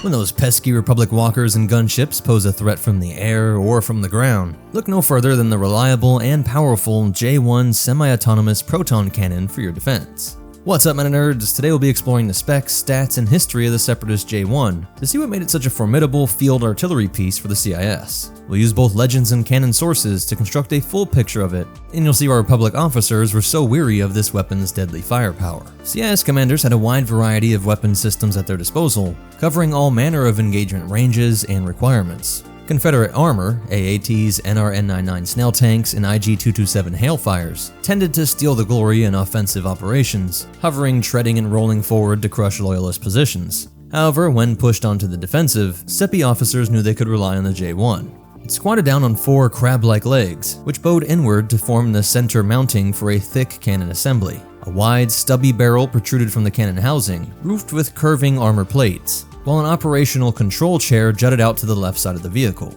With its stout, bug-like appearance, the J1 appeared every bit the product of the insectoid engineers that the CIS favored, from the Geonosians to the Colicoids. But it was actually produced by the Gumby folks over at the Techno Union, and was an integral part of the industrial conglomerate's contribution to the Separatist Alliance, and would be licensed to be built in factories across the galaxy as the CIS war effort intensified. The J1, while technically self-propelled, was quite slow to move and repossession. The J1's leg assemblies could shuffle to align the cannon housing, elevating to engage aerial targets, or repositioning to gain a better shot, although this process was very slow and deliberate. Tactical or operational mobility was not a necessity, however, as the J1 was a field artillery piece, designed to function in a defensive role, not to be moving quickly with armored columns like the tanks mentioned before. It did fill a dual role of anti-tank and anti-aircraft artillery, equally capable of blasting Republic tanks on the ground or gunships in the sky, and at major Separatist installations, such as the shield generator spire for Poggle the Lesser's foundry on Geonosis, or the occupied Anaxis assembly complex, these locations were studded with these gun positions, providing solid all-around defense. J1s had long range and powerful shells, allowing them to pick off attackers at a distance of several miles before they could close in. On Ryloth, the J1 battery drove off incoming Republic acclimators and shot down multiple 212th gunships en route to liberate the town of Nabat, while dozens of Republic gunships went down in flames over the Geonosian desert, in one of the most infamous air assaults of the entire war in the second invasion of Geonosis. And while powerful, the J1s had a slow rate of fire, limited by their firing mechanism. The proton shells were manually loaded by labor droids into the breech loading chamber, firing 1 round before reloading. Typically, this was not an issue when firing as a part of a battery, especially at long range, but in close quarters, this reload speed limited the J1's ability to quickly knock out one target after another. In battle, they were best used as a part of a multi-layered network of defenses, in some ways similar to the old firing lines of early rifles, where you could make up for lack of speed by volume and staggering them, with the J1 dug in and picking off targets at long range, with DSD-1 Dwarf Spiders putting up a rapid, short-range anti-aircraft flak screen, and hopefully having other pieces filling in the medium range. And we see this in the Second Battle of Geonosis, where they were used in a multi-layered defense along with Geonosian sonic cannons and Nantex fighters, making the skies a very lethal place for Republic craft. Sonic cannons also complemented the J1's on Poggle shield generator outpost, covering that medium range, while J10 dual blaster cannons engaged infantry, allowing the artillery to focus more on armored targets. If they needed to, J1s could be used against infantry at point-blank range, but their effectiveness was limited, and alone they tended to fall prey to enemy units that got close. Y-wings that penetrated the anti-aircraft screen at the assembly complex and on Geonosis would come in for screaming dive-bombing runs, too fast and at too steep of an angle for the J1s to track. They probably would have done the same against the J1 battery at Nabat, if not for the Republic's reluctance to wipe out the entire village in the process.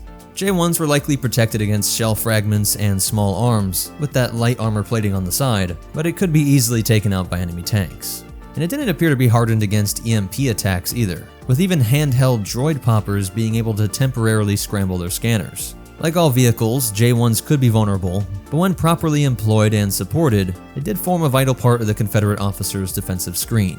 And as for that semi-autonomous part of the name, this came from the J1's optionally manned nature. A gunner, whether they be droid or organic, could sit in the left side mounted gunner's chair, with a targeting panel that would display all the important information needed. Range to target, shell type, firing solution, etc.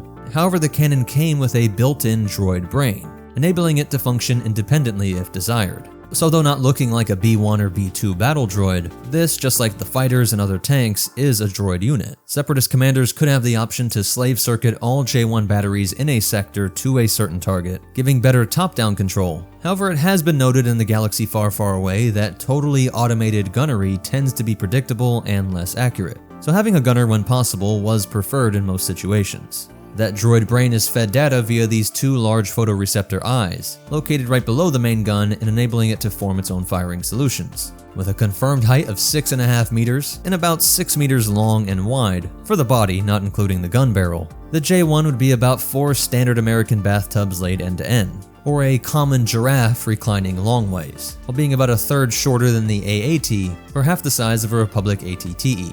Giving this stout vehicle lots of places to position itself in town squares, alleys, or atop properly reinforced buildings. J1s were also seen as a part of the port and starboard armament of some separatist warships, such as the Munificent-class frigate or Providence-class carrier-destroyer. Here, these guns were fed with a magazine-type ammunition rack, giving these guns a much faster rate of fire, and bolted directly to the deck, with firepower able to engage shielded capital ships, albeit as a secondary or even tertiary armament. So knowing it was packing that kind of firepower, it's no wonder the J1 could blow LAATs to smithereens, and could paralyze if not completely destroy ATTEs and saber tanks, and even documented cases of them taking down larger ATHEs and juggernauts as well. So that's it for the breakdown, and as for some cool facts and behind the scenes stuff, the J1s are similar to the high caliber flak guns of World War II, such as the German Flak 88. So the Flak 88 was powerful and long range, used to pick off Allied bombers flying over Germany, slowly firing heavy flak shells which could reach high altitudes. Like the J1, the Flak 88 also was pressed into an anti-tank role,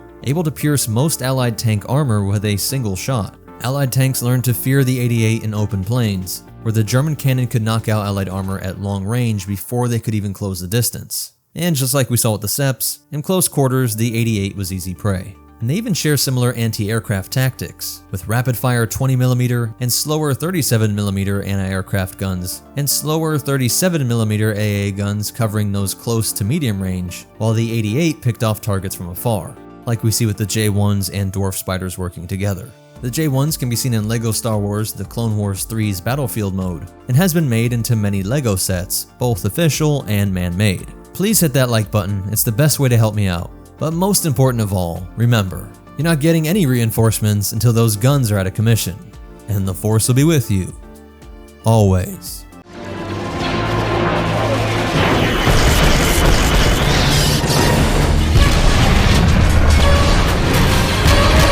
What's up, Meta Nerds? Today we'll be taking a deep dive into one of the most intimidating droids to march into battle, the Octuptarra combat droid, as well as the variants of similar names. We'll break down the differences between these machines, how versatile they were for the Separatists, and of course some interesting behind the scenes facts to wrap things up.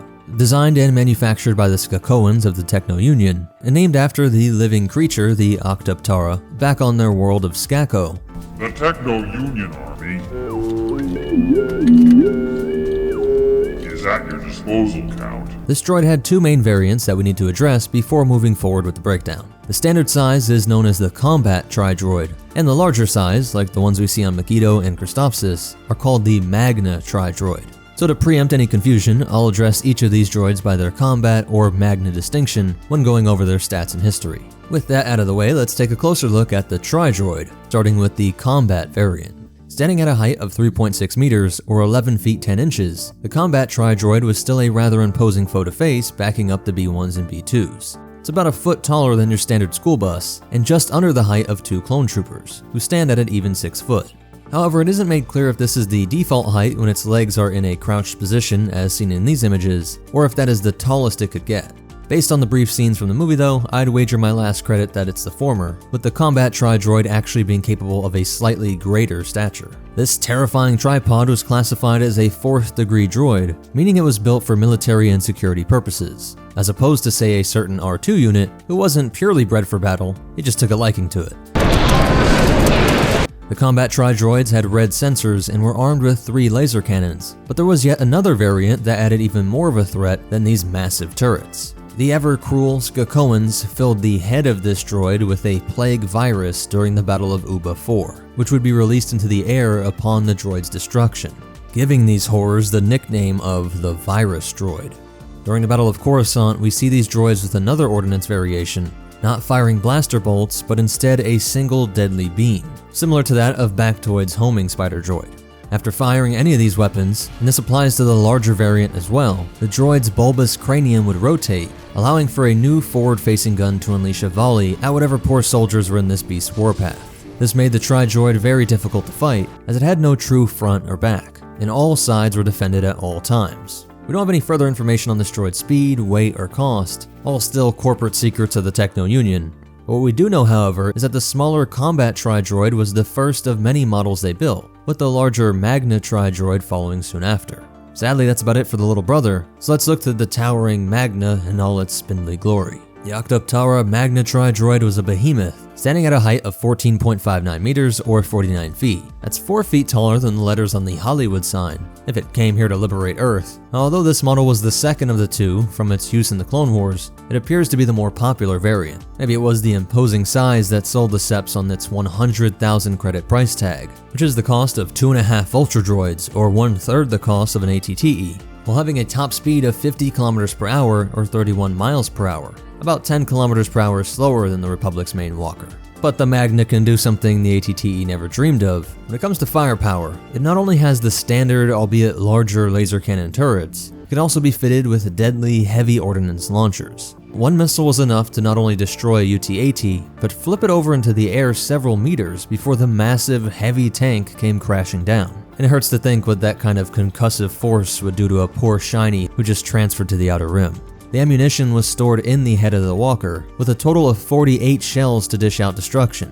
In theory, 48 major pieces of armor could be destroyed by a single Magna tri-droid, all for just 100,000 credits. Even though these 3 cannons were its only pure weapons, its size could also be used for attack. With massive claws on the ends of its long legs, and the sheer weight of the machine at work allowed the Magna to stomp and crush through enemies as well. This size did have its downsides though, for if small groups of well-trained infantry could get close enough, the walker did not have any sort of defense against this kind of attack. This weakness is demonstrated a few times by a certain chosen one in his elite 501st. So it was best to use these massive mechs in tandem with other tanks and infantry to support it. But what if all is lost, armor is destroyed, and all of your battle droid support is cut to scrap by those pesky Jedi? Fear not, because the Magna tri-droid has a few surprises left in him.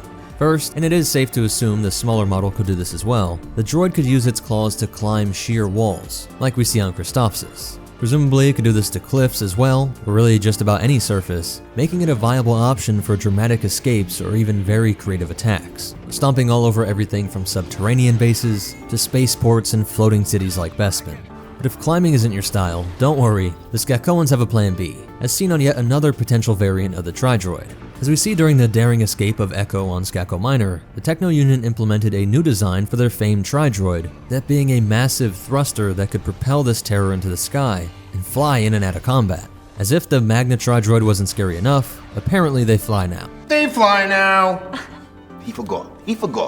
But what if that was the first time they used them? They've been using them since the Clone Wars. Sorry, I had to. A self-propelled, computer-automated mobile artillery unit capable of destroying heavy Republic tanks in a single shot, now soaring through the air. All I can say is luckily the Clone Wars was rigged, because the CIS had some very disturbing toys. With the stats and variants done, let's talk history. Like I said, the smaller combat droid was one of the first out of the factory, followed by the larger Magna. It isn't exactly known when in the timeline this variant came out, just that it was implemented into battle by Worm Loathsome in 22 BBY, just months after the Battle of Geonosis. It was during the Battle of Christophsis that we see both the pros and cons of this walker, with it being able to deal out incredible amounts of damage on the battlefront, but is very susceptible to attacks from the more creative forces of the Republic.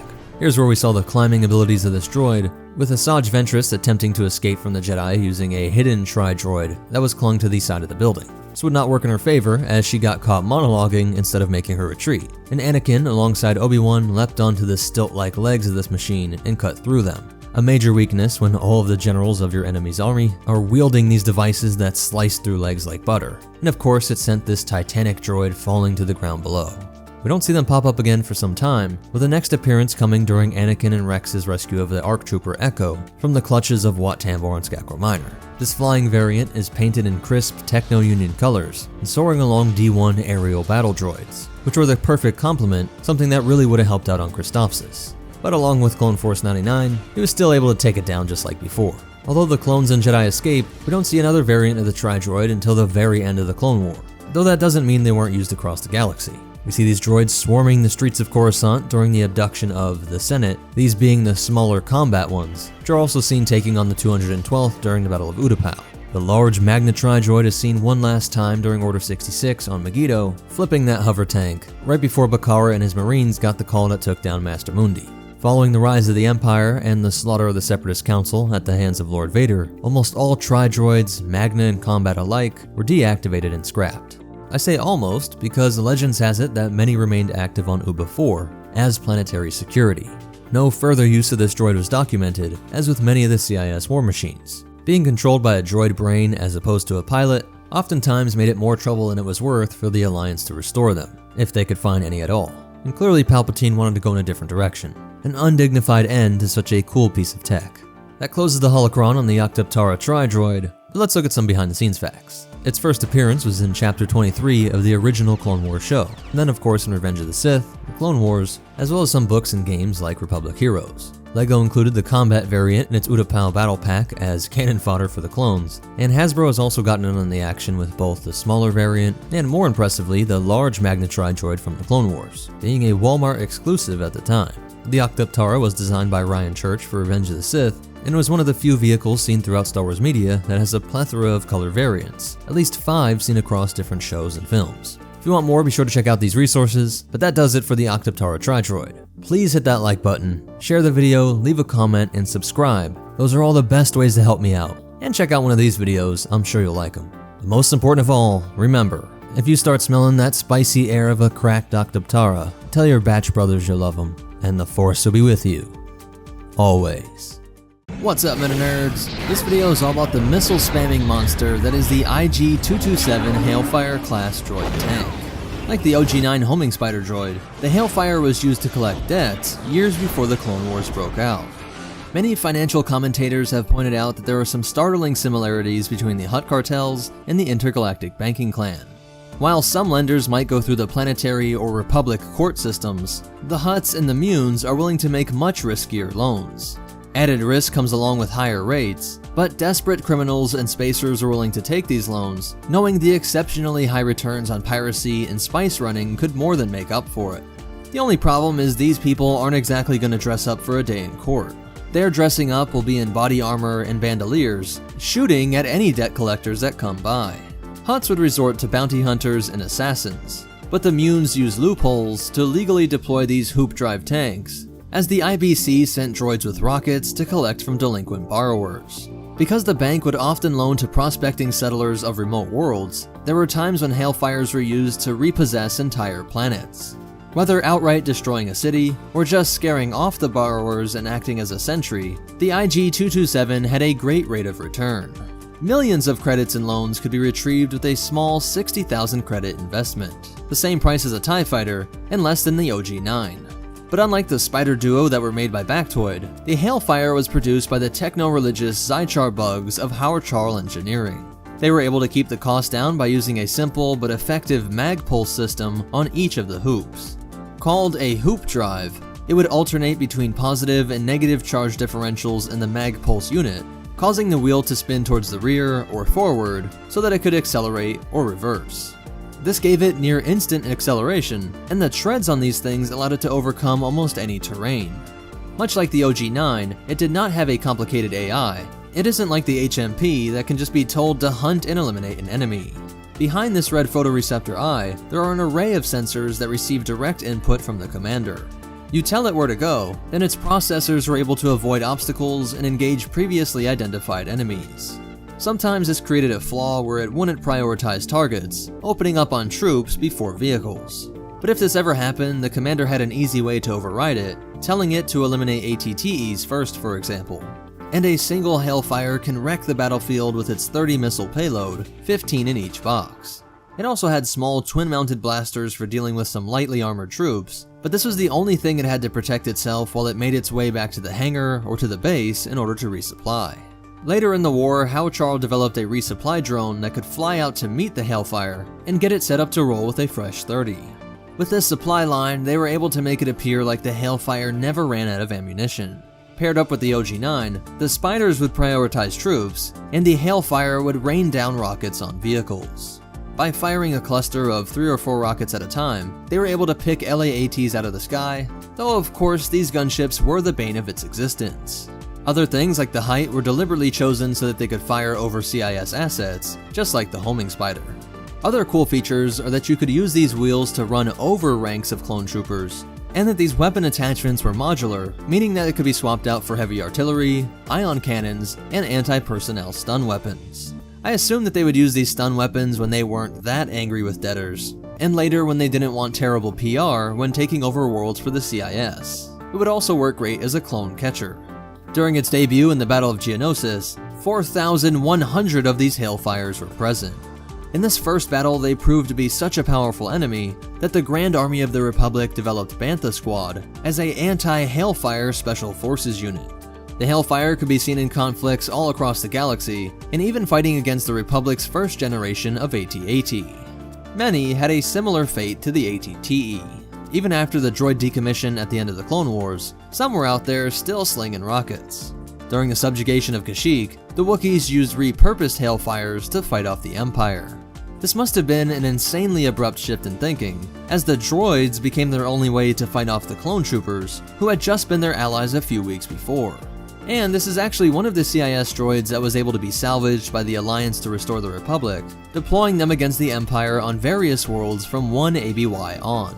So that's it for its history, but you definitely want to hear these cool facts and behind the scenes stuff. The stat for the top speed is only 45 kilometers per hour or 28 miles per hour, but that just doesn't make sense to me. That means you'd be honked at for being too slow in a residential neighborhood, and that really doesn't match what we see on screen. There were tons of visual ways that Lucas wanted to signify that the CIS were the bad guys, and even the color of smoke was used to help the viewer realize this, as the LAAT's rockets would leave these clean white smoke trails, whereas the Hailfire's rockets were all erratic and raspy, leaving smoggy black trails. And this vehicle was inspired by a mix of 2 Russian vehicles, the big-wheeled Russian Tsar tank, and the rocket packs on the Katrushka. But it also draws on things like a 16th century Korean rocket launcher system called the Hwakcha.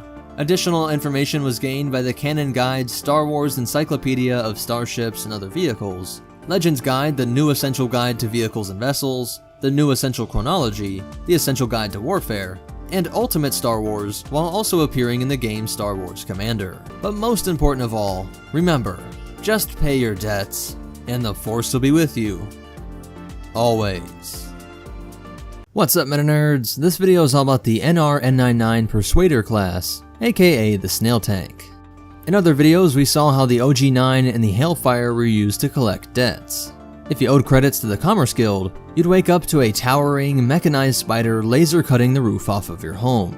If the Munes recalled your loan, you'd be trying to outrun the Hailfire and its 30 rocket payload. But if you crossed the Corporate Alliance, it was the Snail tank that you had to worry about. The CA didn't deal too much with personal loans, so they weren't really trying to repossess loaned property, but rather protect their property. Some loved the CA for their ability to civilize remote worlds and bring trade and jobs to these areas. But others had problems with how certain corporations in the Alliance conducted business. Protesters would often block access to these controversial manufacturers, or even destroy property, which is what caused the CA to look to the Techno Union for a solution. They were able to produce a cheap, powerful, and speedy droid unit to bust up the dissenters. Each unit cost the CA only 49,000 credits. That's less than the cost of the disposable TIE Fighter, and even less than the solutions used by the IBC and the Commerce Guild. For that price, you got a lot of firepower, with 2 ion cannons and 2 heavy repeating blasters, but a modular design allowed it to be swapped out for shock rifles or a series of heavy explosives. I like that with the Hailfire we saw that it had a shock option as well, belying the fact that even in the Outer Rim, you can't just go around killing anything that gets in your way. Or at least not for long. But when you were certain that death and destruction were warranted, you could swap these cannons out for 2 variable munition launch tubes, capable of firing either 12 concussion missiles, 48 thermal detonators, 4 homing missiles, or 4 dumbfire torpedoes. I think the great variation in weaponry here shows the great variation in the groups that oppose the CA. Some would have just been peaceful protesters getting stunned to regain access to the property, but others would have been dedicated militants. We see some of this with groups like the Nebula Front, a sort of monopoly-busting militia that waged war on the Trade Federation using starfighters, blasters, and bombs. So it is reasonable to think that the CA faced similar folks on the worlds that they operated on. In a way, these droids were battle-hardened by the time that the Clone Wars broke out. When the CA allied itself with the CIS, they donated most of their Snail tanks to the war effort, where its design features were able to really shine. The vehicle is essentially a droid brain and munitions wrapped up in a tread system. This main unit here houses everything, with these photoreceptor eye stalks and communications antenna attaching to its droid brain. It actually has a more complex AI than the OG-9 and Hailfire, being able to calculate where to travel and what to destroy in order to accomplish the mission, whereas those other guys just react to things like terrain data while moving along pre-assigned routes. But if any corrections had to be made, the pilot droids located in core ships could always log in and take control of it. This main unit would contain all of the engines that kept everything moving, and the Tabana gas used for its weaponry. By having these pair of side treads out on pylons, it made the tank a lot more stable, but also ensures a good grip when traveling across the debris-filled battlefront. With a height of 6.2 meters or 20 feet, it was about 2/3 the height of the ATST. And with a length of 10.96 meters or 36 feet, the Snail is about a Jawa longer than an AAT. But despite this size and use of treads instead of repulsors, it still gets up to a great top speed. Standard models have a top speed of 60 km per hour or 37 miles per hour, but some variants can reach 100 km per hour or 62 miles per hour. This made even the base faster than the AAT, and the variant is quicker than even the ATRT. But the way the Snail tank combines these traits is kinda terrifying. When this thing was deployed, it would often crash right through buildings to get to its targets. Hitting walls at 60 miles per hour would smash them to pieces, and the incredible grab of those treads meant that it wouldn't even slow down as it accelerated over the resulting rubble. Its eye stalks and a name like Snail Tank might not be that intimidating, but if you understand this thing's ability, you'll think twice about opposing the Corporate Alliance and the CIS. But oppose the Republic did, and over the course of the Clone Wars, they could be seen on various worlds. On Christophsis, they were taken out on the bridge by AV-7 artillery. Later, they were a part of an invasion force on Malastare, and would have their droid brains fried by the electro-proton bomb. Then they were found on Megiddo, and most notably on Kashyyyk. Here they unveiled some cool abilities, but also a crucial weakness. You could see that droid units could ride on the side tracks, and impressively that with fast enough speeds, they could ride on top of the water. Where the DS-D1 Dwarf Spider was crawling up along the seafloor, the larger NR-99 was riding the waves. But the Wookiees were able to blow apart one by attaching a single thermal detonator. This housed all that Tabana gas and its droid brain, so this chain reaction instantly turned it into a pile of scrap. After the Clone Wars ended, some Wookiees repurposed Hailfires to use against the Empire, but it's unclear if any Snail tanks were used this way. So that's it for its history, but you definitely want to hear these cool facts and behind the scenes stuff. This thing was set to appear in episode 2, and there are even animatics that depict it, but they weren't finished in time for the deadline. And there is some confusion as to whether OOM pilots can control it remotely or have to actually sit inside. The Wikipedia and some other sources imply that in episode 3, an OOM was shown inside of one, but I think that is just a confusion of what's happening in this scene. You can see the OOM seeming to fly out from inside of the tank, but if you go back and just slow it down, you can see the OOM standing on the side. So I think this is who we see getting blown towards the top of the screen. But let me know what you guys think in the comments down below. Additional information comes from the Star Wars Encyclopedia of Starfighters and Other Vehicles, Ultimate Star Wars, and the Complete Visual Dictionary.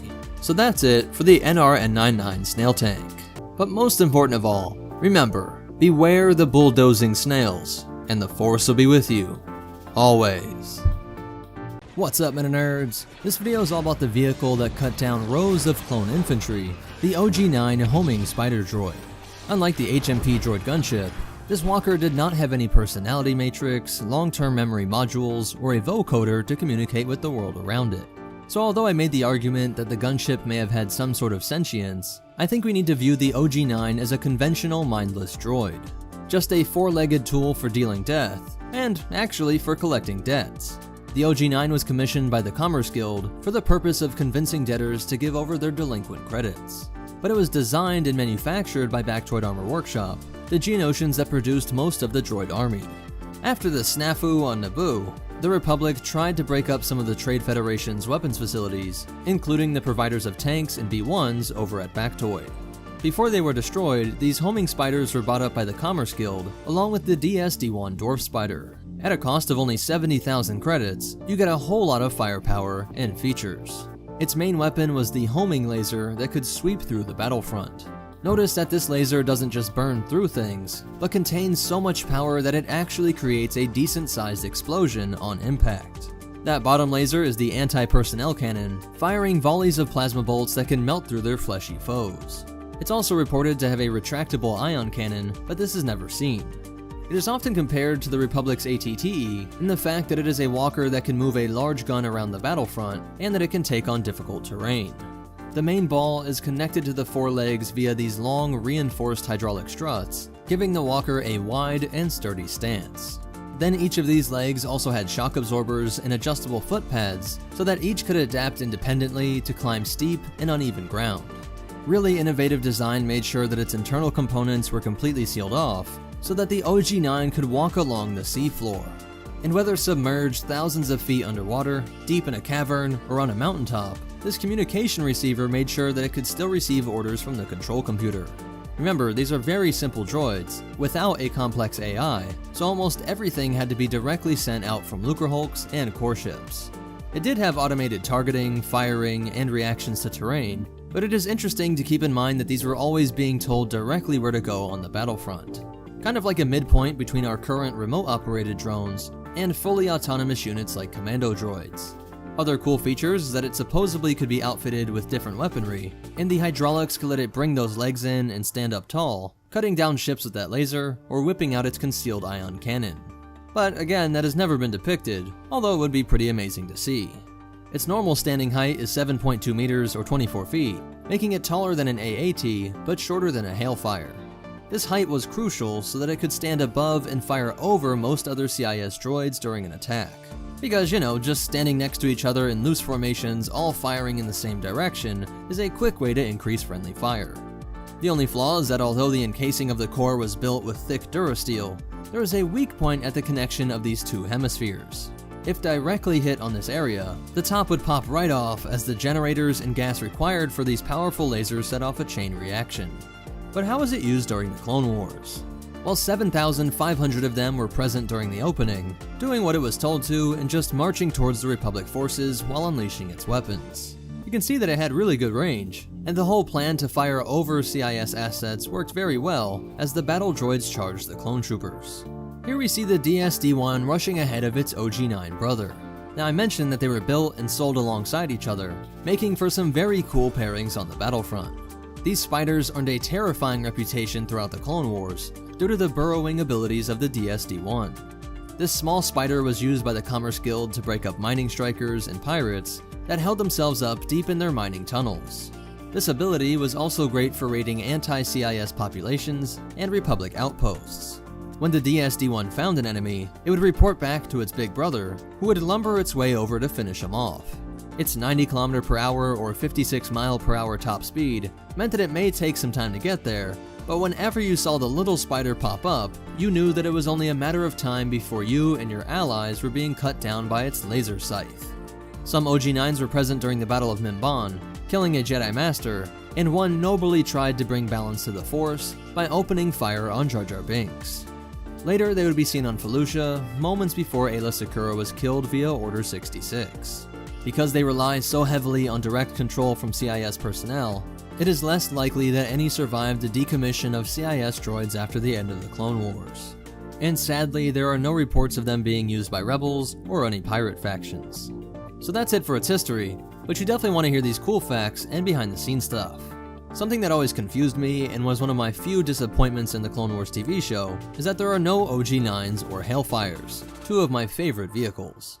I wanted to point out that there were some inconsistencies with the guidebooks that say that the top weapon is the anti-personnel cannon and the bottom is the homing laser. I debated if I should change this for the video, as I could make an argument for why it's called that, but it just seems like pointless complication and probably a result of a mistake on their part. It is known for its main laser beam that is fired on top, and it doesn't make sense that the shooting gun isn't the cannon, and that the beam weapon isn't the laser. I think it's gotta be the other way around, so that's how I presented it earlier, despite the guidebooks. And I wanted to point out interesting things that both Battlefronts did right. The original shows how good it is against infantry, but takes forever against an ATTE, which probably wouldn't take that long, but definitely makes the point of how specialized the droid army was. Let the OG-9 focus on troops, let the Hailfire focus on vehicles. The new Battlefront has a more boring, if also somewhat accurate use of the OG-9. They wouldn't be piloted by other droids, and I hear that it works as just a giant turret while the Republics attack a core ship. And remember, they didn't have an AI, so you can see how a command to just have them line up as turrets actually makes a lot of sense. Additional information was gained via the Star Wars New Essential Guide to Vehicles and Vessels, On the Frontline, Essential Guide to Warfare, Ultimate Star Wars, and the Complete Encyclopedia.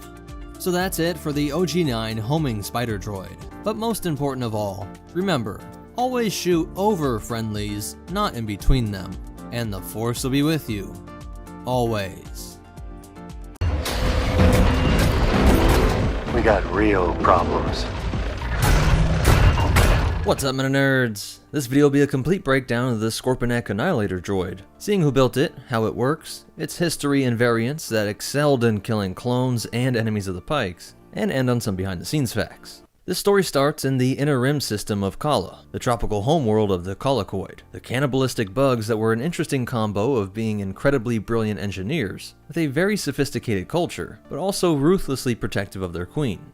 You don't have to get far into your hollow history book before you see everything descends into a near constant state of war across the countless species over every region of the galaxy. But the Colicoids were so efficient at devouring any alien visitors, and their overall insectoid look helped to add to their horrifying legend. So we don't have any reports of war coming to Kala, but their creations would play a major role in the galaxy's largest conflicts. Starting with the Sith war droid used by the Sith Empire, most famously used by Darth Malgus during the Battle of Alderaan, and then later seen stomping through the Republic capital during the decisive final blow of the Great Galactic War, 3,653 years before the Battle of Yavin. This design can be seen as a prototype for the Droideka and Scorpenek, and in its first iteration we see it possesses the overall shape, a pair of dual laser cannon arms, though no shield generators yet. Overall, these were a huge success, partially due to the Colicoids basing its design on their own biology. It's funny to think that these are the equivalent of humanoid Terminator-like droids for these bugs, coliconoid in shape if you will, using the billions of years of research and development trials carried out by evolution to reason that if Colicoids could scale the difficult terrain of rocky mountainous regions and dense jungles of their homeworlds, this design should work for the droid as well. And Darth Malgus and his generals reported back that this thing worked as advertised, across the vastly different terrains of a galaxy-spanning campaign. And it would be seen as important in both the history of war and the history of droids. And even thousands of years later, we see one in the wreck belt of Lotho Minor around 1 ABY, owned by a man that was described by Dr. Afra as one who would, quote, take a dozen tin cans and turn them into a Death Star, but he'd sell his own mother into slavery to pay for the next fancy gizmo. He has tons of Clone Wars droids like B1s and B2s, and other stuff that I don't recognize. And really interesting is something that looks like either a Droideka variant or something Frankensteined with the lower part of a Droideka, cobbling together parts of other droids, along with a Sith war droid antique, and he actually has several of them. The Colicoid creation nest would follow this creation up with the Eradicator series battle droid, which has the overall same body design, and would be the first to introduce a personal shielding system. After the Cold War and through to the apparent destruction of the Sith, the Colicoids kept improving their creations and selling them to anyone that wanted them. And by around 50 BBY, The private military forces that would eventually form into the CIS in the following decades would buy up the Bug's greatest hits. The Drosh boarding ship, Tri-Fighter, Trident assault ship, and Droideka, down to droids like the FLTCH that appears to be influenced by their insectoid competitors on Geonosis, looking like a variant of B1 and B2 battle droids. And then down to the smaller sabotage droids, the Infiltrator, that would covertly burrow into a ship, seal that hole, and then proceed to assassinate the entire crew with vibroblades and small blasters. While the Pistoika or Buzz droids would swarm on starfighters to rip them apart, and the rarer Hunter-Seeker droid which operated as a small droid starfighter. The sales of these droids was facilitated by a Mune Banker and Secret Sith Lord Higo Damask, aka Darth Plagueis. But the three that were the most similar in this era were the Droideka, T4, and Scorpenek. In that order, they were 1.83 meters or 6 feet tall, then up to 2.5 meters or 8 feet, with the Scorpenek at 3.5 meters or 11.5 feet. The T4 turret droid replaced the arms with spinning blaster cannons, presumably to allow the barrels to cool between shots while still having a high rate of fire, something like a Gatling gun, while it also had a grenade launcher. All three of them would have shield generators, and the smallest was of course the lightest and quickest, the Droideka hitting decent speeds using this roly-poly method, which was based on the colloquoid biology. The bugs would curl up to roll through the jungle paths. These three units would work excellently together. In a battle, the Droidekas would work like frontline troops, zipping forward, popping up their shields, and destroying infantry, while the larger and more defensive T4 turrets would spread out in overlapping areas, making sure to secure the land gained by the Droidekas and prevent any counterattacks. These T4s could also be modified to act as spotters for the Scorpenek, or to operate as a listening post or patrol the camp. With a long enough campaign, I'd expect the general to have all the varieties possible for different stages. With the two brothers in the front, the Scorpenek would hold down the rear, being intended to act in an anti-vehicle role, taking down both enemy tanks and aircraft, which is the logical rationale behind the inaccuracies of the Scorpenek when trying to shoot down individual people, but of course this is also due to the space-time bending properties that are worked into plot armor. But the real genius of this line of droids is their shields. Each of their shields phased at the same frequency, meaning they could walk into each other's shields, overlap the shields, and allowed the Droidekas to take refuge under the big brother. You can actually see how this works when the shields start to fail. This glitch-like flickering showing the shield generators trying to maintain the pattern, or lines that work something like a key. Things energized the right way could pass in and out, while everything else would be stopped. The energy bolts shot by the droids were also fired with this same frequency key, if you will, while the shield for the Scorpenek had an additional layer. Think of it like a Droideka shield combined with a ray shield, in the sense that, like we saw with Palpatine's rescue on Grievous's flagship, it wasn't just about blocking energy or being solid. It wasn't how fast or slow you moved. They were simply stuck due to the type and strength of this containment field. With the Droideka, we saw that as the war progressed, the Republic found that you could roll something like an ion grenade through the shielding if it passed slow enough. What the shields don't stop are slow or stationary objects. They're designed to absorb them, so nothing hinders their movement. But both due to the size and the fact that the Scorpenek could engage a particle or solid blocking layer like a ray shield, meant that with the Scorpenek, that layer would have to be weakened first. Mando is partly right in basing this off his experience with other droids. Our energy weapons can't get through and our kinetic weapons have too much velocity. But even if you move slowly like we saw with Black Chrysanthemum, nothing like the Gungan shield that the droids passed through on Naboo, or like the gently rolled grenade. He has to blast it a whole bunch of times, with a weapon that we've seen do incredible things, sending people flying through the air. His great size and strength allowing him to walk around with something equivalent to a 50 cal rifle. So this enormous energy dump at one spot and at close range worked to mess with the frequency of the ion lock, allowing him to work his hand through even if it wasn't the right key. And we see a couple very interesting things with the droid's response. Black does get the tip of his fingers through, but this perturbation in the shield is detected, and it shows that it can redirect the shield to strengthen a damaged area. Notice the reddish hue when the shield is weakened, and how the blue shifts to the spot the droid wants. We see this again after it was attacked by the Rancor, that with the shields heavily damaged overall, it directs more shield power to face the threat, leaving the back red and weaker. With Chrysanthemum, you can see that this shift is just barely a second before it is able to get everything balanced out back to a uniform coverage. But with the Rancor attack, it stays red from then on out, allowing Din Djarin to break through with now just a few Darksaber blows. This is a really cool touch because it means that working with a droid this large, The Colicoids made the shields work more like a starfighter, where the pilot could focus the shielding to more protect the area they expected to be shot from. Put your deflectors on double front. Another cool thing to notice, now that the shield is explained, is how you see a natural tendency for the Pikes to want to take refuge behind the giant shielded Scorpion. But they can't pass through the shield either, so they can't take advantage of that incredible feature which allowed the Colicoid soldiers, or the Droideka, to be able to tuck in whenever it was facing a line of fire. We can also deduce that the power supply for the shield generator is located right behind the eye, as this stab does keep the shield down, but it can still walk, the computers are fine, and it's still able to fire, as you see it just gets a bolt off as it is snatched up by the Rancor. So the power source must have been behind the eye, but the actual shield generator was located in the base. Other things I want to note is that this belt feeds power to the guns, and how we first saw the scorpenek through Mando's helmet is how the droid sees the rest of the world. The main eye is a series of infrared photoreceptors, while the smaller one is a composite radiation sensor, which sees in a way similar to the Colicoid's natural eye. By 9 ABY, during the time of Daimyo Fett, the Pikes had likely been purchasing Colicoid creations for decades. And despite the Empire's best efforts to monopolize on firepower, everyone from petty criminal to rebel leader was able to get their hands on some Clone Wars leftovers, which were impossible to fully destroy when you had a literal galaxy-spanning war with millions of units. We saw Thrawn faced rebels using buzz droids and droidekas, Vader was building a secret droid army, and so the Pikes, who only grew more powerful after the death of the entire Hutt Council, certainly had enough ill-gotten credits to get whatever they wanted. The only reason we don't see more of the Scorpenek is because the Colicoids wanted to keep them to themselves, a little surprise secret unit that would defend their homeworld of Cala 4. And like most Colicoid designs, this worked perfectly. Republic Intel tracked the source of many of the deadliest droid opponents to this obscure world, and launched what was supposed to be a quick surgical strike to destroy their massive factories. And they thought they had seen every droid variant in the galaxy thrown at them by now. But as the capital ships carried out an orbital bombardment, 4 platoons of troopers, each with 41 troops, or 84 total, descended on gunships to infiltrate a heavily shielded factory. They made it through the exterior walls, but as they came up on the building, they were met with this never-before-seen droid variant, which sprung to life and opened up with the cannons. They were surrounded, and the Scorpenek's bolts blasted through the walls the clones were trying to hide behind, eventually killing 3/4 of them.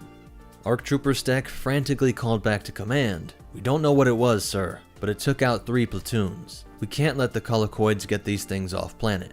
But that's exactly what would happen. The survivors were forced to scramble back to atmosphere and flee into Republic space. And the Colicoids figured that if the droid secret was out of the bag, and they were now being attacked on their homeworld, their strategy of keeping this card up their sleeve served its purpose. And now it was time to crank up production and send these out to the front lines to try and finally end this war. There had only been 100 of them planet-side, placed around strategic and political centers. But now the bugs would ask for a separatist naval task force to set up an orbital screen over Cala 4, while freighters started taking these to the most active battlefronts, at this point being mostly in the Outer Rim, where Republic commanders lamented the fact that they had to dedicate a massive amount of forces to take down a single annihilator, all due to that incredible shield. And it is reported that on average, one of these could, quote, turn a dozen ATTEs into smoking husks, leading to these units being credited with turning the tide of battle at Polani and Formos. Grievous was leading the Outer Rim sieges in order to draw Republic forces out of the core,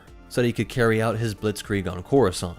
So it's funny to think that because of that Republic invasion on Cala 4, they inadvertently made it harder for themselves by drawing this tank killer out during the Republic's darkest hour.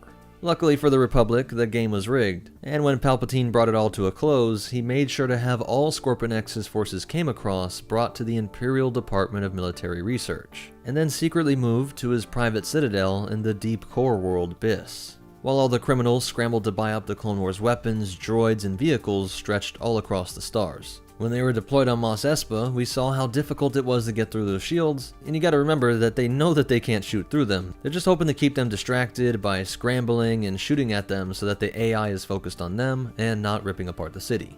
I think that the Pikes were afraid that Boba would use his infamous Slave 1, and hoped that the Scorpenek's anti-aircraft ability would make quick work of it. And of course, the Rancor was able to overwhelm the shield's ability to repulse it, showing a similar issue with the Droideka when they fall on their side. Essentially gravity, its own weight, and inertia proving too much force to repel, short-circuiting the shield generator, and it's the same idea for the one that was thrown into the building, unable to repel these thousands of pieces of rubble. And what's interesting is that their legacy did not end here. Legend has it that just 1 year later, Palpatine's hidden forces on Biss started producing the X-1 Viper, a 6-meter tall blaster and grenade firing beast that was well protected behind a prototype molecular shielding that appears to be based on the Clone Wars droid relics stowed away on the world that the Emperor would plot his return from. So that's it for its breakdown, and as for behind the scenes facts, I'm sure this hurt, but it's cool to see that the Beskar could stop the droid's leg from stabbing into Mando. And Doug Chain works on the Book of Boba, who was the artist behind a lot of our favorite designs from the prequels, and he's worked on both The Mandalorian and Boba. He's responsible for a lot of the iconic designs we love, including the N1 Naboo fighter. While the lore comes from the books The New Essential Guide to Droids, The Essential Guide to Warfare, and The Art of Star Wars Episode 1. If you liked it, the best way to help me out is to just simply hit that like button, comment your thoughts down below, and share the video somewhere. And of course, subscribe if you want to see more. But most important of all, remember, there's always a bigger droid, and the Force will be with you. Always. Sometimes going for the head just isn't enough. What's up, Meta Nerds? Today we're going to be taking a look at the IG-100 Magna Guard, covering everything from who was responsible for constructing these Jedi killers, their connection to one famously congested Kaleesh, and even what happened to these true technological terrors after the Clone Wars. The IG-100 Magna Guard, or simply referred to as the Magna Guards, were part of the infamous IG series of droids built by Holowan Mechanicals. Holowan also proudly presented such fearsome creations as the IG-86 Sentinel droid, commonly used by gangsters during the Clone Wars, the IGRM bodyguard and enforcer seen up through the Imperial era, and most famously, the IG series assassin droids. They were also the manufacturer of the Magna Guard's most memorable weapon, the Electro Staff, which we'll break down in just a bit. Standing at 1.95 meters tall, or just under 6 foot 5 inches, the Magna Guard was almost 2.5 Ewoks in stature. And weighing in at 123 kilograms, or roughly 271 pounds, you can be certain that your elite force of bodyguards won't just be kicked down by any old clone trooper. If it showed up here on Earth, it would be just an inch shorter than Michael Jordan, and be twice the weight of Asimov, and is slightly more proficient at killing organics than Sophia. These droids had masculine programming and could speak basic, though they rarely made any noise at all, and usually came equipped with 2 red photoreceptor eyes, as well as a backup system placed in their chests. The only time you see them without this crimson stare was in the Clone Wars TV show, when Count Dooku was seen protected by Magna Guards with these eerie yellow eyes. Though not much has been said in canon or legends about this variant, but these are said to be even more deadly than their stock model. But no matter the variant, all Magna Guards are protected by strong duranium plates, the same material used in the armor of General Grievous, making your Magna Guards far more durable than your typical B1. And they're also known to be sporting capes. These capes often bore similar markings to the ones on Grievous's mask, called the Marks of Mumu, which is a beast from the General's homeworld of Kali. Kinda like how the Mandalorians are always repping the Mythosaur. And since we keep talking about him, let's discuss the history between General Grievous and his ferocious Magna Guards. Very little information has been given to us in the current canon, aside from these droids being used as elite bodyguards by the Separatists. But this topic was expanded upon far more in Legends. When Grievous became the coughing cyborg we all know and love, he insisted on having an elite guard similar to what he had during his glory days of fighting the Huck. Separatist leader Count Dooku got in contact with Holowan Mechanicals, which soon presented their impressive new model of combat droids to Grievous. The cyborg would single-handedly train each and every Magna Guard in the art of combating his most hated enemy, the Jedi.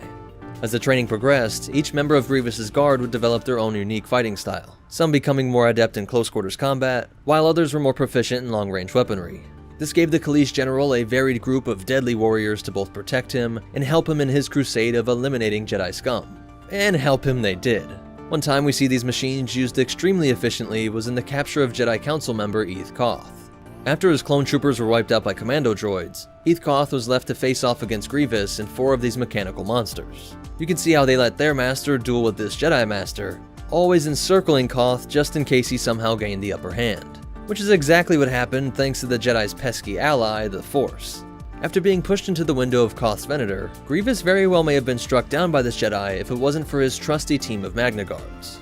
Having surrounded Koth, one of them prodded the doomed Jedi in the back with an electro staff. Though he bravely continued the duel, anytime Master Koth clashed his sabers against those of Grievous, he would receive another painful poke in the back by the Magna Guards. Cowardly? Perhaps, but you can't argue with the results. Count Dooku seemed to agree, because we saw his yellow-eyed Magna Guards employ a very similar tactic against Anakin Skywalker, which left the Chosen One in the clutches of the Count. When Kit Fisto infiltrated Grievous's fortress, the general was able to remotely activate his Magna Guards. They tried locking down the entire castle, and were almost able to defeat the clones and Jedi, even successfully landing a rocket on their new class transport. But with the Force on their side, Fisto was able to escape.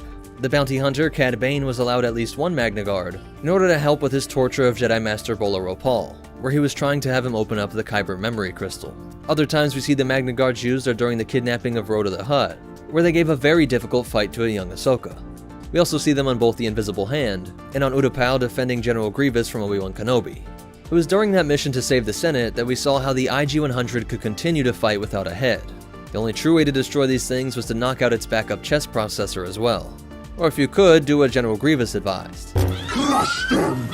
Make them suffer! Now that we covered their history, let's take a deep look into the unorthodox arsenal of the Magna Guards. Let's start with Cannon. Since we have just one weapon to cover, the infamous Electrostaff. A collab effort by both Hollow One Mechanicals and Bactoid Armor Workshop, the Electrostaff came in two slightly different variations, one having a metallic hilt armed with these two transparent ends, and the other having a slightly longer black hilt with these mechanical devices at the end spewing the purple electricity. Both models were capable of blocking lightsaber strikes, thanks to them being made of Frick alloy, one of the few lightsaber-resistant materials in the galaxy, and what Darth Sidious's lightsaber is made out of. And though normally purple, this staff has also been seen with yellow electrical currents buzzing around at the ends. While mainly used as a blunt force weapon to fight off Jedi, the Electrostaff was often employed in torturing prisoners, and it's said that 5 seconds of continuous electrocution from these stabs could very well stop a heart. Moving over to Legends, Magna Guards were armed with a cavalcade of varying weapons. We've seen them deployed into combat with Bulldog rocket launchers, RD-4 grenade launchers, poison gas, and Mark IV recon droids. Those loadouts usually meant leaving the staff behind, but did give the Magna Guards a better chance when fighting enemies at range. These droids also had their own personal fighter craft, the Rogue-class starfighter, which was always seen adorned with the symbol of General Grievous. And these weren't your standard pilot droids either. They were adept enough to shoot down Anakin Skywalker during that mission to save Rhoda the Hutt. And as you might expect, there are many different variants of the Magna Guards themselves, with all kinds of different specialized tech and gadgets. Some had built-in tow cables, magnetized limbs for spacewalks and climbing buildings, and even a personal cloaking device. While another Magna Guard seems to have had telescopic arms. Some could even fire these small seeking missiles from internal magazines that were packed into their back plating. But if all else failed, they had an incredibly powerful self-destruct sequence. The fate of these highly skilled and incredibly deadly droids is similar to many of those that serve the CIS, shut down on Mustafar by Lord Vader. However, a few would pop up decades later under the service of Gracchus the Hutt. Gracchus, just like Grievous, had them as personal bodyguards, and was even able to use them to fend off Luke Skywalker. At least for some time, as they managed to give the upstart Jedi quite a fight. That story's canon, but in Legends, it was also used by Geyser Delso, a CIS holdout unwilling to bend the knee to Emperor Palpatine, who launched a failed droid rebellion on Mustafar. So that's it for its history and breakdown, but you definitely want to hear these cool facts and behind-the-scenes stuff. Magna Guards were first introduced in Revenge of the Sith, and we were apparently supposed to see a lot more of them. According to stunt coordinator Nick Gillard, Obi-Wan was meant to have an epic 5-man fight against Grievous's guards on Utapau. They even trained for it, but it was George Lucas who decided to change the things to what we saw. Would have been an awesome fight, but Lucas went with the clever homage to Indiana Jones and the Cairo Swordsman. Magna Guards have not spoken in the current canon, aside from that squeal we hear when let out in Revenge of the Sith. But in the video game for that movie, we actually get to hear their very intimidating voices. Foolish Jedi, prepare to be dismantled. Finally, the look for the Magna Guards comes from the unused concept art for Grievous himself. He just liked the soulless, crimson gaze of the Magna Guards so much that he made them the elite guard of that new cyborg villain. But most important of all, remember, never bring a blaster to a lightsaber fight. Bring an Electrostaff, unless you're Kenobi. And the Force will be with you. Always. What's up, Meta Nerds? In today's video, we're going to be talking about the DSD-1 Dwarf Spider Droid. We'll do a full breakdown of its terrifying ability, see why those in the mining profession worried that this thing would pop up out of the ground and kill them, learn how it worked and the many ways that it was used by the CIS during the Clone Wars, as well as look at some variants and behind-the-scenes facts. The Dwarf Spider Droid is built by Bactoid Armor Workshop, the same people that would produce the majority of the weapons, vehicles, and droids of the CIS. It would stand at a height of 1.98 meters or 6.5 feet tall, not including this large antenna, being only a few centimeters taller than a B1 battle droid. At a width of 3.05 meters or 10 feet, it was about 1.5 B1 battle droids across. And with a mass of 337 kilograms, it weighed more than 5 B1s. If it showed up here on Earth, it would be just taller than an F-150 truck, wider than a school bus, and weigh nearly as much as 2,000 Goliath bird-eater spiders.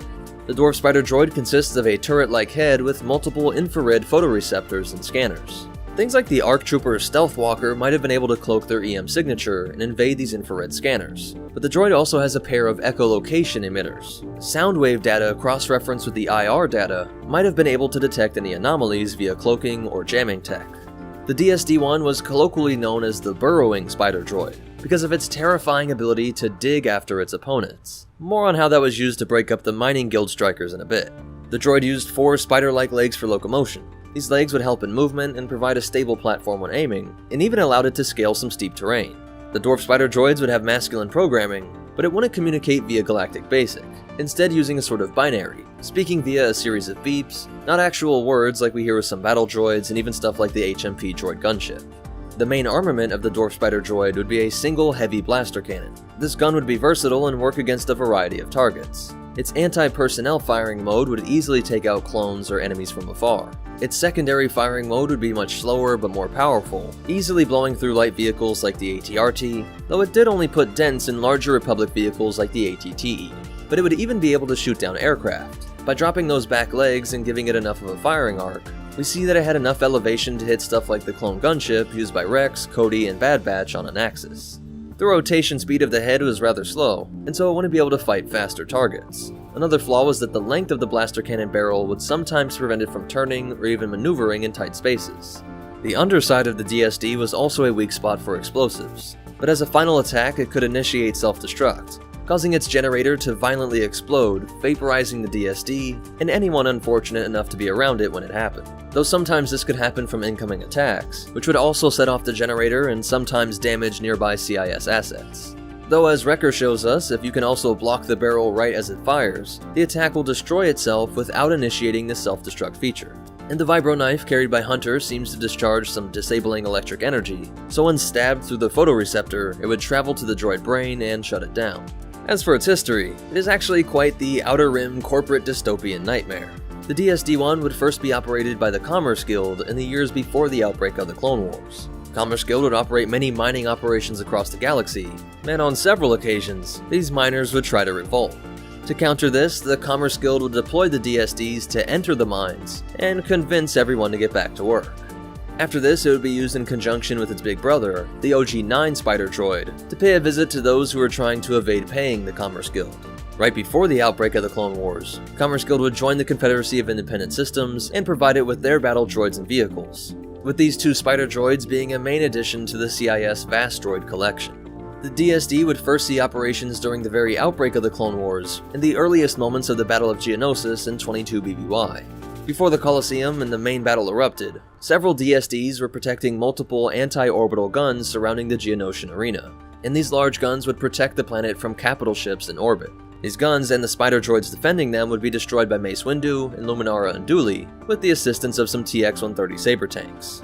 Now that the clones and the rest of the Jedi could arrive on the planet, the DSDs would soon face the Republic in full force. On Geonosis, the DSDs proved their worth and were able to pick up clone troopers from many kilometers. Not only were they killing clones, but they were also helpful in pinpointing specific targets. The big antenna was relaying enemy positions and data back to command, and they would help their big brothers the OG-9s in a specific tactic. The DSDs would race out and scout ahead, but as soon as a bigger threat or overwhelming force would appear, calling in the OG-9 with its laser that could just cut through ranks of troopers, and the big gun that could punch holes in things like the AT-TE. After Geonosis, the DSD would be operating on numerous separatist-controlled worlds for a variety of different purposes. In most cases, they were on the front lines with many other battle droids used by the CIS. It would be present at major battles such as Christophsis, Malastare, and many others. On Malastare, the DSDs would be lethal to the Dug mounted troops, wiping out all but one of them before they could reach the droids, only to be shot dead as he attempted to destroy them up close and personal. And in Legends, we know of their use on Munilinst, Dantooine, and Thule, just to name a few. And the Separatists would also use the DSDs on defense. On Teth, they were stationed here to defend against the AT-TEs on an almost vertical cliff. Having the high ground, the Spiders had an incredible advantage, and could fire on the AT-TEs' feet, disabling their legs and causing them to fall to their doom. Another time we see them defending the Separatist prison complex, the Citadel, on the planet Lola Seu. But the commander of the base, O.C. Sobek, seems to prefer the similar LM-432 Crab Droid over the Dwarf Spider Droid, as we only see 2 DSDs way off in the background, compared to the dozens if not hundreds of Crab Droids used on this base. Quite the opposite can be said for the Separatist base on Felucia, where a ton of DSDs are stationed to defend this base, as well as patrolling the surrounding forests. And it would also return to its roots as an anti-riot unit in service with the CIS on Reluctant Worlds. Onderon was one such world, but the Onderon rebels were able to use guerrilla warfare style tactics, and were able to best many of the Dwarf Spiders.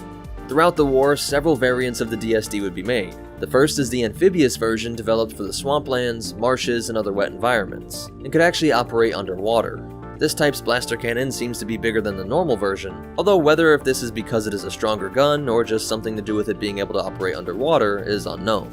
This type was used during the later stages of the Battle of Kashyyyk against the Republic and the native Wookiees. These last 2 variants are now legends, but they are some of the coolest ones. There was the heavy Dwarf Spider Droid, which now had 3 of those heavy blaster cannons. It also had some sort of apparatus on its back, which we don't know exactly what it was, but it was most likely some sort of upgraded power generator to support the additional firepower. This type saw use at the Battle of Geonosis, where it was extremely effective against infantry.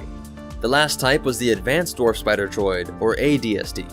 This type was heavily redesigned and included many more enhancements. Additional armor plating on its legs, a top-mounted turret with explosive blaster rounds, and an ability to fight in complete darkness, along with linked missile launchers made this a much deadlier version over your standard DSD.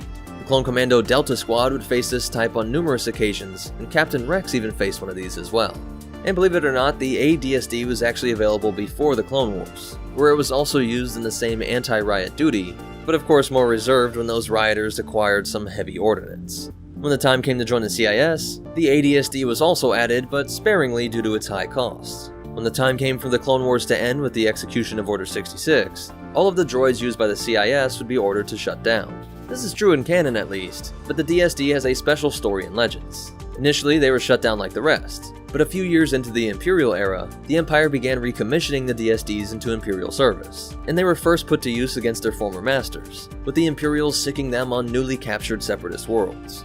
While other DSDs were sent to many training centers across the galaxy, allowing many stormtroopers to train against this Clone Wars terror, while others almost became a sort of Imperial attack dog, where they would be used in stormtrooper squads to be sent in against rebels that were held up in a building or cave system, or would be alongside them when out on patrol. So that's it for its history and breakdown, but you definitely want to hear these cool facts and behind the scenes stuff. Dwarf Spider Droid is created for Star Wars Episode 2, Attack of the Clones. Originally, all of the different Separatist groups were just going to be painted the same B1 battle droid color, but this was later changed to make the droid army more unique, with each faction having this assemblage of different droids. The Advanced Dwarf Spider Droid was created for the Republic Commando video game, and the Heavy DSD was created for the Clone Campaign's expansion pack for Star Wars Battlegrounds. Additional information comes from the visual dictionaries, complete locations, essential guide to droids, encyclopedias of starfighters and other vehicles, and Ultimate Star Wars. But most important of all, remember, if your Union rep doesn't have a plan for killing the burrowing spider robot that shoots lasers out of its face and calls for an even bigger spider friend, then just get another job. And the Force will be with you. Always. Live through us. Forever they will. Killing a Jedi ain't easy, but it does pay well. What's up, meta nerds? This video is all about the terrifying JK-13 security droid. It was manufactured by Cestus Cybernetics, a subsidiary of Bactoid Armor Workshop that made most of the Separatist battle droids. Their main facility was on Ord Cestus in the Outer Rim, where they produced the buggers for 80,000 credits. That's about 40 times the cost of a B1, 4 times that of a Vulture droid, but only about 1/5 the cost of a Droideka. And CC wasn't accepting meat as payment either. It stood 1.5 meters, or nearly 5 feet tall, making it shorter than all the other CIS infantry droids. By the time of the Clone Wars, they were selling so many of these Jedi killers that it accounted for 60% of the Cestus economy, with the actual plant that manufactured them being a 1,000 square kilometer complex that went 24 levels underground. But how did it actually work? Well, you start with an eel, specifically the Dashta eel, which was highly force sensitive and in great abundance on their homeworld of Ord Cestus. By integrating it essentially into a mech suit, it became a Bio-droid, a kind of cyborg with organic matter meshed into a droid CPU. The droid side would move to kill things that the organic side felt contained a strong presence in the Force. This was really a brilliant way to have the droid detect and seek out Jedi specifically. Or I guess also children that weren't discovered yet and would have grown up to become Jedi. Let's just hope they didn't have any take your child to work days at the old Cestus cybernetics plant. Once the eel detected the Jedi's presence in the Force, the digital side would initiate programming, making the droid body attack that presence relentlessly. This eel mech suit that looks like a spider could kill its prey with its stinger and large claws, which also allowed it to travel across terrain or up buildings at a terrifying speed. But its main weapon were these long, stun tentacles. See how each are very thin strands of wire that extend from the Jedi killer's head? Each of them had enough stun power to incapacitate a large organic. The articulation of each of these strands was so precise that it was considered one of the best engineered droids in the entire galaxy. With a single strand, it could perform precise cuts, whether at eyes or throats, or lash hundreds of separate areas on a being at once, flaying them into a painful death. It could also combine these strands like a thick rope to smash through walls or provide the blunt force trauma to kill enemies wearing armor. Essentially, thin razor blades for cutting flesh, or a powerful hammer force for crushing in helmets. Jedi Master Devon Fordeshell had his arm lopped off by one of these, and he considered himself lucky to have just survived. When Kit Fisto and Obi-Wan were dispatched to investigate and neutralize this threat, the JK-13 easily blew through a destroyer droid on its way to killing ARC Trooper Surdy, and then nearly killed the 2 Jedi generals. These are 2 of the greatest swordsmen of the Order, and it still took their combined efforts to keep the barrage of tentacles back, with Obi-Wan actually using his lightsaber and a light whip, while they had to get past its unique variant of a deflector shield called a Zythan Force Shield. The 2 were horrified at the prospect of the CIS rolling out thousands of these Jedi killers, a plan that Count Dooku purposely let the Republic find intel on. But in fact, Dooku was just bluffing.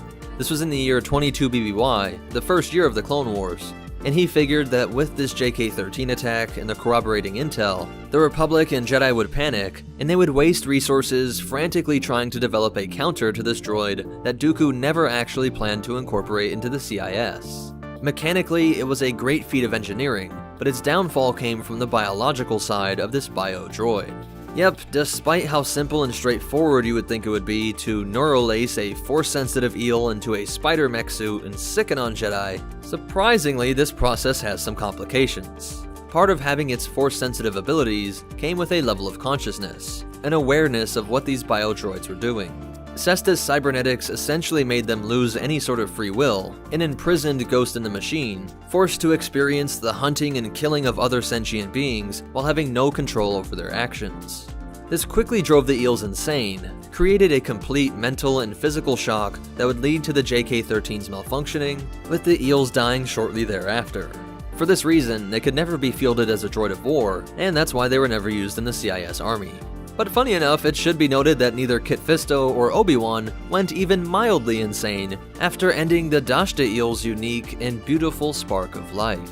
Also, think about how gangster Dooku is, that he propped up 60% of Ord Cestus' economy just to scare the Jedi with a droid that he never even planned to use. Once this was eventually uncovered, it was referred to as the Cestus Deception. If you watched our video on the CB3 Cortosis droid, you know that that droid creation was intended to be an infantry unit, and was such a threat to the Jedi that Darth Sidious had to intervene.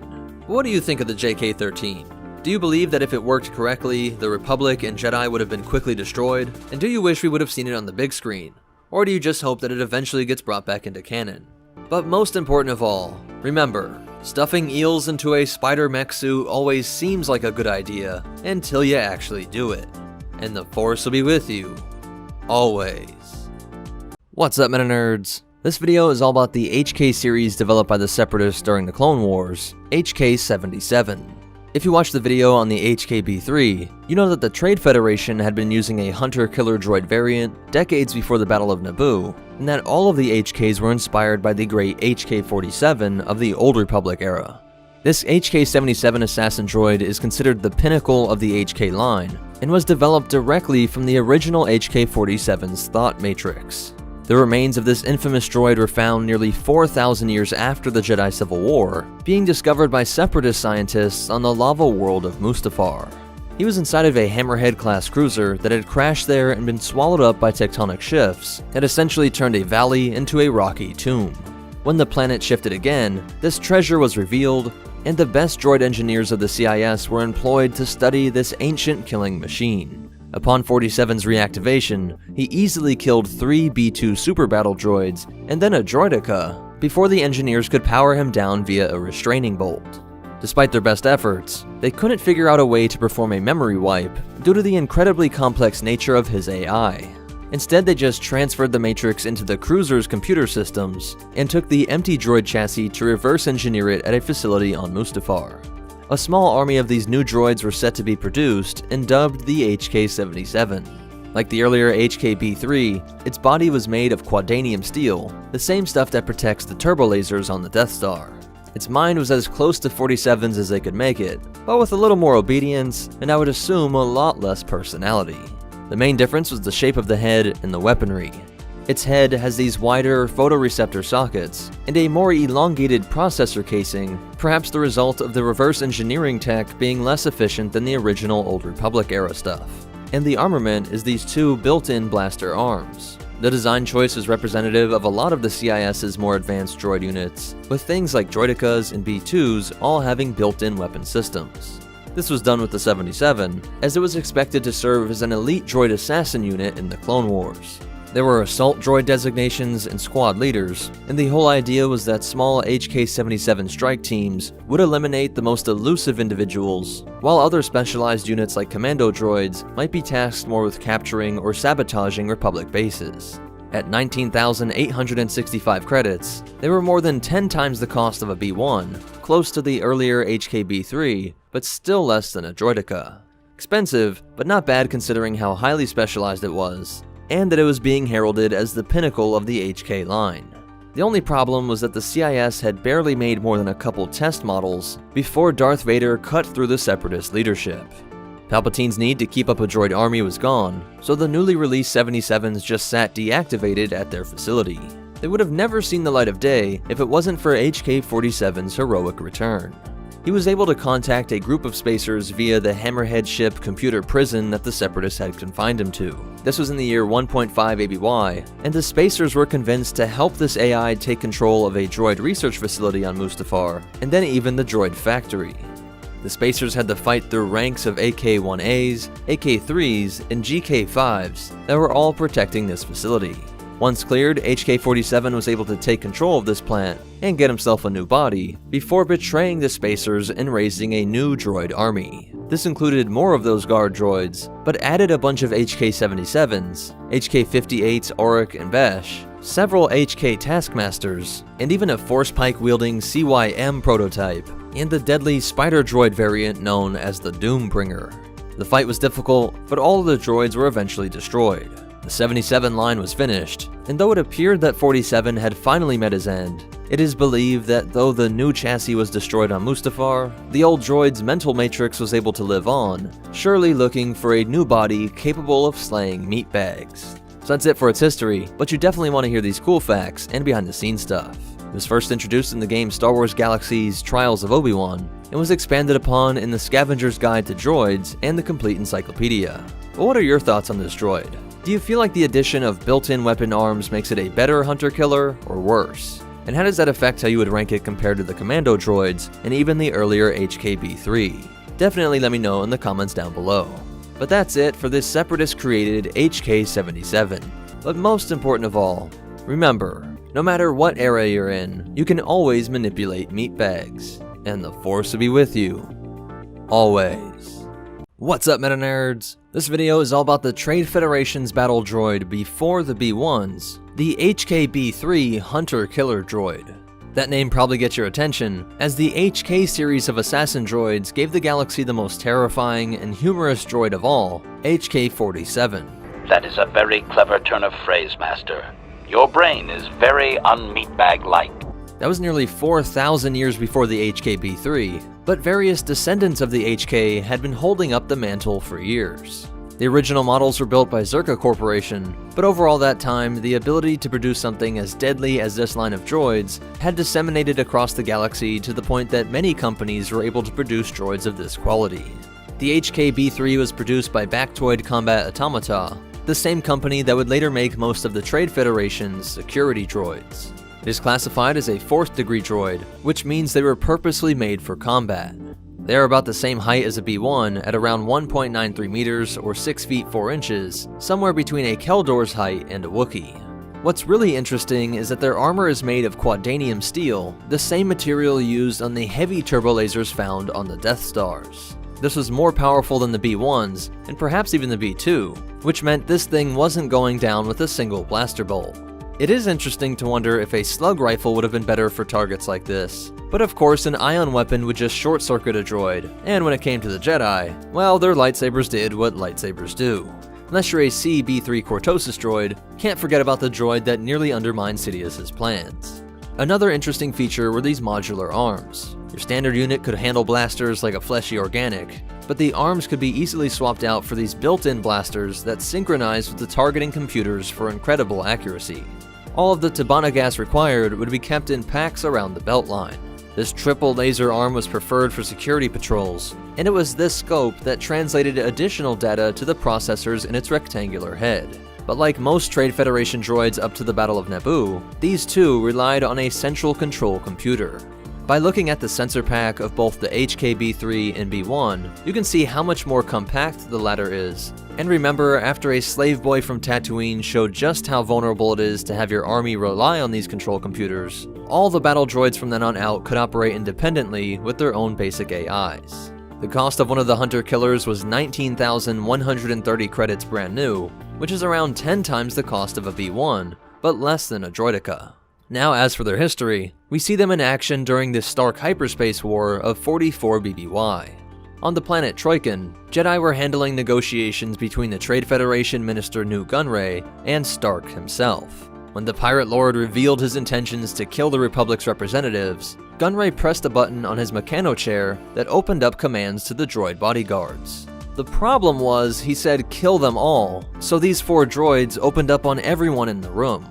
Valorum was in there too, but luckily for the Republic, his Jedi bodyguards were able to deflect the bolts coming in from both the droids and Stark's fighters.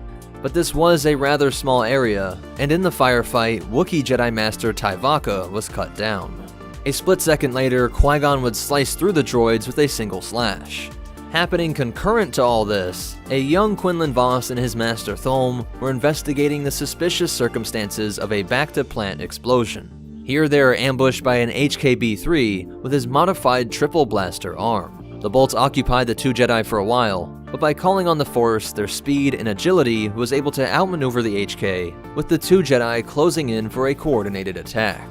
Though they survived unscathed, you can see Quinlan respects this droid's ability, saying if a hunter-killer droid is there, quote, someone is serious about protecting the secrets of this place. That is the last time we see this droid in action, but throughout the Clone Wars there were remote locations in the galaxy that were said to be still patrolled by these old Trade Federation units. Even in these obscure areas, the HK-B3 struck fear into those that dared to trespass on Separatist property. So that's it for its history, but you definitely want to hear its cool facts and behind-the-scenes stuff. It was first introduced in the comic Star Wars 36, and was named in the Scavenger's Guide to Droids, where it also got its price. In different artwork, there are some variations on the photoreceptors, with these red lines or 2 eye-like receptors. And definitely let me know what you guys think about this droid. Do you wish we could have seen more of it in the Clone Wars? And do you like its design? Not sure why, but to me it looks like a mix of a B1 and Chappie on steroids. Let me know what you guys think in the comments down below. But that's it for the Trade Federation's security droid before the B1. If you want to connect with us, help support the channel, or get your own copies of the reference materials used to make these videos, be sure to check out the links in the description. But most important of all, remember, the HK legacy will never die, and the Force will be with you. Always. What's up, Meta Nerds? This video is all about the Separatist holdouts in canon. Just because the leadership was destroyed, didn't mean that everyone stopped fighting for the Separatist cause, or just wouldn't admit defeat to the new Empire. Even though a droid shutoff code disabled most of the droid starfighters and infantry, the organics with them often found ways to hide them from the Empire, recode them, and then redeploy them. We'll try and do this in chronological order so that you can see how Separatist forces reacted during those first days following Vader's massacre on Mustafar. This will take us all the way up to some holdouts operating as late as 31 ABY, 50 years after the Clone Wars, and just 3 years before the destruction of the Hosnian system.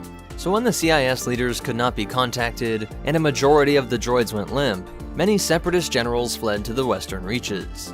Space is big, so even though this sector contained Mustafar itself, most of it was in the Outer Rim, and all bordered by the even more remote area of the Unknown regions. To address this, the Empire launched the Western Reaches Pacification Operations, a nicer way of saying Imperial mop-up forces that brutally leveled any resistance. This would last from 19 BBY to 15 BBY, and before gaining the title of Grand, it would be Moff Tarkin that was assigned to head these campaigns.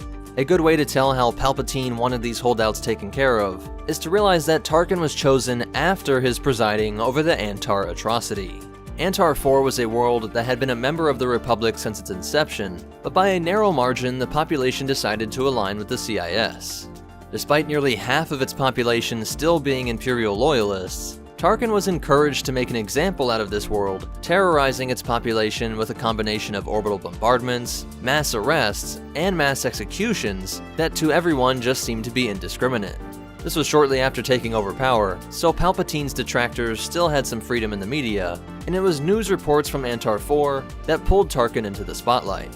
But by hunting down Separatist remnants in the Western Reaches, he would be far from public scrutiny, while putting those proven cruel tactics to greater use. They might be evil, but you can't deny their genius, as Orson Krennic and Tarkin worked together to direct the flow of CIS holdout fighters towards locations called Legacy Planets. Worlds like Samovar and Wandi Rafa were considered environmentally protected worlds, but unlucky for them, also housed enormous stores of Dunium and Dolovite, materials crucial to the building of the Death Star superweapon. The pacification operations justified its invasion of these legacy worlds on the premise that Separatists certainly would not be above stripping them, and because this was an active military zone, any reporters snooping around there could be detained and suspected of being spies for the CIS remnant. He's worked as a perfect combo, having all the minerals and secrecy you needed to test some of the early Death Star functions, and even better was the fact that losses in this region could be blamed on the Separatist boogeymen. When a testing facility was consumed by a meltdown of a nuclear reactor, its destruction was blamed on a CIS bombing. Tarkin was actually pulled from this campaign 2 years before it was finished, so 17 BBY, in order to protect Sentinel Base, the construction site of the Death Star. Ironically, this reaction to the first of the CIS holdouts would spread terror and destroy communities to an extent that just spawned the more diffuse threat of hundreds of different rebel cells, a threat which Tarkin circularly reasoned could only be solved by the Death Star. Though countless CIS personnel would be lost during this time, some decided to just fade into obscurity like General Cleave. The Devanirian was forced to retreat during the Battle of Kalar, but while traveling, he saw the transmission of Palpatine becoming Emperor and declaring that the war was over. Instead of keeping the Separatist hope alive, he carved out a spice empire in the Outer Rim planet of Lon. But he did help a young Caleb Dune evade Imperial authorities. This would be his one final fight against the descendants of his Republic enemies, as he used his modified freighter to attack a Gazanti prisoner transport. From there we move on to Raxus, which was the capital of the Separatists, but the recapture of this world was actually mostly bloodless. Some holdouts were there of course, but only very small bands that knew that their action was essentially death by Empire, as they simply didn't want to accept defeat. But the vast majority of the population fled Raxus before Imperials arrived, while the ones that stayed went out of their way to present all of their weapons, blasters, and other war materiel to the invading forces. Many of their CIS capital ships, and those captured during the Western Pacification, were dismantled at the Bilbringi shipyards. By 15 BBY, the Separatist holdouts were officially all wiped out, but of course this was a bit of an exaggeration for propaganda. This is a galactic-scale conflict, so recovered Republic intelligence and Separatist logs could be used to try and find you some heavy firepower. Rex and Phoenix Squad were able to track down a Separatist supply ship that crash-landed on Agamar. Here they were able to salvage proton bombs, but not before taking on perhaps the most patriotic of CIS holdouts, General Kalani. After a fight dubbed the Final Battle of the Clone Wars, now in the year 2 BBY, Kalani understood that Palpatine was the Separatist's true enemy all along. He was able to survive an Imperial attack and escape via a sheathipede to regions unknown. Then, a full 50 years after the Battle of Geonosis and the opening of the Clone Wars, B1s and B2s were still fighting to preserve the CIS. This is the result of the CIS capturing clone trooper CT-6116 on Coruscant and using the cruiser or Brexta 3 to try and transport him to Sereno. The crew locked him into a cryo-cycle stasis pod, but in the escape they were heavily damaged by Republic forces and had to do an emergency jump to hyperspace. They popped out on the other side of the galaxy, crashing into the Ponema terminal in the Outer Rim.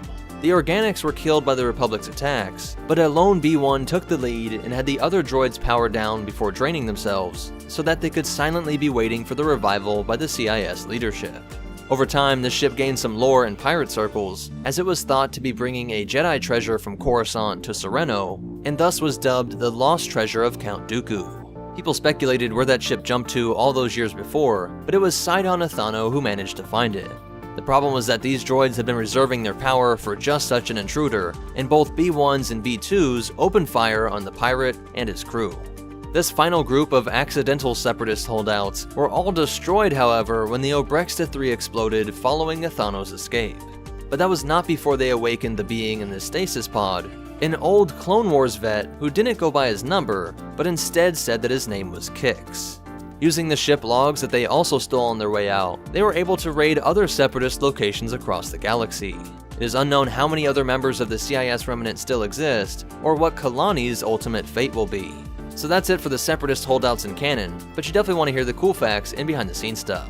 References for all this comes from the novels Tarkin, Catalyst, and the Rogue One novelization.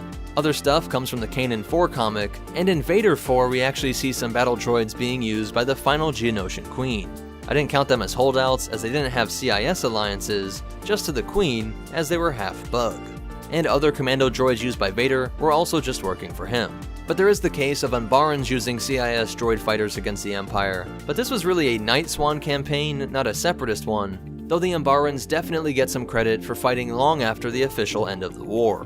Whether you want to see that as them fighting for the CIS or just Umbara is up to you, but the story comes from the Thrawn novel.